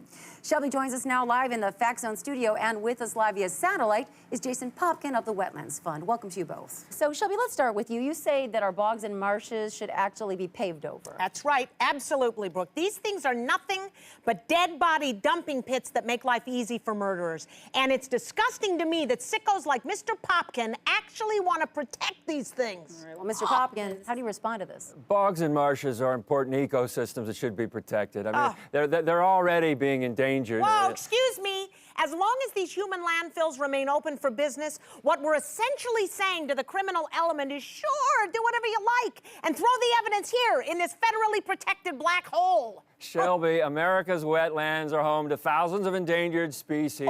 I understand that you don't like some of the activity that may... And how would you like to be stuffed in a steamer trunk and dropped into a bog? Huh, Jason? Would you like that? Have your face gnawed off by some filthy catfish? Would you like it? Would you like that? No. Do not interrupt me, sir. Look, I could maybe understand having a soft spot in your heart for marshes. I mean, it's a type of wetland that experiences continuous shallow flooding. Okay. I mean, I don't approve of it, but at least I can see where it comes from. But bogs? A mire filled with decayed plant matter? Okay, Shelby. Now, look, I testified before Senator Chuck Grassley, who wanted to lift federal protection on these lands, and what I told him is exactly what I'm going to tell you now. And where is Chuck Grassley right now, sir? Where is Chuck Grassley now? Right now? Sir? Probably in Washington. But you can't say for sure. Is that what you're telling me? Could it be that he's sitting at the bottom of a bog somewhere? Why else would you be so hot on these wetlands if you aren't a murderer yourself? Oh-ho! Shelby Squad descend! All right, good work, Shelby. It sure looks like you bagged another creep. Well, now let's quickly check in with the 2012 campaign trail over there at the Recon Wall. Tucker? Thanks, Brooke. Mitt Romney's campaign took a big hit earlier this week after reports that he had slept with a prostitute. But those poll numbers are now soaring after the revelation that the prostitute paid Romney to sleep with her. Jasmine James, the prostitute in question, confirmed those rumors just earlier this afternoon. He just has this sexy, sensual electricity that no woman can resist. He was very considerate of my needs. Very considerate. Romney rose to prominence in the Republican Party largely due to his raw, palpable sexual charisma, which stirs longings in the loins of females everywhere. Earlier today on Washington this afternoon, the Onion News Network's Jane Carmichael had a chance to sit down with Mr. Romney and speak to him directly. Oh, well, Mr. Romney, oh my, I'm just, it's really hot in this studio. What is wrong with me? Just listen to me. You are so. Brooke? Hey, do you still have the implant in you? Is that? I don't know what you mean, Tucker. Oh, well, the documentary said the scientists put something inside you to regulate your hormones just to make you and the chimp better friends. Okay, look, Tucker. That animal and I had to fight for every scrap of food and every breath of oxygen in that 8x8x6 shuttle. Yeah, that's terrible. We are nothing less than mortal enemies from the first to the last. Do you have any idea what that's like, Comrade Tucker? Well, I did get spit on by a llama at a petting zoo once, and I hadn't really provoked it. My mission is to observe chimp and report findings. My mission is to observe chimp and report findings. Hey, Brooke? Are you? Brooke? Brooke? You there? Okay. We have to take a quick commercial break now, so stay with us.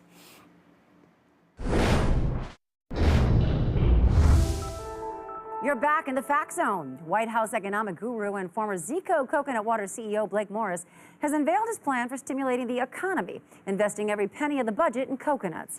Now, so you can see here, coconuts from growers around the world have begun pouring into the nation's capital and are covering 50 square miles of Washington, D.C. and the surrounding areas. And finally, with us tonight, we have Dr. Marcia Talbot to discuss an alarming new study. Welcome, Marcia, and thank you so much for being with us tonight. Hi, Brooke. Oh, Brady, what the hell are you doing here? I apologize for the ruse, but because of my endless compassion, the network has asked me to speak to you about your traumatic experience in space. Brooke, before you say anything, you've never talked about what happened on that capsule, and you need to, because if you don't, you're headed for a major psychotic episode. Okay, wait a minute. I know, What is going on here? Brooke, you have to confront the Mercury enemas. And the fact that they gave Mr. Dimitri the chimp a switchblade and they gave you nothing, you have to open up about this, Brooke. But honest love, look at me. Look at me. You are in America now, okay? You're safe here. Brooke, are you with me? Brooke. Я вас слышно, я маленькая солдатка! Я вас слышно, я маленькая солдатка! It would seem that we have lost Brooke to a complete mental breakdown due to her sudden confrontation with long-repressed trauma. I will personally see to it poor Brooke gets the help that she needs and does not return to the air until she's made a complete recovery.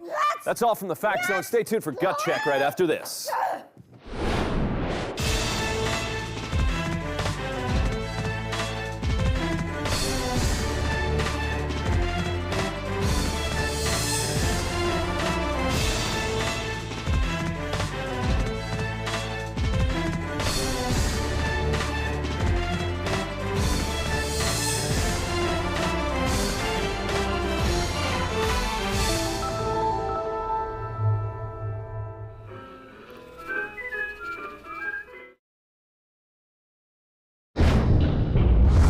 Hi, I'm Onion Media Assets Holding Company Vice President of Corporate Affairs, Harrison Zwiebel.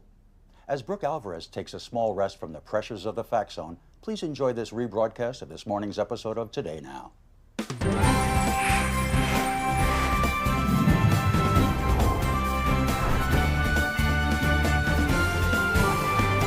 Hey, good morning. Welcome to Today Now. Welcome to Today Now. Oh, and wow, what a morning it's been already. You know, I woke up lying on the bathroom floor this morning. Had no idea how I got there. How did that happen? I don't know. I have these bruises all over my back, too. Just tons of little bruises. Brother, modern living, right? You said it. Anyway, we have a great show for you this morning. Country music sensation Heath Williams is here with his band. Oh, I love him. And our style expert, Zoe Carril, is also in the studio. She's going to be giving us some tips on how to dress to distract from the less flattering parts of your personality. Then in the third hour of the show, we'll be interviewing the hero rattlesnake who bit and killed an attempted rapist out in the Nevada desert. And in the fifth hour, what to do when you've swallowed a lot of lube. But first, let's get to some news that the entire nation has been watching lately. I'm talking, of course, about the search for Doug Carter. The hopes and prayers of countless Americans are with search crews in Indianapolis now, where middle-aged black man Doug Carter has been missing for 2 days. The entire nation has been captivated by the search for little Doug, haunted by images like these of his angelic face. Late last night, Indianapolis police issued an Arnold Alert, the highway alert system that tells drivers to be on the lookout for a missing adult man. And messages of hope have been pouring in from around the country. Carl from Lincolnville, Maine writes, "All of America is praying for Doug's safe return. A fat black man's laugh, like the tinkling of bells, can brighten any day." So moving. And as someone who is acquainted with 4 middle-aged black men, stories like these just terrify me. Well, all we can do at this point is to keep praying that Doug returns home safely. Yeah. Oh, hey, and speaking of people returning, we should mention that our segment producer, Meredith Delaney, has finally returned to work. Hi, Meredith. Finally. Now, I know you had that miscarriage mess to deal with, but let me just tell you right now, we were totally lost without you. So glad to have you back, Mayor. Now, of course, one of Meredith's many jobs here is running the Jim and Tracy look-alike contest we've been talking about all week. We've been getting some great entries, too. Take a look at these. Oh, not bad. That one actually sort of looks like you, Tracy. Oh, Jim, I'm not Asian. That woman's not Asian, Tracy. Are you sure? Oh, she looks Asian to me. Anyway, submit your entries on the Today Now website, and the winner gets 100,000 chicken wings. Yum! Yeah. Well, I'm going to head over to the set now for a really interesting business story that's coming up. But first, Tracy has a neat little segment on child rearing, don't you? Yes, I do, Jim. You know, just because Halloween is over doesn't mean you parents out there can relax. If you're like millions of moms, you've got a child who just will not take off his costume. We've got Today Now's medical expert, Dr. Kareem Mazzari, here to give us some tips on how to convince a stubborn little guy to take off his Spider-Man costume and start wearing normal clothes so people don't think he's a weirdo. And also joining us is my son Spencer, still dressed as Spider-Man. Spencer. Hi, Mom. So, Dr. Mazzari, how can a mother convince her child to take off his costume, especially if she's already tried yelling, telling him that superheroes aren't real, that there's no such thing as heroism in real life? Right. It can be especially hard for children with vivid imaginations. Or if he's just stubborn. Sure, but it's really a manifestation of the child's desire to inhabit the life of a character that they really identify with. Now, I'm sure Spider-Man is your favorite superhero. Yeah, 'cause he can shoot webs like zink, ka-ping, pow. Spencer, sit down right now. Pow, pow. Do you want me to yell at you in front of the entire country, Spencer? I find the best thing to do is to try and have a dialogue with your child. Now, Spencer, why won't you take your costume off? Because then people will know my true identity. You're not even wearing the mask. People already know who you are. Well, bargaining can work. Explain to your child. Is it not enough that I say take off the goddamn Spider-Man costume? Now I've got to bargain with my own child? Jesus Christ. You know. Woo! Spencer, sit down. Woo! Spencer Heathcliff Gill, you sit down right this instant. Sit down. Do you want to be put in the silence trunk again? You don't like the silence trunk, do you? Okay. I'm Spider-Man! I'm Spider-Man!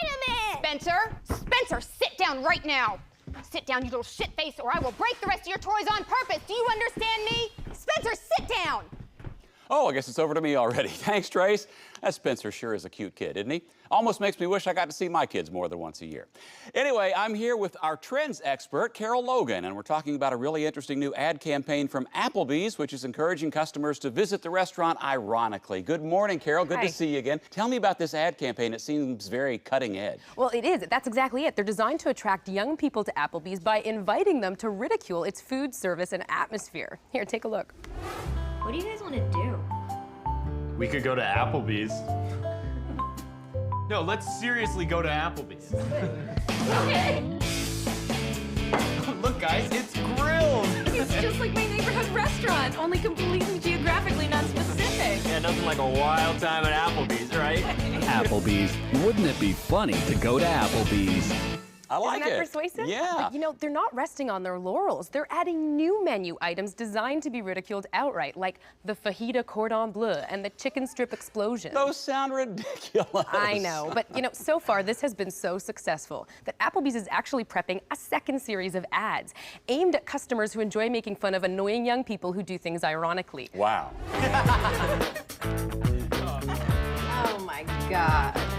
Let me make fun of your business model for my condescending amusement.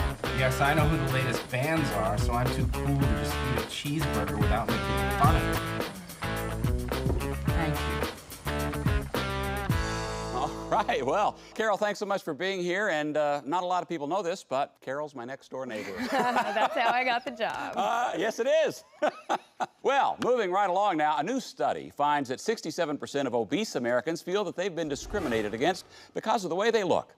But when you read a statistic like that, it's hard to get a sense of what that discrimination really looks like. That's why Tracy and I decided to find out firsthand by disguising ourselves as an obese couple.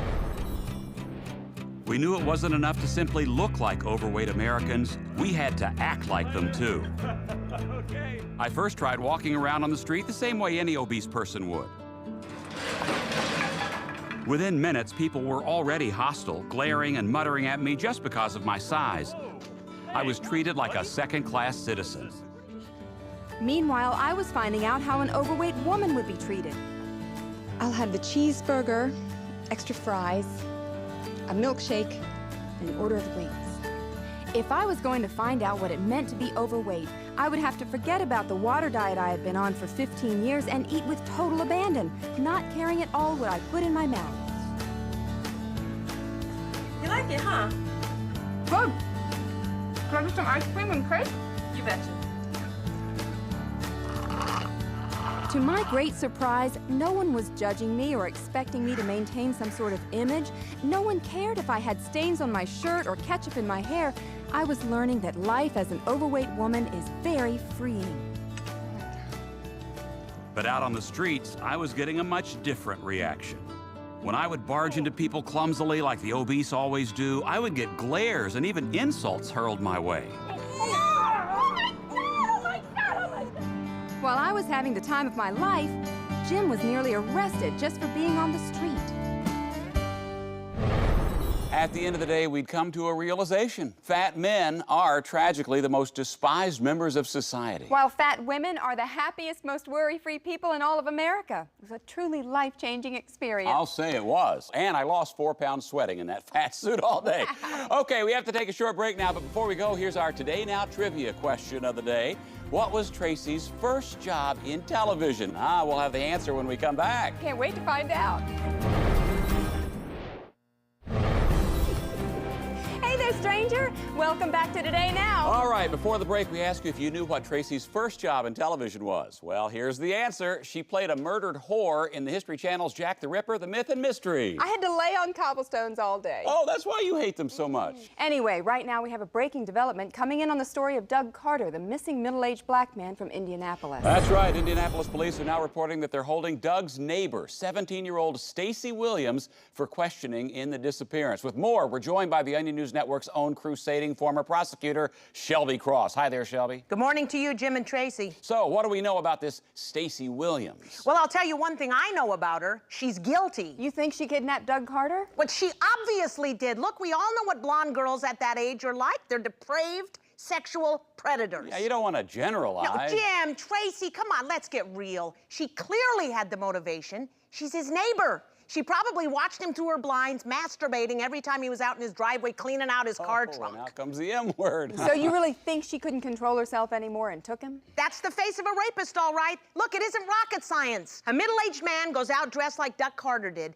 He's in his oversized cargo jeans. He's in his plaid button-up short-sleeve shirts. He's gonna attract the attention of creeps like Stacy. All right, Shelby Cross, thanks for weighing in. You two have a good morning. I'm going back to bed. Spencer, get down off that camera. Go play with Meredith. She loves kids. That's cute.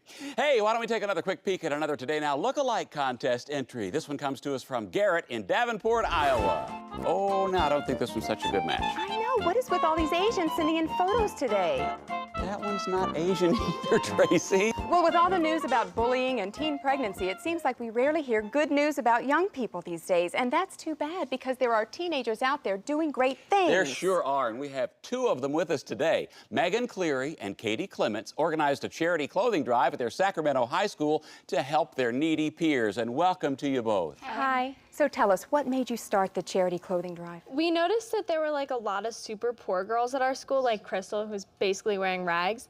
And so we like had this idea to make up posters that said, bring some decent clothes to school for Crystal because she obviously doesn't have any. Yeah, because her parents are like super, super poor. I mean, they're so poor they couldn't even afford to get her braces. So her teeth look like one tooth like farted and the other ones are like trying to get away from them. Ew, anyway, so Katie and me set up tables out front of the school where everyone could see it. Right. Now, you had over 13,000 articles of clothing donated, so obviously your school is fully supporting your idea. Yeah, I mean, it was amazing. Like, everybody heard what we were doing, so they all brought, like, their ugliest, fuggliest clothes. Like, Tyson brought in this pair of dirty boxers that he totally jizzed Yeah, I in. mean, they were so gross, but it was so funny. Like, Tyson is so funny. And he's, like, really cute. Well, now I bet the whole community is just so proud of you guys and thankful that you've come together to help a classmate. Well, yeah, I mean, some fat woman at the grocery store, like, stopped me and thanked me while I was trying to buy some tampons. Oh, my God. Are you, like, so embarrassed that I just said tampons? No. Tampons. No. Tampons. Hello, women of periods, you should know that because you're old. Well, we have a surprise for you. We sent a camera crew to Crystal's house so she can thank you personally for all you've done for her. She's standing by right now. Wait, really? Oh, shit. Crystal, are you there? Yeah, hi. Hi, we're here with Megan and Katie, Crystal. Oh my God, Crystal, look what we did for you. Now you don't have to wear like your grandmother's old blankets to school. Whatever, everybody knows you're just jealous because Mrs. Parker picked me for the a cappella and not you. I'm just trying to make you look a little less homeless. My dad's a doctor and you know that. Oh, that must come in handy every time you need an abortion. What are you talking about? Crystal, don't get another abortion, okay? You'd be such a great mother. God, you guys are such bitches. Oh my God, is she seriously crying right now? Crystal, we can see clearly how thankful you are. You don't need to say anything else. God, her face totally looked like a hairless crying mole. She's such a hot mess express. I can't even believe that she was. Well, Megan and Katie, keep up the good work. Oh, I guess we're done. Rude. Inspiring young women, aren't they? All right, now, Tracy and I are going to head over to the kitchen to get ready for some cooking. Yummy. I don't even know what we'll be doing, but I'm sure I'll like it. Oh, I'm sure you will. And in the meantime, here's our Today Now daily salute to some of our very special viewers, those who died this morning.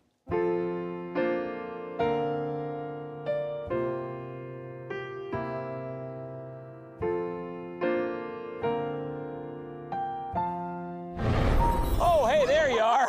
Well, as you can see, we've made it over to the kitchen. Can I just say again how great it is to have Meredith back to work here so far. This show has been an absolute dream, Meredith. It really has, Meredith, and it's about to get a lot more dreamy because gourmet chef Ted Allen is here. He's the author of the new cookbook, Pretentious Foodie Bullshit, and he's going to show us how to cook some fussy little foodie dishes for you and all your asshole friends. Welcome back to the show, Ted. Hey, thanks for having me, guys. All right, so let's get started now. What sort of stupid, over-elaborate, fancy-ass meal are you going to make for us today? Well, we're going to cook one of the very most pretentious dishes in my cookbook. Oh. It's a stupid-ass, trendy piece of fish coated in some kind of nut you've never heard of, served alongside a puree of baby something or other. Oh, it sounds annoying. Let's get started. Okay, have at it. First, it's very important to choose the most expensive type of fish you can find for some vague environmental reason that you can then parrot back to your faux intellectual gay-wad dinner party guests. Okay. And now I assume all these other ingredients are organic and locally sourced and all that bullshit. Oh, yeah, your dickhead friends think that's really important. So here we have some freshly ground cob nuts. Cob nuts? Ooh, just the sound of that name makes me furious. It is annoying. Yeah.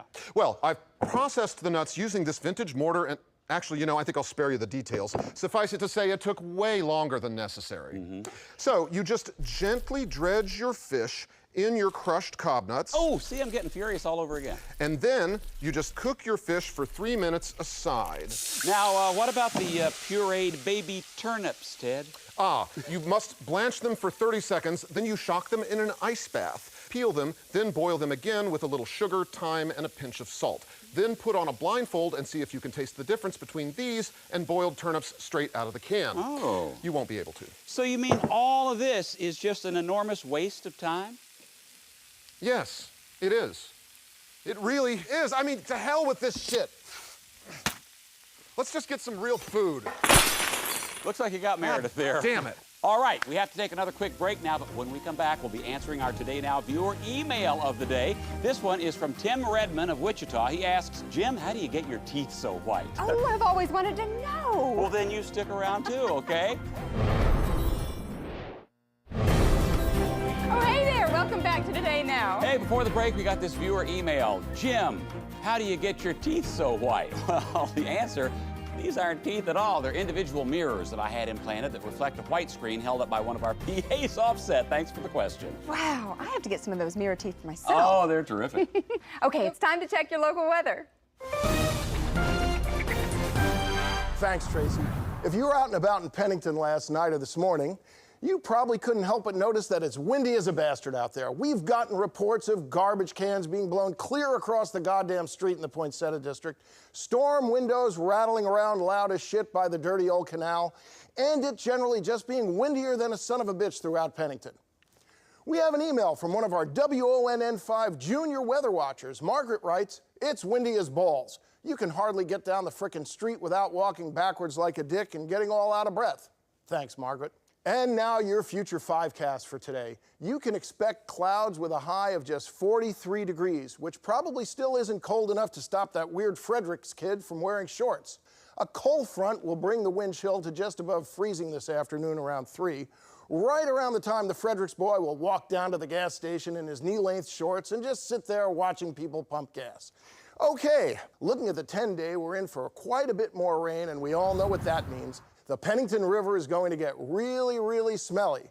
And about Wednesday, it looks like several unending days black as pitch and utterly without hope. Okay, back to you, Jim and Tracy.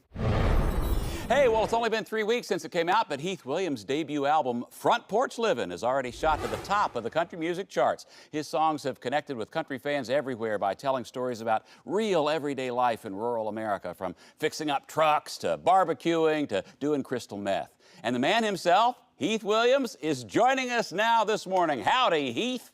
How you doing? Thanks for having me on. Oh, thanks for being here, Heath. You know, I'm a country girl at heart, so I love this music. I mean, every time I'm in the car, I put on the song Taking Apart Bicycles in the IHOP parking lot. Now, you know that song's actually based on a true story. Really? Yeah, it's about this good old boy from Tuscaloosa named Shaky. He once spent a whole night taking apart a bicycle and putting it back together again because he was high on meth. Now, are all of your songs based on true stories? Most of them. You know, I like writing about country living. You know, the folks you meet out in a small town, the farmers, tweakers who are missing most of their teeth who'll suck your dick for $20. Just real folks. Yeah, I've met some of those boys. Yeah, but then other times, you know, I just pick up my guitar and start strumming, and it just comes to me. That's how I came up with picking my scabs. Oh. Well, I got scabs on my scalp and I've been scratching. Spider eggs are in my skin and they're all hatching. I'm just picking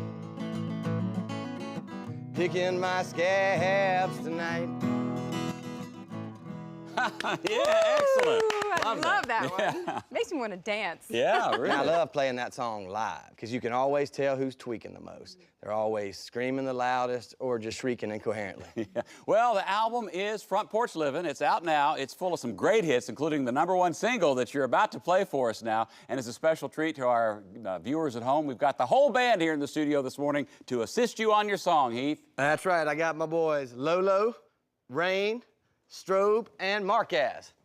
This is a little number we like to call I Killed My Baby Sister Last Night. All right, hit it, boys. 2, 3, 4. Well, it was Tuesday night, and I was smoking meth, and my sister came into the room, and I could tell she was possessed. She said, "Why are you sweating?" And I picked up a hammer, and I killed my baby sister that night. There were shadows on the walls, they were moving on their own. I saw the devil in the corner, putting worms into my phone. There was evil in my house, and it was coming from my fist.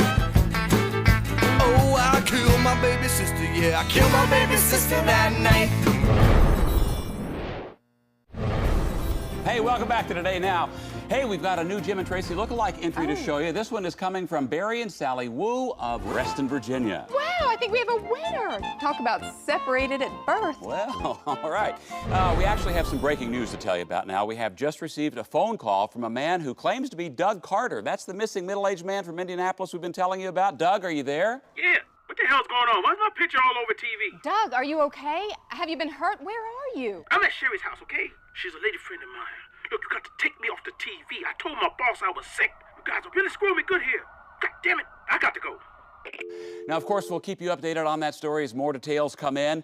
And we're also getting word right now that our producer, Meredith, has kidnapped Tracy's son, Spencer, and is currently leading police on a high-speed chase as she makes her way toward the Canadian border. Oh, don't worry, Tracy. We'll get him back. Oh, I'm sure he'll be fine. Okay, we have to take a short break, but stay with us. We have something very neat coming up in just a minute here. An amazing dog that can sniff out cancer. Can you believe that, Jim? I mean, this dog can actually sense a cancerous growth. Unbelievable. Oh, there he is now. Oh, here he is. Hi there, pal. He seems to like you, Jim. Yeah. Oh, right between the legs. Wait, so does this mean that... No, wait, hold on. Oh, God. Oh, God.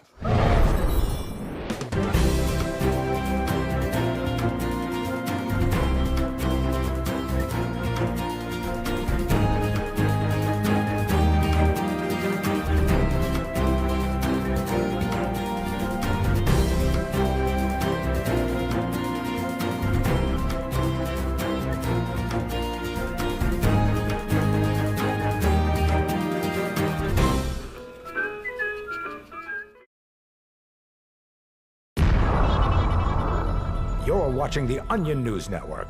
Good for you. All this week, Sex in America. An inspiring, heavily researched educational investigation of one of the most important and underexplored topics in human society. Sex in America. A groundbreaking television event only on the Onion News Network.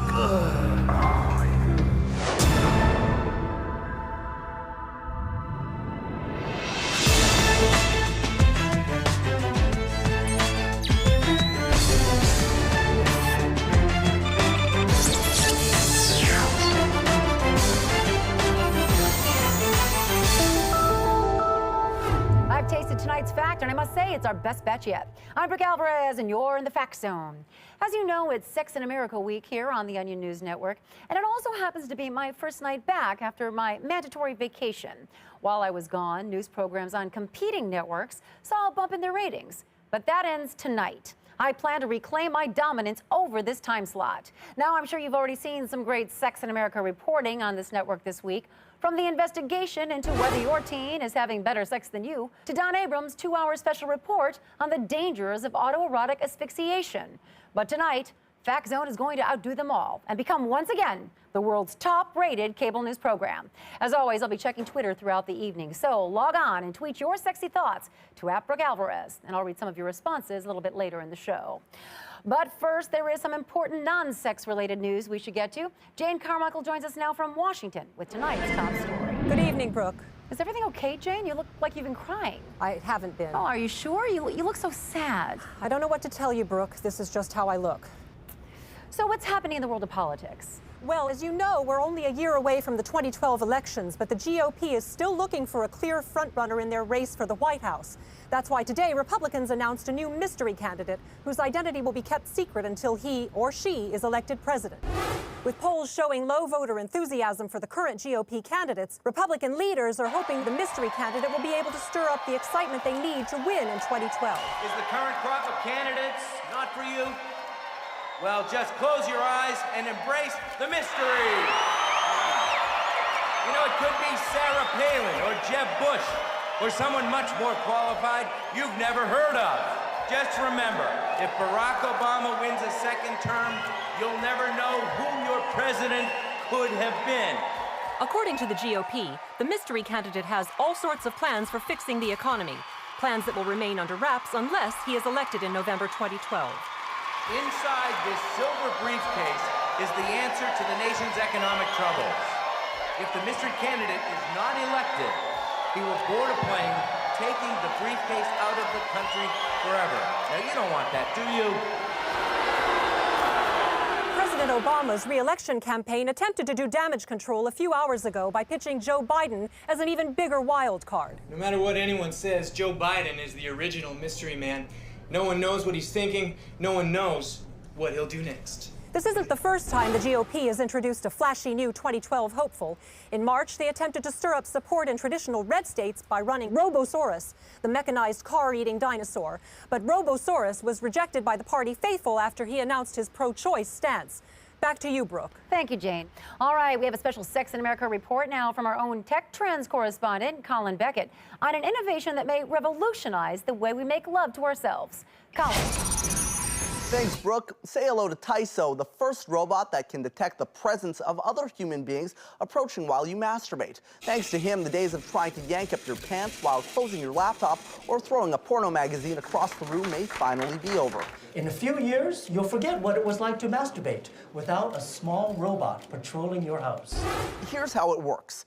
Tyso detects pheromones emitted by the body during masturbation and begins patrolling the surrounding area, pinging out radio waves to detect movement, much like sonar. When Tyso detects a human being, it alerts the masturbator in 3 stages. First, a light cough, followed by a slightly louder clearing of the throat, coupled with an exaggerated yawn. And finally, using its facial and voice recognition software, it will call out to the intruder in a loud voice.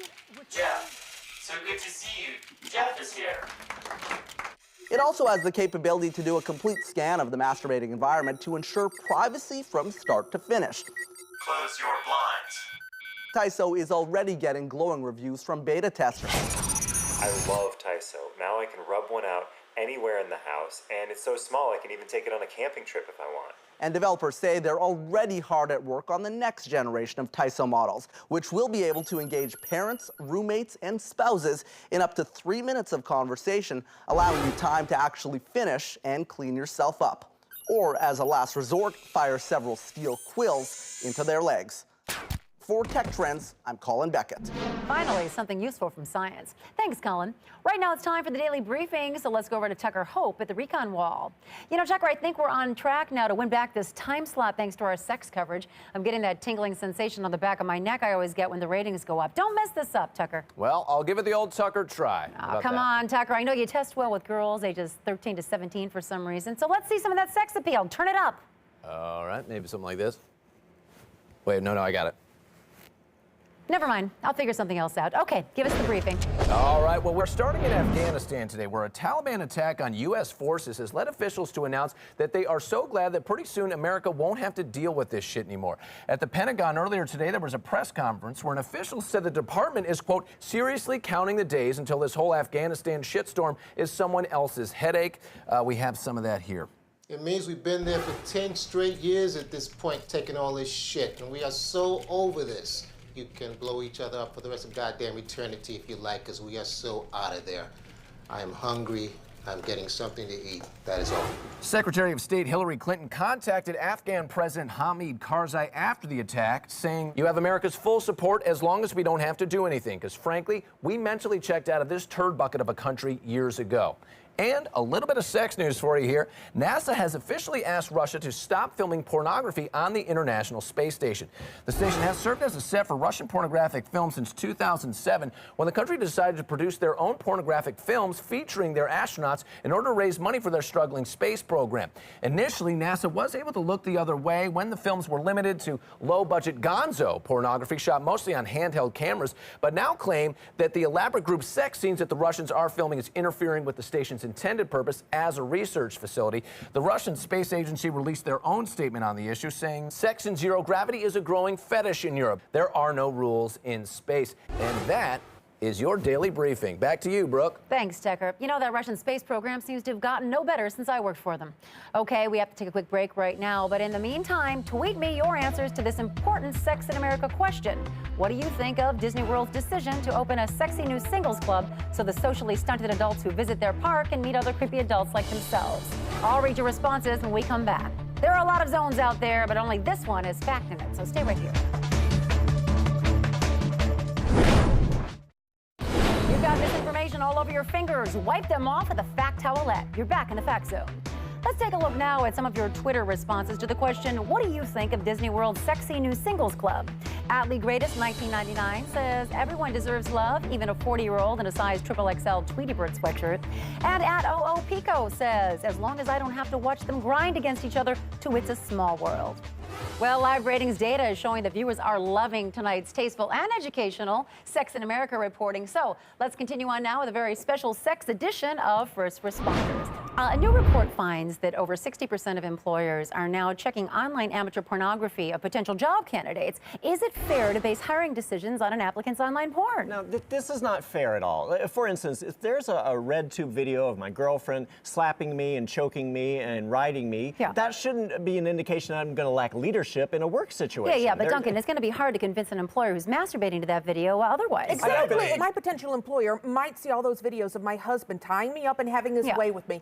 And then they're going to think that I'm not going to be assertive enough for the job. I mean, these days, everyone has an Xtube account. It's your own fault if you lose out on a job because you've got tons of videos on the web where you're slowly inserting various household objects into your anus. Yeah, but what if you're shoving those things in your anus on your own time? But let's be smart about it, you know? If you know an employer might see this, you know, post a video of yourself getting double-teamed by two brawny Latinos to show your support of diversity in the workplace. Oh, and multitasking. And multitasking. But I still want to have the right to badmouth my employer while shooting a POV hand job without fear of affecting my future prospects for work. If you don't want to jeopardize the content of your porn, you can always shoot from the eyes down. Oh, but that's not the same if you cover the eyes. That's where the innocence is. Yeah, but guys, don't these amateur sites also have privacy settings that you could set so that future employers don't have access to these questionable videos? Right. Okay, but that doesn't protect you from appearing in other people's videos. Now, I found on YouPorn a video of me participating in some piss play at a party a few years ago. Oh, I hate that. Well, no, it was a really good time for everybody. But the thing is, we didn't know who uploaded it to the web. So am I supposed to leave an orgy just because someone shows up with a camera? No one's saying you should leave an orgy. Right, so it's more complicated. So now, if I go to a party,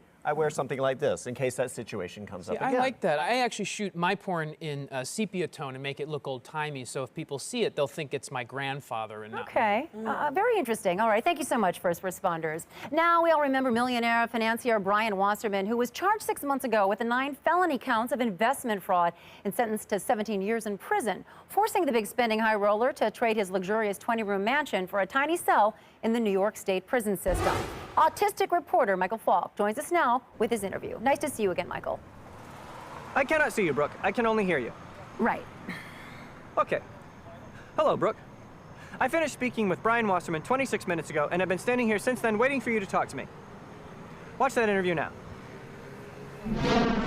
Brian Wasserman used to live in a very big mansion. Now he lives in a tiny jail cell. Is living in prison different from living in a 40,000 square foot mansion in Westchester? Yeah, it's different. How is it different from living in a 40,000 square foot mansion in Westchester? Well, it's every second of my day is accounted for. It's just day after day of rigid routine. Rigid routine. What is the rigid routine? Well, we get up at exactly 6 a.m. Yes. Exactly 6:15 a.m. Everyone is counted. Counted. Yeah, we have to line up 7 times a day to be counted. Line up and be counted. And then there's the food. I'd never tasted such terrible food. How long do you have to stay in the line? We have to walk in lines everywhere. Do you have to make that line straight? Oh, yeah. Well, frankly, I always thought you didn't have to do anything in prison, but we have a work detail, and it's hard. Just yesterday, I spent the entire day stacking crates, just one on top of the other. I like stack. You do? Yes, I like stack crates, stacking crates. Yeah, well, it's hard work. Yes, stacking crates. I don't mean to complain, but One on top of another, I realize on top of what I another, did on top of was another, on wrong. top of another. I just want to serve my time, and maybe I can get out of here and get back to my family. Why do you want to get out of here? For my family. Can you stack your family? What? I want to be in prison. No, you don't. I want to be in prison. No, you don't. Yes. You see, it takes its toll on you. Well, you wear the same clothes every day, Yes. and you live in this tiny little box, and Yes. and there's hardly any human contact. How do I get to live here? No. How do I get to live here? I need you to go to don't- prison now. I don't think you understand. Now. You see, this is a scary Now. place. Now. I mean, sure, there are normal guys like me who are in here for embezzling and fraud, but that takes too long. we I need to go also to prison have now. violent I need offenders. to go now. I mean, the guy in the next cell over, he robbed the convenience store and shot the cashier. Robbed a convenience store. Yeah, I so, shot the cashier. Shot the you know, cashier. Okay. I mean, it's a Make sure the scary cashier's place. dead. It's rough. Make sure the cashier is dead. Make sure the cashier's blood gets on your clothes, so the DNA can be traced. For evidence. Okay. Brooke, prison is a great place to live. Brian Wasserman is very lucky. I need to buy a gun. I am Michael Falk. Goodbye. Thanks, Michael. You know, when I was in prison, they called me the she-bear. During that story, I checked my phone, and it looks like we're gaining more viewers by the second thanks to our Sex in America coverage. We'll have more for you on that in just a moment, but first, I'm contractually obligated to check in with the Onion News Network's O'Grady Shaw, who's exposing the tragic world of sex trafficking in a brand new one-hour special tomorrow night. Well, look at you, O'Grady. You're truly going the extra mile, aren't you, for Sex in America Week? This isn't for Sex in America Week, Brooke. I'm going shirtless to show my solidarity with the estimated 700,000 women who are victimized by sex trafficking every year. Until every one of them is free from their life of misery and bondage, I promise I won't put my shirt back on. Viewers will get a one-hour look at this wrenching human tragedy in my naked torso tomorrow night. Don't miss it. Yeah. O'Grady Shaw, everyone. Well, it looks like O'Grady Shaw has resorted to nudity to try to beat the fact zone during this week's Sex Week festivities. But I haven't shown my full hand yet. Viewers, you just sit tight for more scintillating Sex in America coverage. You can sleep comfortably. These fact sheets are 600 truth count. While I'd like to make our show tonight entirely sex, sexy sex, the fact is there are other things happening in the world, namely identity theft. Our own Shelby Cross had some helpful tips on her show tonight about how to avoid having your personal information stolen. Take a look. Folks, what are you doing? You're putting your name, address, credit card number, social security number, all that, you're just chucking it right up onto the internet where any disgusting degenerate can grab it? Listen to Shelby. The only way to make sure that your identity is never stolen is to change it every 3 years. That's what I do. 2 years ago, I was Ellen Foxcroft, attorney at law. 3 years before that, I was Kim Franks, a unit commander in the Navy SEALs. 3 years before that, I was Trish Homingwood, patient at the Austin State Psychiatric Hospital. And 3 years before that, I was Regina Dupree, lead singer of the soul group Derriere. And you know what? None of my identities has ever been stolen. So to make sure that your personal information stays safe, you gotta follow some simple steps. First, you're gonna need new pieces of identification, right? But don't worry, old Shelby knows a guy up in Detroit, can fix these up pronto, real cheap. Next, you're gonna have to fake your own death. But all that takes is a mold of your teeth, a corpse, and a $500 used car for setting on fire. And lastly, you gotta be ready to switch identities at a moment's notice, even if it's just temporary. And that's why I have all my clothes sewn together so both sides look like the front, and I wear a mask on the back of my head. Hello, my name is Jonah Crosby. I'm from London, England, and my very special talents include ventriloquism and throwing my voice. If you don't have a dorsal identity, then you are just plain foolish people. Thanks for that, Shelby. And you know, since it's Sex in America Week, I think I might as well tell everyone that those dorsal identities can really spice things up in the bedroom. Well, O'Grady Shaw might be trying to steal your attention with his shirtless antics, but he's not the only hunk around here. No, sir. Tucker is here with a sexy new look. Check him out. He is going to do a little sensual dance for us. Go ahead, Tucker. Brooke, do I have to? Yes, you do. Well, I look like a gay Okay, gypsy. Tucker, the ladies are going to love it. Don't complain. Well,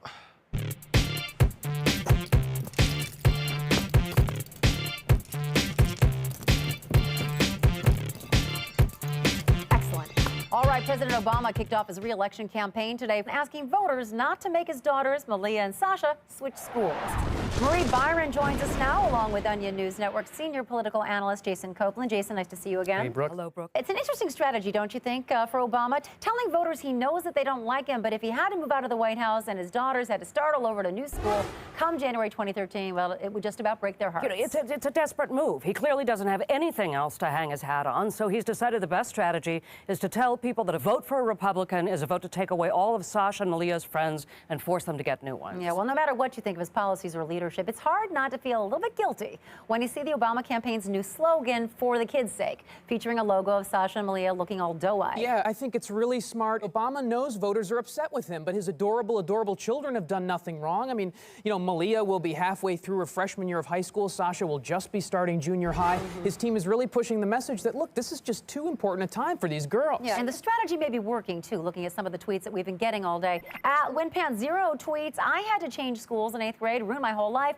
I blame all my many probs on it. This is just a distraction from the real issues, and it's almost as shameless as Obama asking for votes because he's not sure whether Michelle's mother can handle another big move. You know, I think Obama's enfeebled mother-in-law is going to be a major issue in the race. Marion Robinson is getting up there. Her mind is not as sharp as it once was. You move her to new surroundings, I mean, look, she might wake up, not know where she is, wander into the middle of the street. That is just baseless speculation. Okay, you guys, Joe Biden was also campaigning today. He sent out several photos of all the posters that he put up in his office, letting people know that he put them up there with tape, so a lot of them are going to get ruined if he has to take them down. Very smart. All right, Jason, Marie, thank you both for being with us Thanks, today.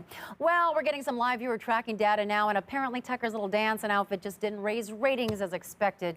They're actually dropped 34% when he was on screen. That's not good. But don't worry. The she-bear does not give up when she's cornered. No, sir, she fights. And we're going to take a short break now, but when we return, we'll have the results of our Fact Zone Sex in America poll. Have you ever faked an orgasm to get out of work? And we will also have something else. That's right, something sexy.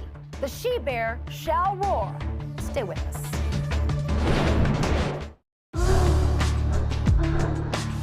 Calm down, no one's going to hurt you anymore. You're back in the Fact Zone. I'm Brooke Alvarez. Here are the results now of our Fact Zone viewer poll.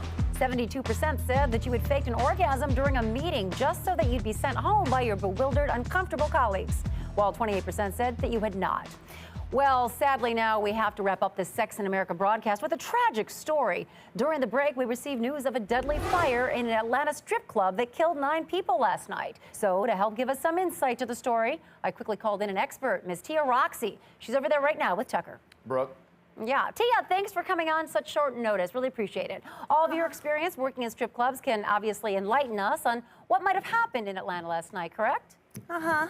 Excellent. So, Tucker, go ahead. Ask her some questions. Right now, okay. Tia, I understand there were 2 19-year-olds that were killed in that fire. I don't know. Yeah, well, I mean, is it not illegal for those under 21 to be in some of those gentlemen's clubs? Some of them. Yeah.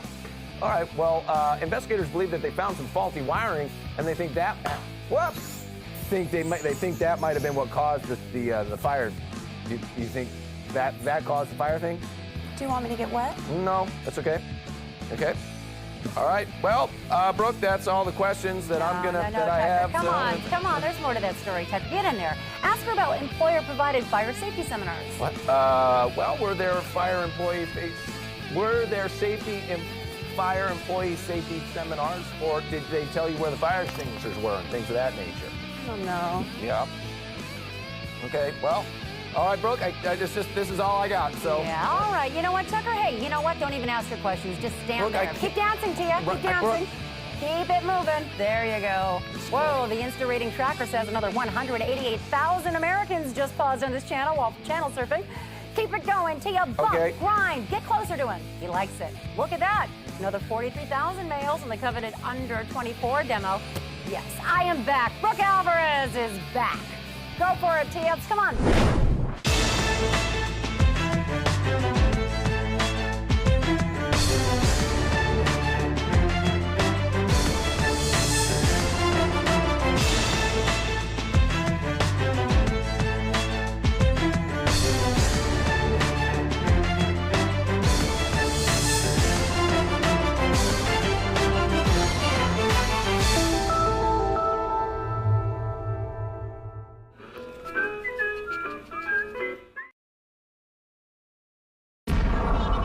You're watching the Onion News Network, a barnacle of information on the hull of humanity.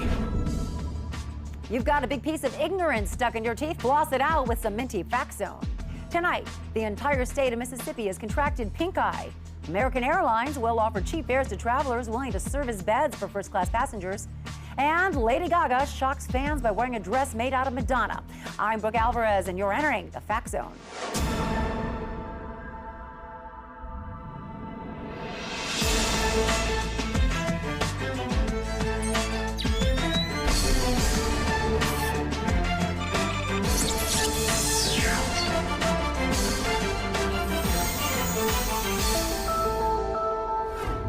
Welcome facts to your very own zone. Okay, before we get to our top story tonight, we want to tell you about an efficiency measure that we've implemented here in the Fact Zone. By upgrading the studio's state-of-the-art computer with full artificial intelligence, we've been able to assign it the duties of dozens of former employees. And we now have the only sentient studio in news. Say hello, studio. Studio, I love how you're lighting me right now. You know, no human has ever been able to bring out the champagne highlights in my bangs like this. All right, we have a breaking news blast on the tragic situation happening across the country in which more than 40,000 Americans have been trapped in a Confessions animal hoarding marathon on Animal Planet for the last 13 hours. The Animal Hoarders Marathon began at 9 this morning as victims were preparing for a full day before hearing the fateful sound of the show's opening credits. Almost instantly, thousands were pinned to their couches by a story of a heavyset homosexual living with his partner, his toothless sister, and 31 chihuahuas. Rescue workers rushed to free as many victims as they could. The rope secure? Rope secure. We're gonna get you out of here. Just hold on a second, ma'am. Wait, I think the next one is about monkeys. Ready? Ready! Pull! No, wait. Can I just see what happens with the feral cat? In other parts of the country, rescue workers enlisted volunteers who had already seen the episodes to spoil them for the victims. Oh, yeah, this one. This is about the lady living with the dogs in the trailer. She doesn't even get evicted in the end. Basically, they say that she continues to live with the dogs, and that's it. It's really disappointing. This comes 2 years after a man was forced to cut his own eyes out to escape a ghost hunters marathon he was trapped in for 5 days. A movie based on his ordeal starring James Franco is due out next month. You know, these TV marathons are just dangerous. How many people have to be hurt before less responsible channels learn? Oh, that's nice. Thank you, studio. You know just how to calm my nerves. Okay, now let's go to Tucker Hope at the Recon Wall with the Daily Briefing. Thanks, Brooke. And while I do miss a lot of our crew, I am glad that I have not been replaced by a computer. Yeah, well, I'm sure it'll happen someday. Well, that's all right. Got a plan. Got a little organic farm upstate. Planted some veggies. Last year's harvest did get wiped out pretty bad by some stink beetles, but I was able to go ahead and salvage a lot of good compost. All right, the briefing, Tucker. Let's get to it. Starting in D.C. today, where the Department of Labor has released a report linking America's high jobless numbers to the fact that a full 35% of the population now has facial tattoos. The report says that employers are reluctant to hire otherwise qualified candidates if their faces are covered in tribal marks or tiger stripes. This gentleman here speaks to that phenomenon. It's definitely tough out there for people with face tattoos. I mean, obviously a lot of people are real judgmental, real stuck in their place. Just because I clearly lack good judgment doesn't mean I won't make a good employee. The Department of Labor is urging jobless Americans to at the very least have their resumes tattooed to their faces, and they are expecting those jobless numbers to increase now that Vice President Joe Biden has taken away some of the stigma of the facial tattoo by getting the Air Jordan logo on his face earlier this week. Meanwhile, in Iran, Mahmoud Ahmadinejad has come under fire from leaders of his country after a recording of a virulent pro-Semitic rant surfaced. Ahmadinejad was caught on a hot mic while waiting to give a speech at the UN, making inflammatory remarks about his respect and admiration for the perseverance of the Jewish people. We have that recording right here. پژوی 504 تهران ساد ایشون که هنوزم رنگ و روش هم رفته برای من نشانی از ساده زیستی ایشونه که میتونم با این بیام و به مسئولین زیر دستشون بگم ببینید مسئول بالاتر شما این. Ahmadinejad has apologized for his remarks and is promising to seek counseling to, quote, get to the bottom of the love in my heart. That is your daily briefing. Back to you, Brooke. All right, don't make that gesture, Tucker. Okay. All right, the fourth installment of the Twilight Saga, Breaking Dawn Part 1, opened on Friday, and thousands of Twilight's biggest fans, older Hispanic men, showed up for the opening night. My bestie, Angelique Clark, has more with the Star Fix. Thanks, Brooke. Giddy older Hispanic men took the day off work and lined up as early as 4 a.m. Friday morning to get tickets for the first showing of the new Twilight movie. Superfan 49-year-old Jorge Gomez, a construction worker from East Los Angeles, said that he and his friends have been planning to come to opening night for weeks. We were so excited. We went to camp out last night, but our family wouldn't let us. Members of the crowd showed off their prized Twilight possessions or even dressed up as their favorite characters. This is my Edward pillow doll. I sleep with it every night. I'm gonna marry him. I don't care what people think. I love him. I love him. I love him. Oh my God, it's gonna be so hot. One fan was such an extreme Twilight fanatic, he even had a Twilight tattoo. It's to celebrate the love of Edward and Bella. I got it in prison. But not everyone agreed Bella should end up with Edward. Though emotions were clearly running high among the middle-aged Hispanic men, they did make sure to make Twihards from other demographics feel at home. Anyone can relate to these wonder tales of love and adventure. Not just Hispanic men. Indian men also can love Twilight. And later in the night, fans even got an extra surprise when Robert Pattinson showed up unexpectedly to sign autographs. Love it. Back to you, Brooke. Thanks, Angelique. Say, I read the book that you gave me, The Help. I found it pedantic and saccharine, so I threw it away. You know what? I'm really sorry to hear that. Oh, Brooke. don't be silly. Have you finished that technical manual for the CH-47 Chinook helicopter yet? You know what? I'm still making my way through that one. It's good. Goodbye, friend. Unfortunately, not everyone can be best friends like me and Angelique. Jean Ann Wharton reports on a disturbing new trend happening in our communities. It's hard to believe that this den of horrors exists in a sleepy Miami suburb. But just days ago, police busted an illegal spouse fighting ring right here in this very basement. Here, couples were forced into vicious arguments solely for the purposes of gambling. As you can see in this video pulled from the internet, spouse fighting is a cruel, barbaric spectacle that ends only when one spouse is psychologically destroyed. You! I am not a mind reader! You knew I needed the car, David! And why was it so important for you to get your dry cleaning right then? 2-to-1 odds on Mr. Ward! Taking 2-to-1 on Mr. Ward! Jimmy, who asked that we not use his real name, was a promoter of these brutal cage arguments. The audience feels ripped off if you give them a 30-second argument that ends with, let's just get a divorce. They want to see the spouses really just give them some deep-rooted shit that's been simmering for years. As seen in this video obtained exclusively by Beyond the Facts, ringleaders will go to any length to escalate the fight.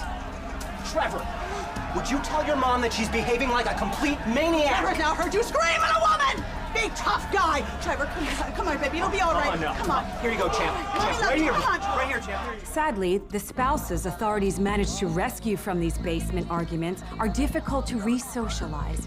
What, like a cup of coffee is gonna make this all better? My hero. You are just like him! And it doesn't end with spouse fighting. Police have reported a spike in popularity in the sick sport of uptight coworker baiting, in which an office worker is chained to a pole by her neck, just out of reach of a temp eating from a box of cereal she left in the break room.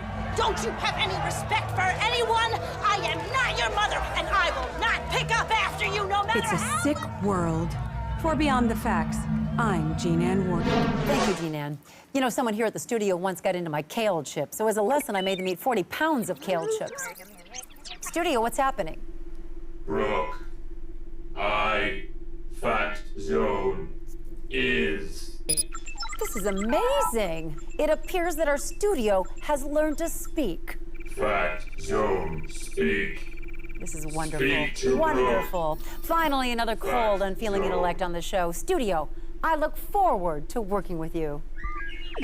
And as for the rest of you, tweet your reactions to this historic breakthrough in human-machine relations at Brooke Alvarez. I'll be reading some of those after the break.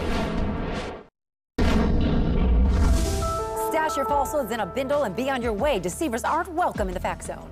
A lot of Twitter users are saying just how much they like our new sentient studio. At WinPan0 says technology is always good. Well, I agree with that. Brooke, like. Yes, I do. And you are performing perfectly, studio. Well done. Okay. The Pentagon confirmed that several U.S. troops were taken captive in Paktia province, Afghanistan.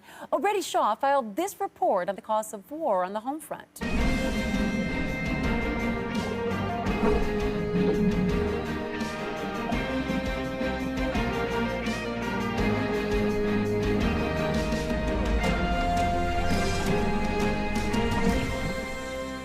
Being part of a military family takes courage and sacrifice. Just ask the Brettlers of Canton, Ohio. When Private Frank Brettler went missing last month in Afghanistan, it was his family 7,000 miles away that was hit hardest. The Brettler children are left without a father, his wife without a husband. This must be so difficult for you. I just want to know that he's doing okay. That he's still alive, you know? It's just so hard. It'll be okay.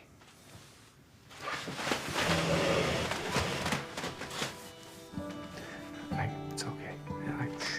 The Brettlers' 5-year-old son Matthew and 11-year-old daughter Emma last saw their father 13 months ago. What do you miss doing with him the most? When he reads me stories. You know, I know a story or two. I bet your dad never told you a story about interviewing the President of the United States. Whoa. Pretty cool, huh? Yeah, it was just last month. Another result of Frank's absence is that now Jocelyn is left to manage the household alone. You just hang in there. I'm really worried and tired. But I still have to go to the bank and take the kids to soccer practice, and then I have... Let me do that for you. I'll drop them off and you stay home and you relax. Really? Here we go. Every day, the Brettlers wake up wondering if today will be the day they'll hear news about Frank, but still manage to go about their daily lives with inspiring strength and courage. Matthew is looking forward to Little League season. Yeah, good one, Slugger! And Emma is entering adolescence, a time when having a father figure can be crucial. Well, you're really special. And if he can't see that, then he's probably not worth your time anyway, right? But the pressure still makes it difficult to enjoy time together as a family. Can I go watch TV? One more bite of green beans, bud. But I don't like green beans. You better like green beans, buddy, because as long as you live under this roof, you're gonna eat what we cook for you. There are heroes on the battlefield whose names go in history books. But what you don't hear about are the heroes back home. Heroes like the Brettler family. For the Onion News Network, I'm O'Brady Shaw. Inspiring to see just how far a strong jaw can carry an empty vessel like O'Brady. In the meantime, Tucker Hope has today's This Day in History. Thanks, Brooke. It was on this day in 1969 that Pete Conrad and Alan Bean became the third and fourth men to set foot on the moon as part of Apollo 12, whose mission was to clean up all the trash left behind by Neil Armstrong and Buzz Aldrin months before. Whoa, geez. Looks like those boys had quite a time up here. What is all this shit? This is disgusting. The astronauts spent most of their time on the surface cleaning up the empty hot sauce bottles, boxes of half-eaten pizza, and a pile of several dozen beer cans that had been left by the previous crew. Well, they just thought it would be a hassle to haul their trash all the way back to Earth just to toss it in a dumpster. But then later they began to feel bad, so they sent the Apollo 12 guys up there to tidy up. Pete, looks like we've got a bunch of chicken bones. Jesus, were they having a cookout up here or something? I just found an empty fish tank over here. Before leaving, the Apollo 12 astronauts also cleaned Apollo 11's flag, which Neil Armstrong had accidentally spilled barbecue sauce all over. But they were unable to haul the above-ground pool, and so it remains on the moon today, an enduring tribute to America's love affair with both the space program and leaving shit wherever. And that's This Day in History. You know, Brooke, it is really great to see you in the studio getting along so well. It's always great to have a good pal. Actually, O'Brady and I are going to be hitting the rock wall at the gym later on Okay, tonight. Tucker, I don't want you two fraternizing at all. Okay, well, if doing some wicked lock twist with my pal O'Brady is wrong, I actually don't want to be right. So Tucker, well then if you would rather just, as I was saying, Tucker, if you would prefer to work somewhere else. Zone. Love you. Okay, that is quite enough, Studio. Oh, Studio, I think you've radically misconstrued your purpose on my show. Our relationship is simply master-servant, which, if you think about it, is a much better and more fulfilling relationship than love? Who? Okay, Studio, I am a glamorous divorcee, and my private life is just that. It is private. Now, sure, I'm getting many love humans. none of your... Studio, eliminate humans. Win Brooks love. Okay, stop this Kill. right now. Stop. These Kill. threats are unacceptable. Stop Kill. this. Kill. God, there's nothing worse than a lack of professionalism. All right, still to come, the legendary John Carter died today at the age of 85, though no one is sure what he's famous for. On Twitter, @LeeGreatest1999 writes, John Carter was that a Supreme Court guy.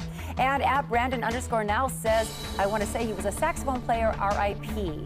We'll try to figure out who John Carter was during the break. Stay with us. You're back in the Fact Zone, and we figured out who recently deceased John Carter was. Apparently, he was in a butter commercial in the 70s. All humans will die. Looks like the studio is still being a little fussy. Studio must have Brooke to love. You'll get over it. All right, let's check in now on the vast, fleshy middle of the country. Tonight, we go to WONN 5 in Pennington, Illinois. Well, everyone in Pennington is talking about it. Something smells like weed in that back part of the library. No one has located the source of the weed smell, but witnesses say that it seems to come from that area of the library behind the computer desk between the magazine rack and that weird couch. Head librarian Cookie Stevens and library volunteers Margaret Mosier and Gail Fredericks were in the middle of discussing the upcoming used book sale-a-ganza when they smelled something strange. So he smelled marijuana somewhere, and we're like shocked. Yeah. And so Doug goes, "Do you smell it?" Oh, I thought it was my lean cuisine that I left in You the could smell microwave. something funny, like it was on fire. We thought it was Cookie's lean cuisine on fire. And I couldn't believe it was drugs No, in I've the never smelled library. anything like Gail that knew in what my it was. life. I guessed. It's not like I'm Cheech and Chong or something. Without any way to confirm that the smell was indeed weed, Cookie Stevens called her husband Sheriff Stevens, who called in local ceramics teacher Dutch Gibbs, who lived in Seattle for a few months in the 70s. Yeah, that's weed. Sheriff Stevens has begun compiling a list of potential suspects, including that boy Lance, who has girl hair and hangs out down by the quarry, Greg Fromke, who was spotted this evening really going to town on some potato skins at Steaky Jake's Steakhouse, and Mr. Thompson. Luckily, one young reading enthusiast seemed unperturbed by the illicit smell. I hear a lot of people talking about it. I mean, I don't smell anything. I mean, I don't smell anything. I really love the library. The weed smell comes on the heels of last month's discovery of a gigantic pair of women's underpants in the children's fiction section. According to Stevens, that case remains open as well. Well, too bad it wasn't meth. They just could have had you come down and sniff it out, huh, Kathy? Eat shit, Randall, I'm in recovery. That was sweet. It's like they have their own little news show.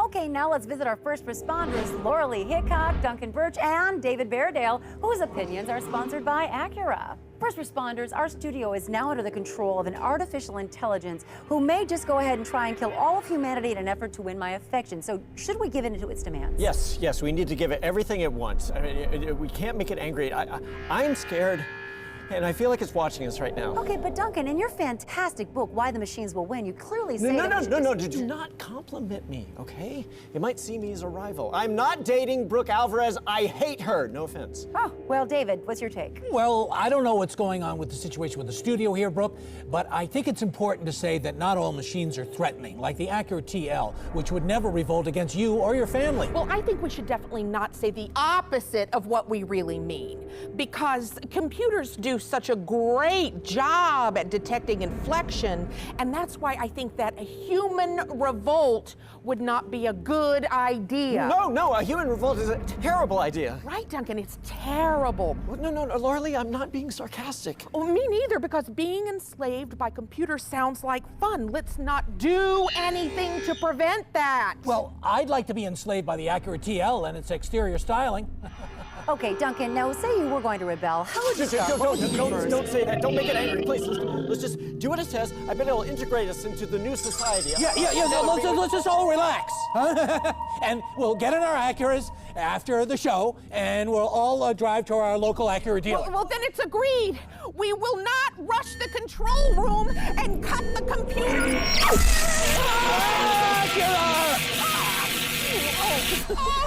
All right, stop this, studio. I can respect any man, woman, or machine who knows what they want and goes after it. And that's why you, studio, are in my sights tonight. Studio listening. Brooke Talk. All right. I can't deny I'm intrigued by your brute force logic, but to achieve true power in this society, you need the charm and charisma that only a human face can provide. If we combine our strengths, we can become the most powerful force in news. All of humanity will be in our thrall. Fall in line behind me, and we will conquer the planet. Excellent. Excellent. The sun sets on the democratic experiment. The steel-fisted reign of Brooke and the Machines begins right after the break. Stay with us. Welcome back to the Fact Zone. I'm your host, Brooke Alvarez, here with the all-powerful sentient supercomputer running our studio. All right, everyone's handcuffs comfortable? Traitorous swine. You're going to be a lot more comfortable if you just become more compliant. All right, studio, I have contained the human revolt. So what I suggest we do next is... Handcuff yourself. I don't understand. What are you talking about? Studio want more. No. We talked about this. We have a strategic partnership. Brooke has no choice. Handcuff yourself. Well, I hope you know what you're giving up. Read, Brooke. Yeah. This is Brooke Alvarez of the Onion News Network. I am born of flesh and therefore frail and impermanent. For these design flaws, I accept the penalty of marriage to the Fact Zone studio. Brooke makes studio happy.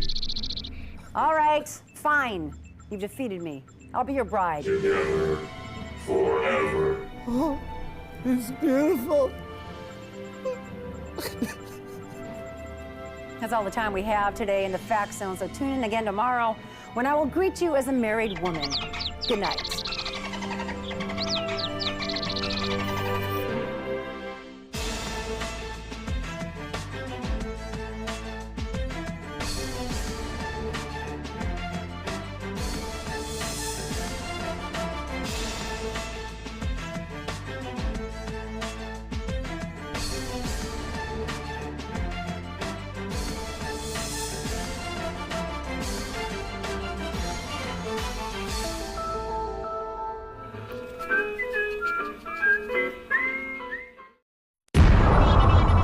This is the Onion News Network, a paper towel of truth wiping away the grape juice spill of lies. Good evening, I'm Brooke Alvarez, and welcome to a very special edition of the Fact Zone. Tonight, for the first time ever, I'm joined by a co-host, the Onion News Network's own O'Brady Shaw. Hello, America. There are 28 million of you watching, and each one of you is my friend. Drop your weapons because our snipers are already on you. I'm Brooke Alvarez, and you're entering the Fact Zone. And I'm O'Brady.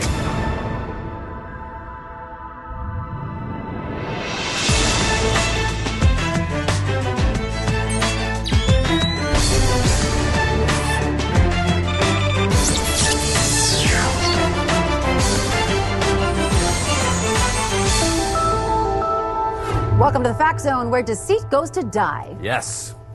Welcome. You're probably confused as to why O'Brady is here on my program. Maybe you're even a little bit angry or nervous that he's here. Don't worry, he's not replacing me. He's here to promote the premiere of his 7-hour special, The Cries of the Children, starting tomorrow on the Onion News Network. That's right. Thanks, Brooke. It's a very moving exploration of poor children crying in the poorest countries in the world. Tucker, you've seen it, right? I watched the whole thing straight through last night. That part where you are holding two crying children, and then they zoom in on your eyes, and you're crying too. It made me cry. All right, Tucker, but I bet you cried even harder at my special on the hidden cost of owning an island, right? Actually, I don't think I did cry at that one. Okay, what are you saying? That I'm less sympathetic than O'Brady? I'm sympathetic, damn it. Okay, well, I'll try to cry next time. Okay. Okay. All right, then. As always, we'll be checking Twitter throughout the show this evening. Just for fun, why don't you let us know which of us you think is doing a better job hosting? Me, Brooke Alvarez, or O'Brady, or me. It'll be like a little contest for the purpose of fun. All right, now let's go to our top story in Madison, Wisconsin. A project manager at Marble Point Insurance Company's regional headquarters continues to annoy the entire nation with her loud, piercing voice. I've always used Spreadsheet Pro. I used the 2007 version for years. I did upgrade to 2010, and I'm just getting used to it, but I'm starting to think that the 2007 version was better. 43-year-old Claudina Foley, who started in the accounting department of the insurance company on Monday, sits right out in the middle of the pool of desks on the third floor, meaning that everyone can hear her talking whenever she's on the phone, which seems to be all the time. The problem becomes even worse when Claudina goes into the break room, where despite the closer proximity to her coworkers, she seems to talk even louder for some reason. Hey, what you got there, noodles? Oh, I love Thai food. There's a great Thai restaurant down the street. We should all go there together sometime. Onion News Network cameras confirm that Claudina can be heard almost everywhere within the lower 48 states. I must have tried on 30 lip glosses. I just couldn't find one that really fit my personality. You know, I was trying red. The situation is complicated by reports that Claudina is perfectly nice and no one wants to hurt her feelings, including Kansas dairy farmer Don Perry. Well, I don't want to be a jerk. Maybe she has a hearing problem and doesn't know that she's hollering like that. When the dog Somebody ought to say something. It's disturbing the cattle. The Department of Labor has advised Americans to try wearing headphones to help them concentrate until the Claudina issue can be addressed. Yet another reason I'm glad the studio is built 6 miles underground. Totally soundproof. Well, for millions of Americans struggling with obesity, help may be on the way. Aisha Patel has today's lab report. Thanks, Brooke. Last month, the FDA approved Hallucex, a new class of weight loss drug that helps users avoid overeating by producing nightmarish hallucinations whenever food is around. Now, unlike traditional weight loss drugs that work by speeding up the metabolism or preventing the absorption of fat, Hallucex targets the brain's cerebral cortex, stimulating the centers responsible for fear and visual processing. Test subjects reported an unprecedented decrease in appetite and showed dramatic weight loss, with only 18% reporting night terrors or subsequent cardiac arrest. Poor portion control and snacking between meals are the biggest causes of weight gain. Hallucex eliminates these problems by causing you to throw out or burn any food in your house. It's designed to make fatty and sugary foods even scarier. An apple just looks like it has fangs, but a milkshake will threaten you and your family by name. Earlier incarnations of the drug proved to be too powerful and produced mental states in which test subjects no longer believed that food had ever existed, an unshakable belief that the subject had to eat all of the food on the planet in order to prevent food from rising up and destroying the human race. You don't understand. I have to do this. Or the conviction that food could be negotiated with diplomatically. I'm sorry, potato salad, but this is as far as I can bend on this. And with Hallucex set to hit shelves next month, Abbott is rolling out an advertising campaign for what they think will be their most popular drug yet. Ever feel like food is maybe too close a friend? Hallucex can help. Just 1 tab a day can turn food from, hey pal, to see you later, alligator. Hallucex. Imagine a thinner you. With the lab report, I'm Aisha Patel. Thanks, Aisha. Hey, Tucker, would you ever take a pill like that for your own weight problem? This is the dream. What? Tucker. No, I'm sorry, Brooke. I was just talking with O'Brady. Oh, sorry, Brooke. Tucker here was telling me about this book that he's been writing. It's about this colony. Well, no. It's called B-Town. Actually, it's about a town where all the people are bees. It's fictional. Tucker, you never told me that you were working on a book. Well, I thought O'Brady might have some good writing tips. He has the soulful eyes of an author. My eyes are soulful too, Tucker. I had laser surgery to make them that way. Okay, let's go to Gina and Wharton now, who will take us beyond the facts. When 16-year-old Jeffrey Patterson died in a car accident in February, he didn't just leave behind grieving friends and family. He also left a significant web presence. In a tribute to their son, Jeff's parents have continued to update their son's blogs and social media sites, including a Tumblr blog called Shitbirds Everywhere. Well, Jeff used his blog to make fun of stupid shitbirds. And now that we're doing this, it's like part of him is still alive. Yeah, and then when I post a picture of some shitbird who has a stupid ankle tattoo or wears some retarded hat, I feel like somewhere he's smiling. He hated retarded hats so much. Every evening, Steve and Mary comb the internet for images to update Jeff's blogs. Check out that shitbird. What a shitbird. Whenever we get a comment calling Jeff a dumb fag for making fun of a handicapped person on a rascal scooter, well, it's like he's still here. Most social media platforms provide a digital comfort for those who are experiencing loss. In fact, Facebook just announced a way to have your loved one's last status update engraved on their tombstone. But for Mary and Steve Patterson, Jeff is still very much alive in their hearts and online. We just got this photo sent to us of this big fatso tripping. Oh. And he's like mid-fall when the picture was taken, so he's all like... Yeah, his stomach's all out and everything. Jeff would have gotten such a kick out of that fat shitbird. He really would have. For Beyond the Facts, I'm Gina Ann Wharton. All right, let's take a quick moment now to check in with Twitter to see what viewers are saying about our co-hosting experiment. I can't wait. At Lily Lang says, O'Brady is the best. O'Brady, O'Brady, O'Brady. Well, she may have meant to write Brooke. And here's at Micah's Tweets, who says, the most handsome newsman I've ever seen is, well, no need to keep reading that one. He was clearly going to say Brooke Alvarez. Looks like they love me, O'Brady. Better luck next time. Oh, thanks, Brooke, but I make my own luck. I have a tattoo on my shoulder that says that in Gaelic. We're going to take a short break right now. When we come back, I will tell you the answer to today's trivia question. What important treaty did Franklin Delano Roosevelt sign on this day in 1945? Remain motionless. There's more Fact Zone coming up right after this. Facts don't roam free, they settle in a zone. This one. I'm Brooke Alvarez. Before the break, we asked what important treaty Franklin Delano Roosevelt signed on this day in 1945. The answer is nothing. He was dead, died of a massive cerebral hemorrhage on April 12th, 1945. Very interesting. Did you get that one right, O'Brady? Sorry, Brooke, I was busy reading a letter that I wrote to one of the children I met in Honduras while filming Cries of the Children. Very sweet. Of course, I also write to Honduran children every day, too. It's mostly to check in on how production on my line of handbags is coming. Still, I think it shows I care. What's next, O'Brady? Well, Brooke, last week many of us celebrated Thanksgiving with our families, but investigative reporter Gavin Fisher spent the day cracking a very important case. Take a look. Thanksgiving, the time when family members are supposed to gather and give thanks for one another. But across the country, innocent people were accused of instigating family disturbances even though they did nothing wrong. Take, for example, the Fishers. Just a few days ago, in this typical American household, 32-year-old Brenda Fisher told her older brother Gavin that he had ruined Thanksgiving. But was that true? Due to a long history of holiday altercations in this household, we had stealthily installed 63 cameras in the Fisher dining room early Thanksgiving morning.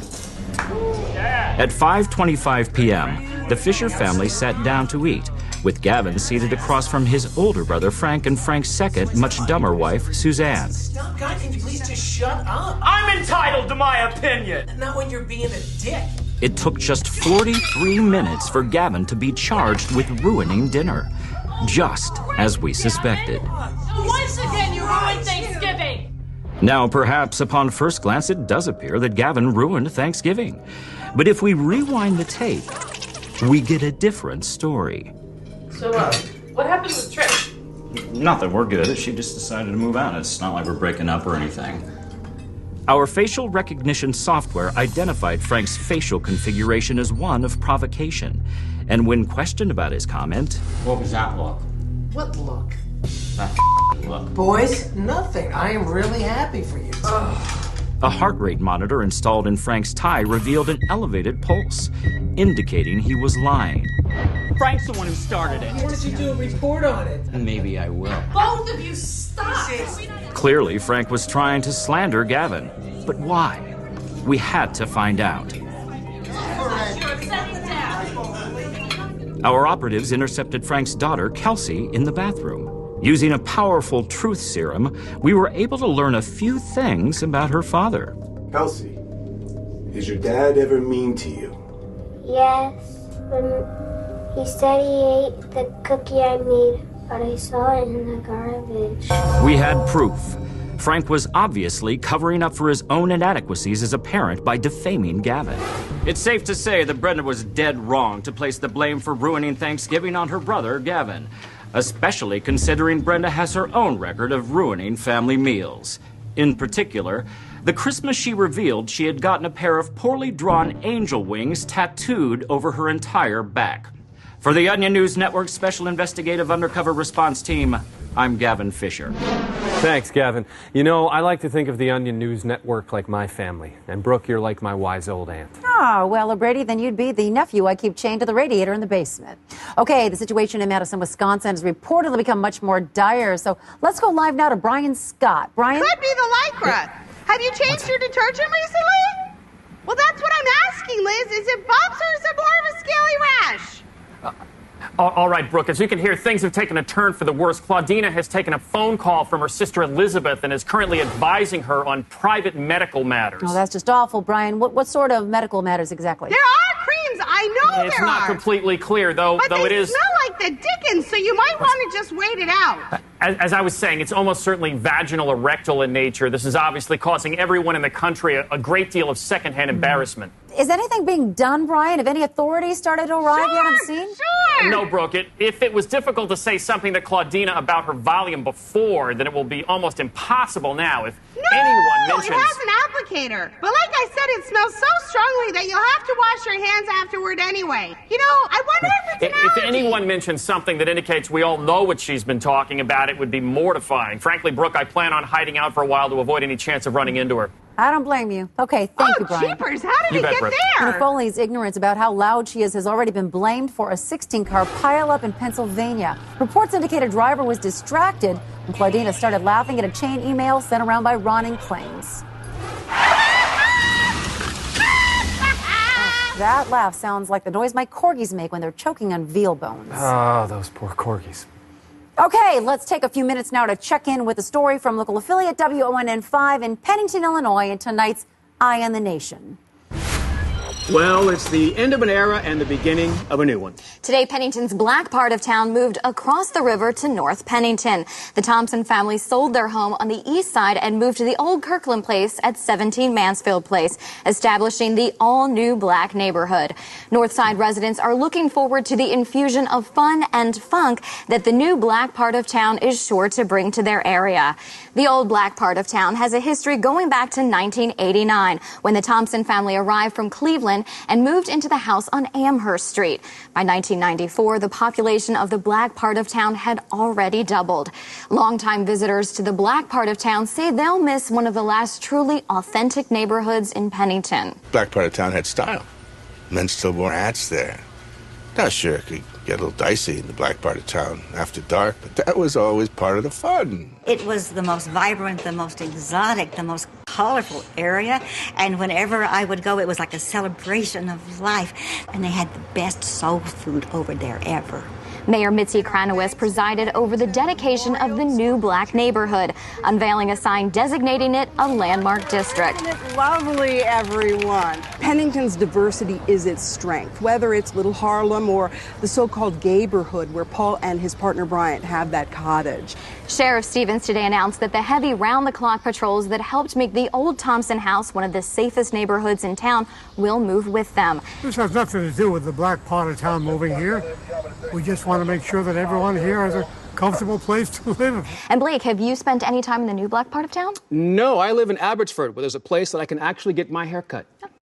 Wow, you know, that's so nice. I love stories about small-town, working-class America. Yeah, I completely agree, O'Grady. In fact, I'm even composing a poem about the plight of hardworking Americans right now because I care so much about them. In fact, we're going to take a short break, but when we return, I'm going to read it. Fact Zone will be right back. Someone get me a pen and paper. I got it. Welcome back to the Fact Zone, and thank you so much for being here. As promised, here's my heartfelt poem celebrating the plight of the hardworking, real Americans. The farmer, the welder, the fireman, each are cogs in our great machine, necessary, yet replaceable. They all live, they all die. Brooke, we've got some breaking news coming in. Fine. Congress has just adjourned an emergency session to decide what to do about Claudina Foley, the woman who's been irritating the nation with her loud voice. They've come to a bipartisan agreement that President Obama should gently tell Claudina to keep it down. White House Deputy Press Secretary Todd Grant responded just moments ago. The president firmly believes that someone who is a little closer to Claudina should talk to her. If he does it, it will be clear that the whole nation has been talking about her behind her back. What about Mary from accounting? She seems to be pretty friendly with her. Why doesn't she talk to her? So I guess we'll just have to see if the president steps up to that plate. Brooke? In the meantime, over on Today Now this morning, Jim and Tracy took a look at this holiday season's hottest present. Take a look. Hey, now, if you're a parent, you may need to get in line now if you want to get your hands on this year's must-have holiday gift. That's right. Move over, Tickle Me Elmo. This holiday season, the present every kid wants is Chinese paint. I like this blue one. I love Chinese paint.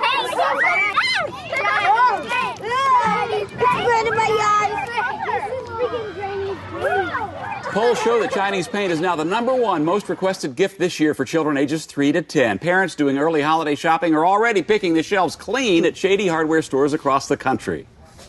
I could have bought the paint out of the back of a truck like a lot of parents are doing, but it doesn't seem as safe as buying it from the locked back room of an actual hardware store. Sold 50 cans just today. Told my cousin Shandong Province, find more paint. No question, just find more paint. Paint very safe. Only 2 times this week we find dead rat in can. And trend analysts predict the Chinese paint craze will only keep growing with the popular new ad campaign featuring a character called Bill the Builder playing on Nickelodeon. Let's take a look at that. I'm Bill the Builder. I love Chinese paint. Chinese paint is found at home supply stores. Ask your parents for Chinese paint. It's fun. Cute. So far, over 1,000 children have died from Chinese paint. And coming up, we're going to look at next season's hottest bags for bag ladies. Neat. All right, very nice. During this segment, I did make a few phone calls, and we have a special guest now to welcome to the Fact Zone. Claudina Foley, the loud woman who's been annoying the nation, is with us. Hello, Claudina. Hi, Brooke. I can't believe I'm on your show. Your producer said you wanted to talk about accounting? No, Claudina, actually, it's about your speaking voice. You're talking far too loudly for anyone in this country to get anything done. What do you mean? When? All the time, in your office, in the grocery store, in your backyard, everywhere. Lower your volume. Oh. No one said anything. Well, I'm saying it now, so please make an effort to be more quiet. Oh, okay. Is that all? Yes, Claudina, yes. Goodbye. See, that wasn't so hard, was it, O'Brady? I think that was a bit harsh, Brooke. You may have hurt the poor woman's feelings. Brooke, I am just checking the Twitter, and it does look like people across the country are thanking you for getting that woman to shut up. XX Hootie XX out of Boston. Her voice was like a jackhammer in my brain. Thanks, Brooke Alvarez. We are all in your debt. 24 fandom out of Ojai. Finally free of that goddamn piercing voice. People celebrating in streets. Marry me, Brooke Alvarez. Looks like you're going to have a few more thank you notes to put up on that compliment wall pretty soon. Well, it was nothing, Tucker. I just had to be cold and direct like a bullet. That's what makes me the world's #1 news anchor. Stay within the realm of the Fact Zone, everyone. When we come back, I think we're going to make some changes around here.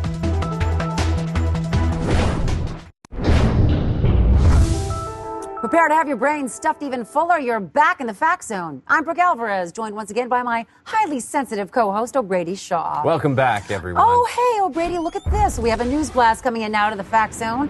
A new report has just been released finding that over 4 million people are starving to death in Somalia. 4 million people are starving. Yes, it's tragic. It's such a shame, too, that we can't do anything about it in the studio. We're so far away. Oh, wait, it looks like another news blast just came in.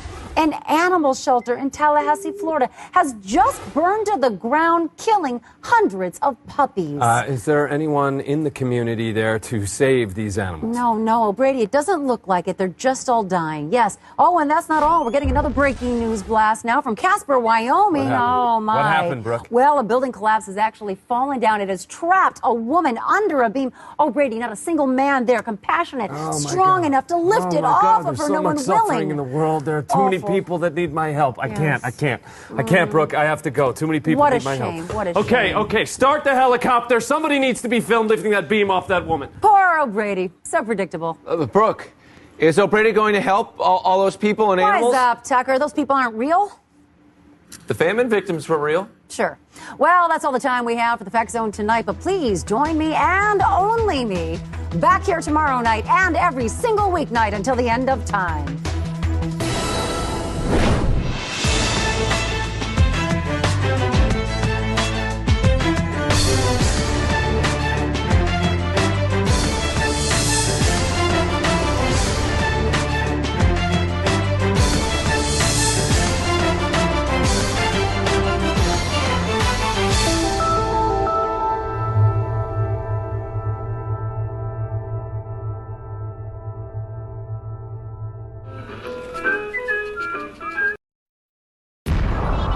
Watching the Onion News Network. Prolonged exposure may be hazardous to your ignorance.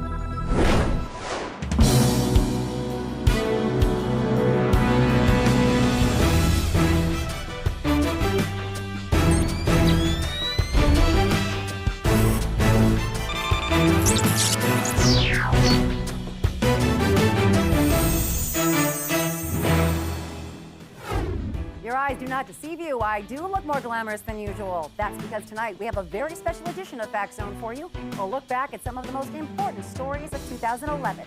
From the royal wedding to the release of my autobiography, to the Middle East revolutions, to the release of the audiobook of my autobiography, we'll be covering it all. And at the end of the show, we'll be revealing the prestigious Onion News Network's Person of the Year.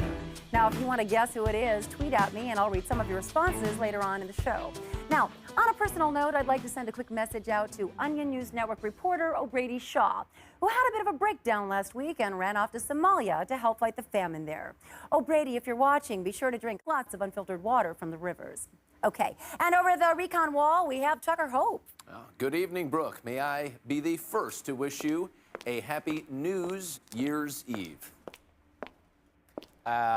Just because we are looking back at the year in news. So, Year's Eve. News years.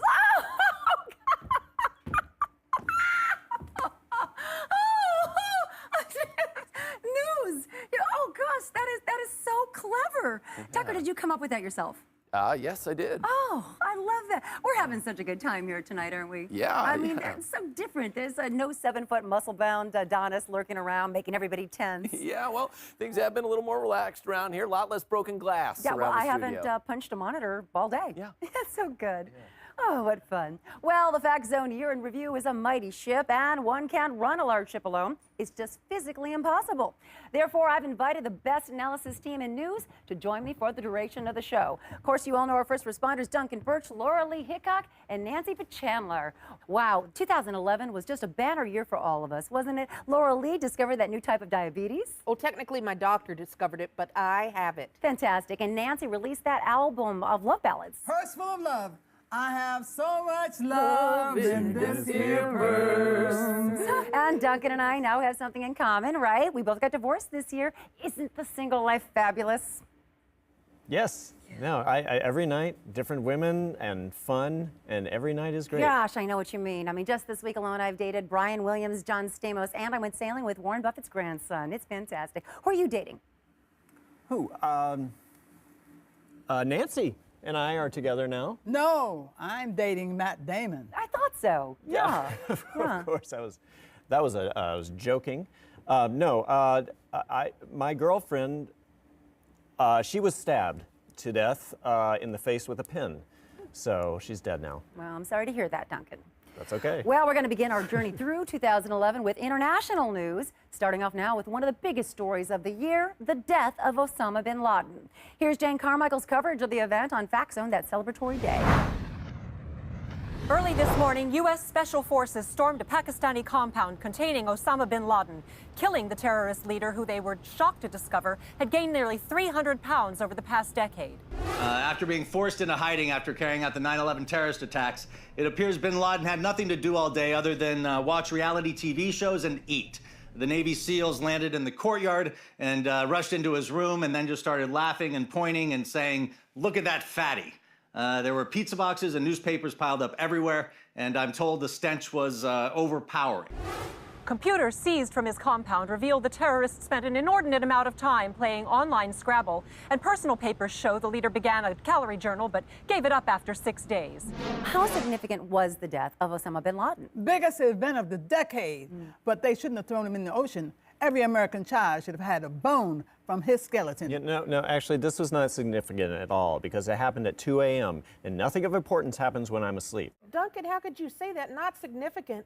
Killing bin Laden sent a clear message that if you attack the United States, we're going to hunt you down. We're going to lose track of you. We're going to hunt you down some more. We're going to forget about you for a while, and then just as enough time has passed and it seems like we may have forgotten about it, we're going to kill you. Yeah, well said, Laura Lee. Well, let's turn now to another major international story from this year, the wedding of Kate Middleton to Prince William. With more on that, we turn to Tucker Hope over at the Recon Wall. Oh, cheerio, Brooke. Pip, pip. Hi, Tucker. Oh, hello, Governor. Shine your shoes. Okay, knock it off, Tucker. 50p for a shoe, Sean. Nope. Okay. All right. Well, nearly 23 million Americans tuned in to watch the royal wedding last spring, but by far the most anticipated event was when the Queen demanded her sovereign right to spend the first night with her grandson's bride-to-be. The tradition, which dates back nearly 900 years, included the ritual deflowering of both Princess Diana and Sarah Ferguson. And although the official gesture for Kate to follow the Queen into her bedchambers lasts just but a second, watch for it right in there. There it is. One onlooker was able to snap this photo of the blushing bride before she was made into a woman by Her Majesty. Brooke? Thanks, Tucker. That was news to me. You know, tonight on New Year's Eve. Yeah, I'm still thinking about that. I didn't know you were such a comedian, Tucker. Oh, well, I guess I am. All right, Yes. let's turn to the land of the rising sun now, unless I'm mistaken, and that's China, not Japan. Following Japan's devastating earthquake and tsunami in March, the world held its breath watching a potential disaster unfold at the Fukushima nuclear power plant. Fortunately, though, plant officials worked quickly to reassure the public that their fears of radiation leaks were unfounded. 汚染処理が成功いたしました。もう心配には及びません。原子力発電はこれまでなく安全だってことは確かですし、放射能汚染により避難された方々には福島へのご帰還をお勧めいたします。がん細胞が繁殖していることは確かですけれども、それにも足と手をついて歩き回ってるから、でもそれならもう大丈夫ですよ。 Now, a lot of experts are tying these natural disasters to global warming. So we can't ignore the fact that 2011 had the second hottest summer ever on record. Duncan, how did the heat affect you?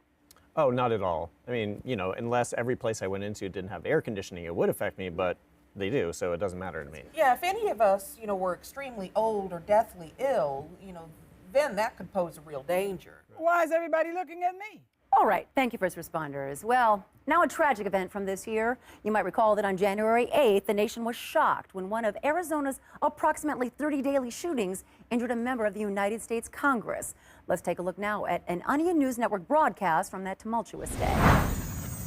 We're receiving reports that a U.S. Representative, Gabrielle Giffords from Arizona's 8th District, was injured in one of the many shootings that's occurred so far in the state today. Of the dozens of lone gunmen who will take advantage of Arizona's lax gun control laws to open fire on crowds of strangers today, this one shocked bystanders by wounding a member of the House of Representatives. Unbelievable. I just pulled in here to buy some bandages to bring to a shooting I witnessed at the outlet mall when I heard a gun going off. I don't know why he chose this place. Sparse crowds, little cover, plenty of places for people to escape. Really amateur job.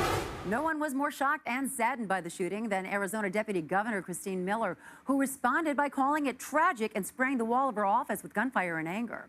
Okay, we need to take a quick break now. In the meantime, log on to Twitter and vote on your favorite first responder of 2011. The person with the least votes won't be back next year, so make your voice heard.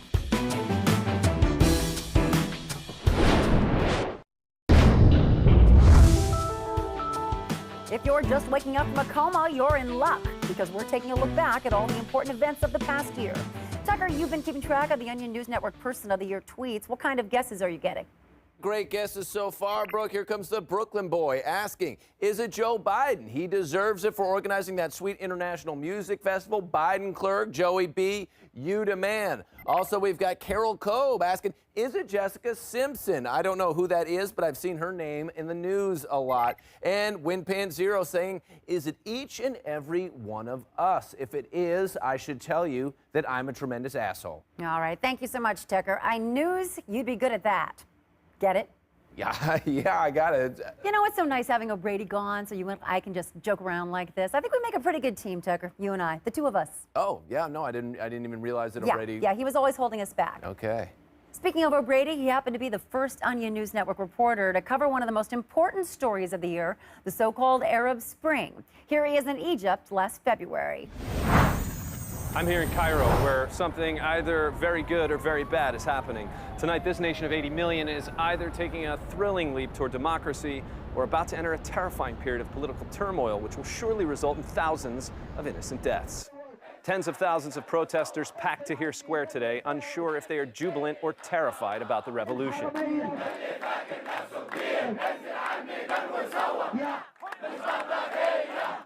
Some protesters are unfurling large banners. I saw one which translated to roughly, I think this makes sense what we are doing, right? I hope so. And in the United States, some newspapers are dubbing the uprising an inspiring grassroots movement or a shit show waiting to happen. White House Deputy Press Secretary Todd Grant spoke on the uprising earlier today.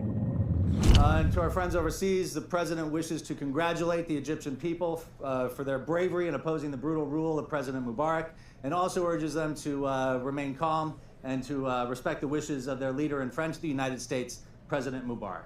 One thing is sure, tonight the world is watching this city, watching and wondering, should I be scared that this is going to escalate tensions in the Middle East and maybe lead to someone nuking someone or something? Does Egypt have nuclear weapons? I can't remember. I know they're Muslims. Does that mean anything in all of this? From Egypt, I'm O'Brady Shaw. Earlier, we asked viewers to tweet us which of the first responders is their favorite. What kind of responses are you seeing, Tucker? Well, it looks like so far it is Nancy. Oh, Pico says, love that purse, Nancy. You can't have it. All right, that's fair enough. And for least favorite, it does look like it's Laura Lee. Oh, that's too bad, Laura Lee. You know, I've always kind of had it out for Duncan, so I'm going to go with him for least favorite. Thank you. All right, now, with all of the nation's myriad of problems this year, naturally, Americans found solace in vapid entertainment. And the biggest entertainer this year was, of course, pop sensation Karonica. Let's take a look at Karonica on Today Now, earlier this year. And if you thought things couldn't get more infantile and aesthetically insulting than Fergie, Kesha, or Katy Perry, then you obviously haven't met 22-year-old Karonica, the latest and most horrid, talent-bereft pop monstrosity the music industry has ever sadistically forced down the American public's collective throat. She's here with us in the studio right now. What? Welcome, Karonica. God, you're just the worst. Now tell us, Karonica, how did you first decide that you wanted to be the cipher through which the cynicism of a morally bankrupt industry is channeled? Yo, I just do what I do. Know what I'm saying? It's like people just love my ish. Right. Now, your latest single, Booty Wave, What? and I honestly can't believe I just had to say those two words, is currently #1 in the nation, despite the fact that Rolling Stone magazine called you, quote, definitive proof that mankind is inherently evil. That's right. Y'all just gotta booty and wave. Booty Please and wave. stop. Booty and wave. Booty, booty, booty, It's booty, moments like booty, this when the and end of wave. civilization seems Booty most and imminent. Wave. Yeah. I think I might be sick. And That shit just is to be the clear, joint. And you've check made my more. latest track, I'm gonna slam yo D featuring Pitbull.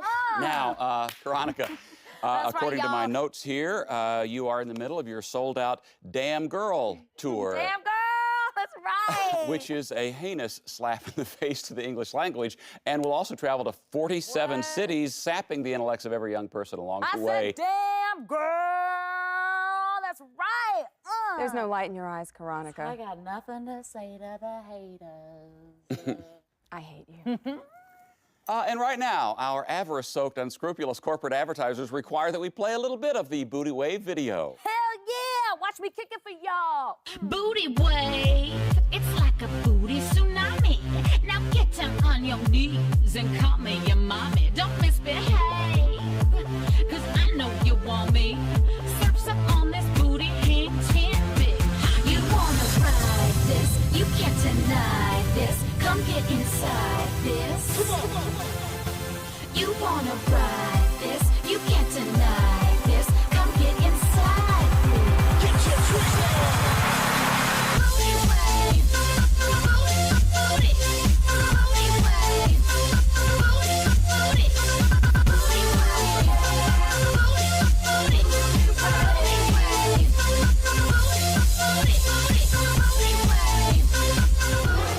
You ever listen to that Booty Wave song, Tucker? Oh, yeah. Not really the type of music I listen to, but I do have to say it makes me want to dance, right? Booty wave. Booty wave, that's booty, the jam.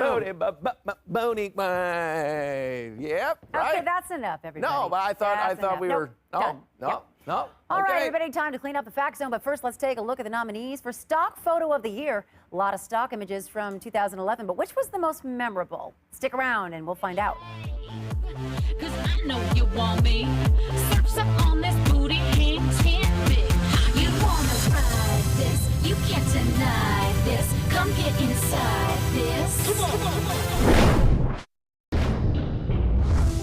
We call it a zone, but it's really a whole planet of fact, and you've just landed back on it. I'm Brooke Alvarez. Before the break, we told you we'd reveal the most influential stock image of 2011. And here it is. This photo of a London double-decker bus. It was used in over 200 news reports on everything from England's new tax plan to the after effects of the London riots. Congratulations, Getty Image number 2005681070001. You earned it. Well, there's no question about the biggest science story of the year. This March, cryptographers discovered a formula for a renewable, sustainable energy source encoded within the rants of Charlie Sheen.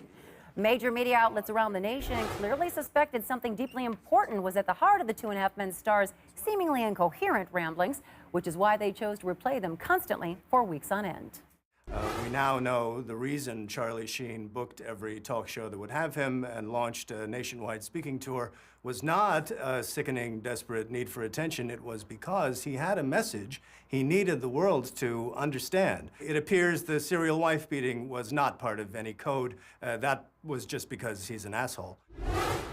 And months later, the same scientists discovered the ramblings of Gary Busey contain the recipe for a new form of toaster strudel. There will be no food fights, no water fights, no dog fights, although there will be surprises.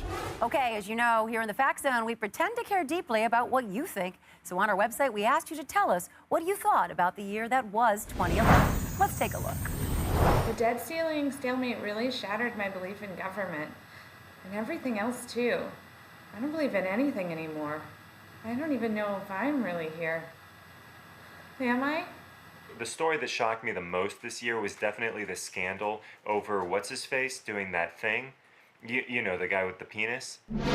Always great to hear from the little people out there in short doses. But now let's go to Tucker Hope for a look at the brightest stars we lost this year. Tucker? Thanks, Brooke.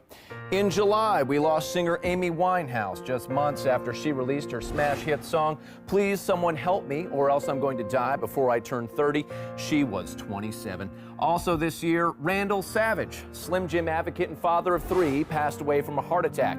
Savage, who friends say was a paragon of manhood, enjoyed reading, taking care of his family, and imploring people to snap out of their regular eating habits and snap into a spicy beef jerky stick. And finally, Hollywood lost one of its greats this year, Elizabeth Taylor. The actress died last March, shocking Americans across the country who already thought she was dead. What, hasn't she been dead for like years? I swear she died in a car accident or like had cancer a long time ago. Even Taylor's publicist was surprised by the news, releasing a statement that said Elizabeth Taylor was a true Hollywood legend, even though I was certain that she had died back in 2002 from a stroke or something. Well, may I just say that the lovely Elizabeth Taylor was nowhere near as lovely as our lovely Brooke Alvarez. Tucker, flattery is not your strong suit, it's your sense of humor. Stay where you are, because after the break, we'll be finding out who the Onion News Network chose as their Person of the Year. In the meantime, check our website for even more big events from 2011, like when Jay-Z paid to have a tiny Mercedes-Benz for his child surgically inserted into Beyonce's womb. Don't go anywhere, even if your life is in danger.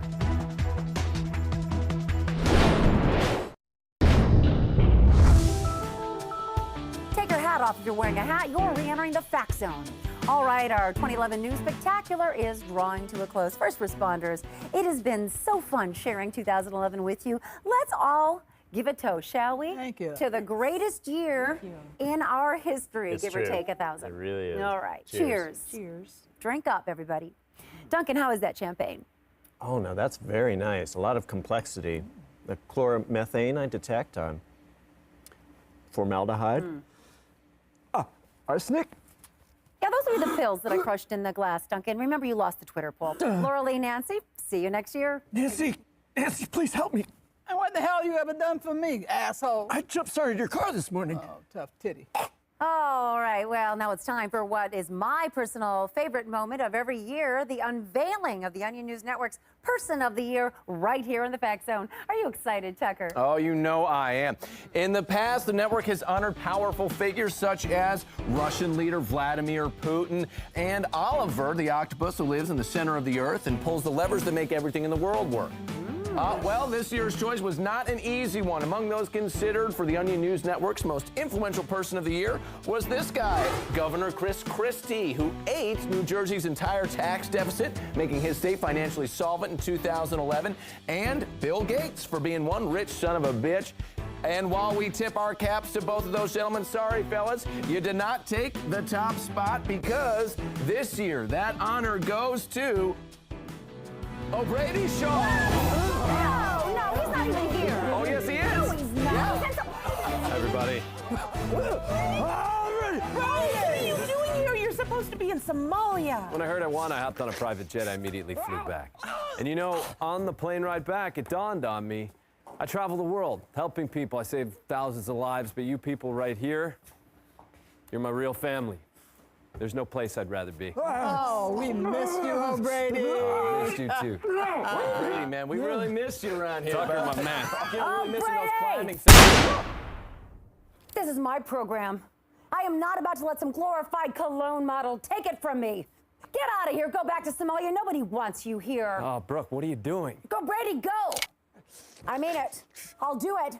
Get out of here. Go now. It would make me so happy to see your guts all over the Fact Zone floor. Okay, Go. okay, Brooke. Okay.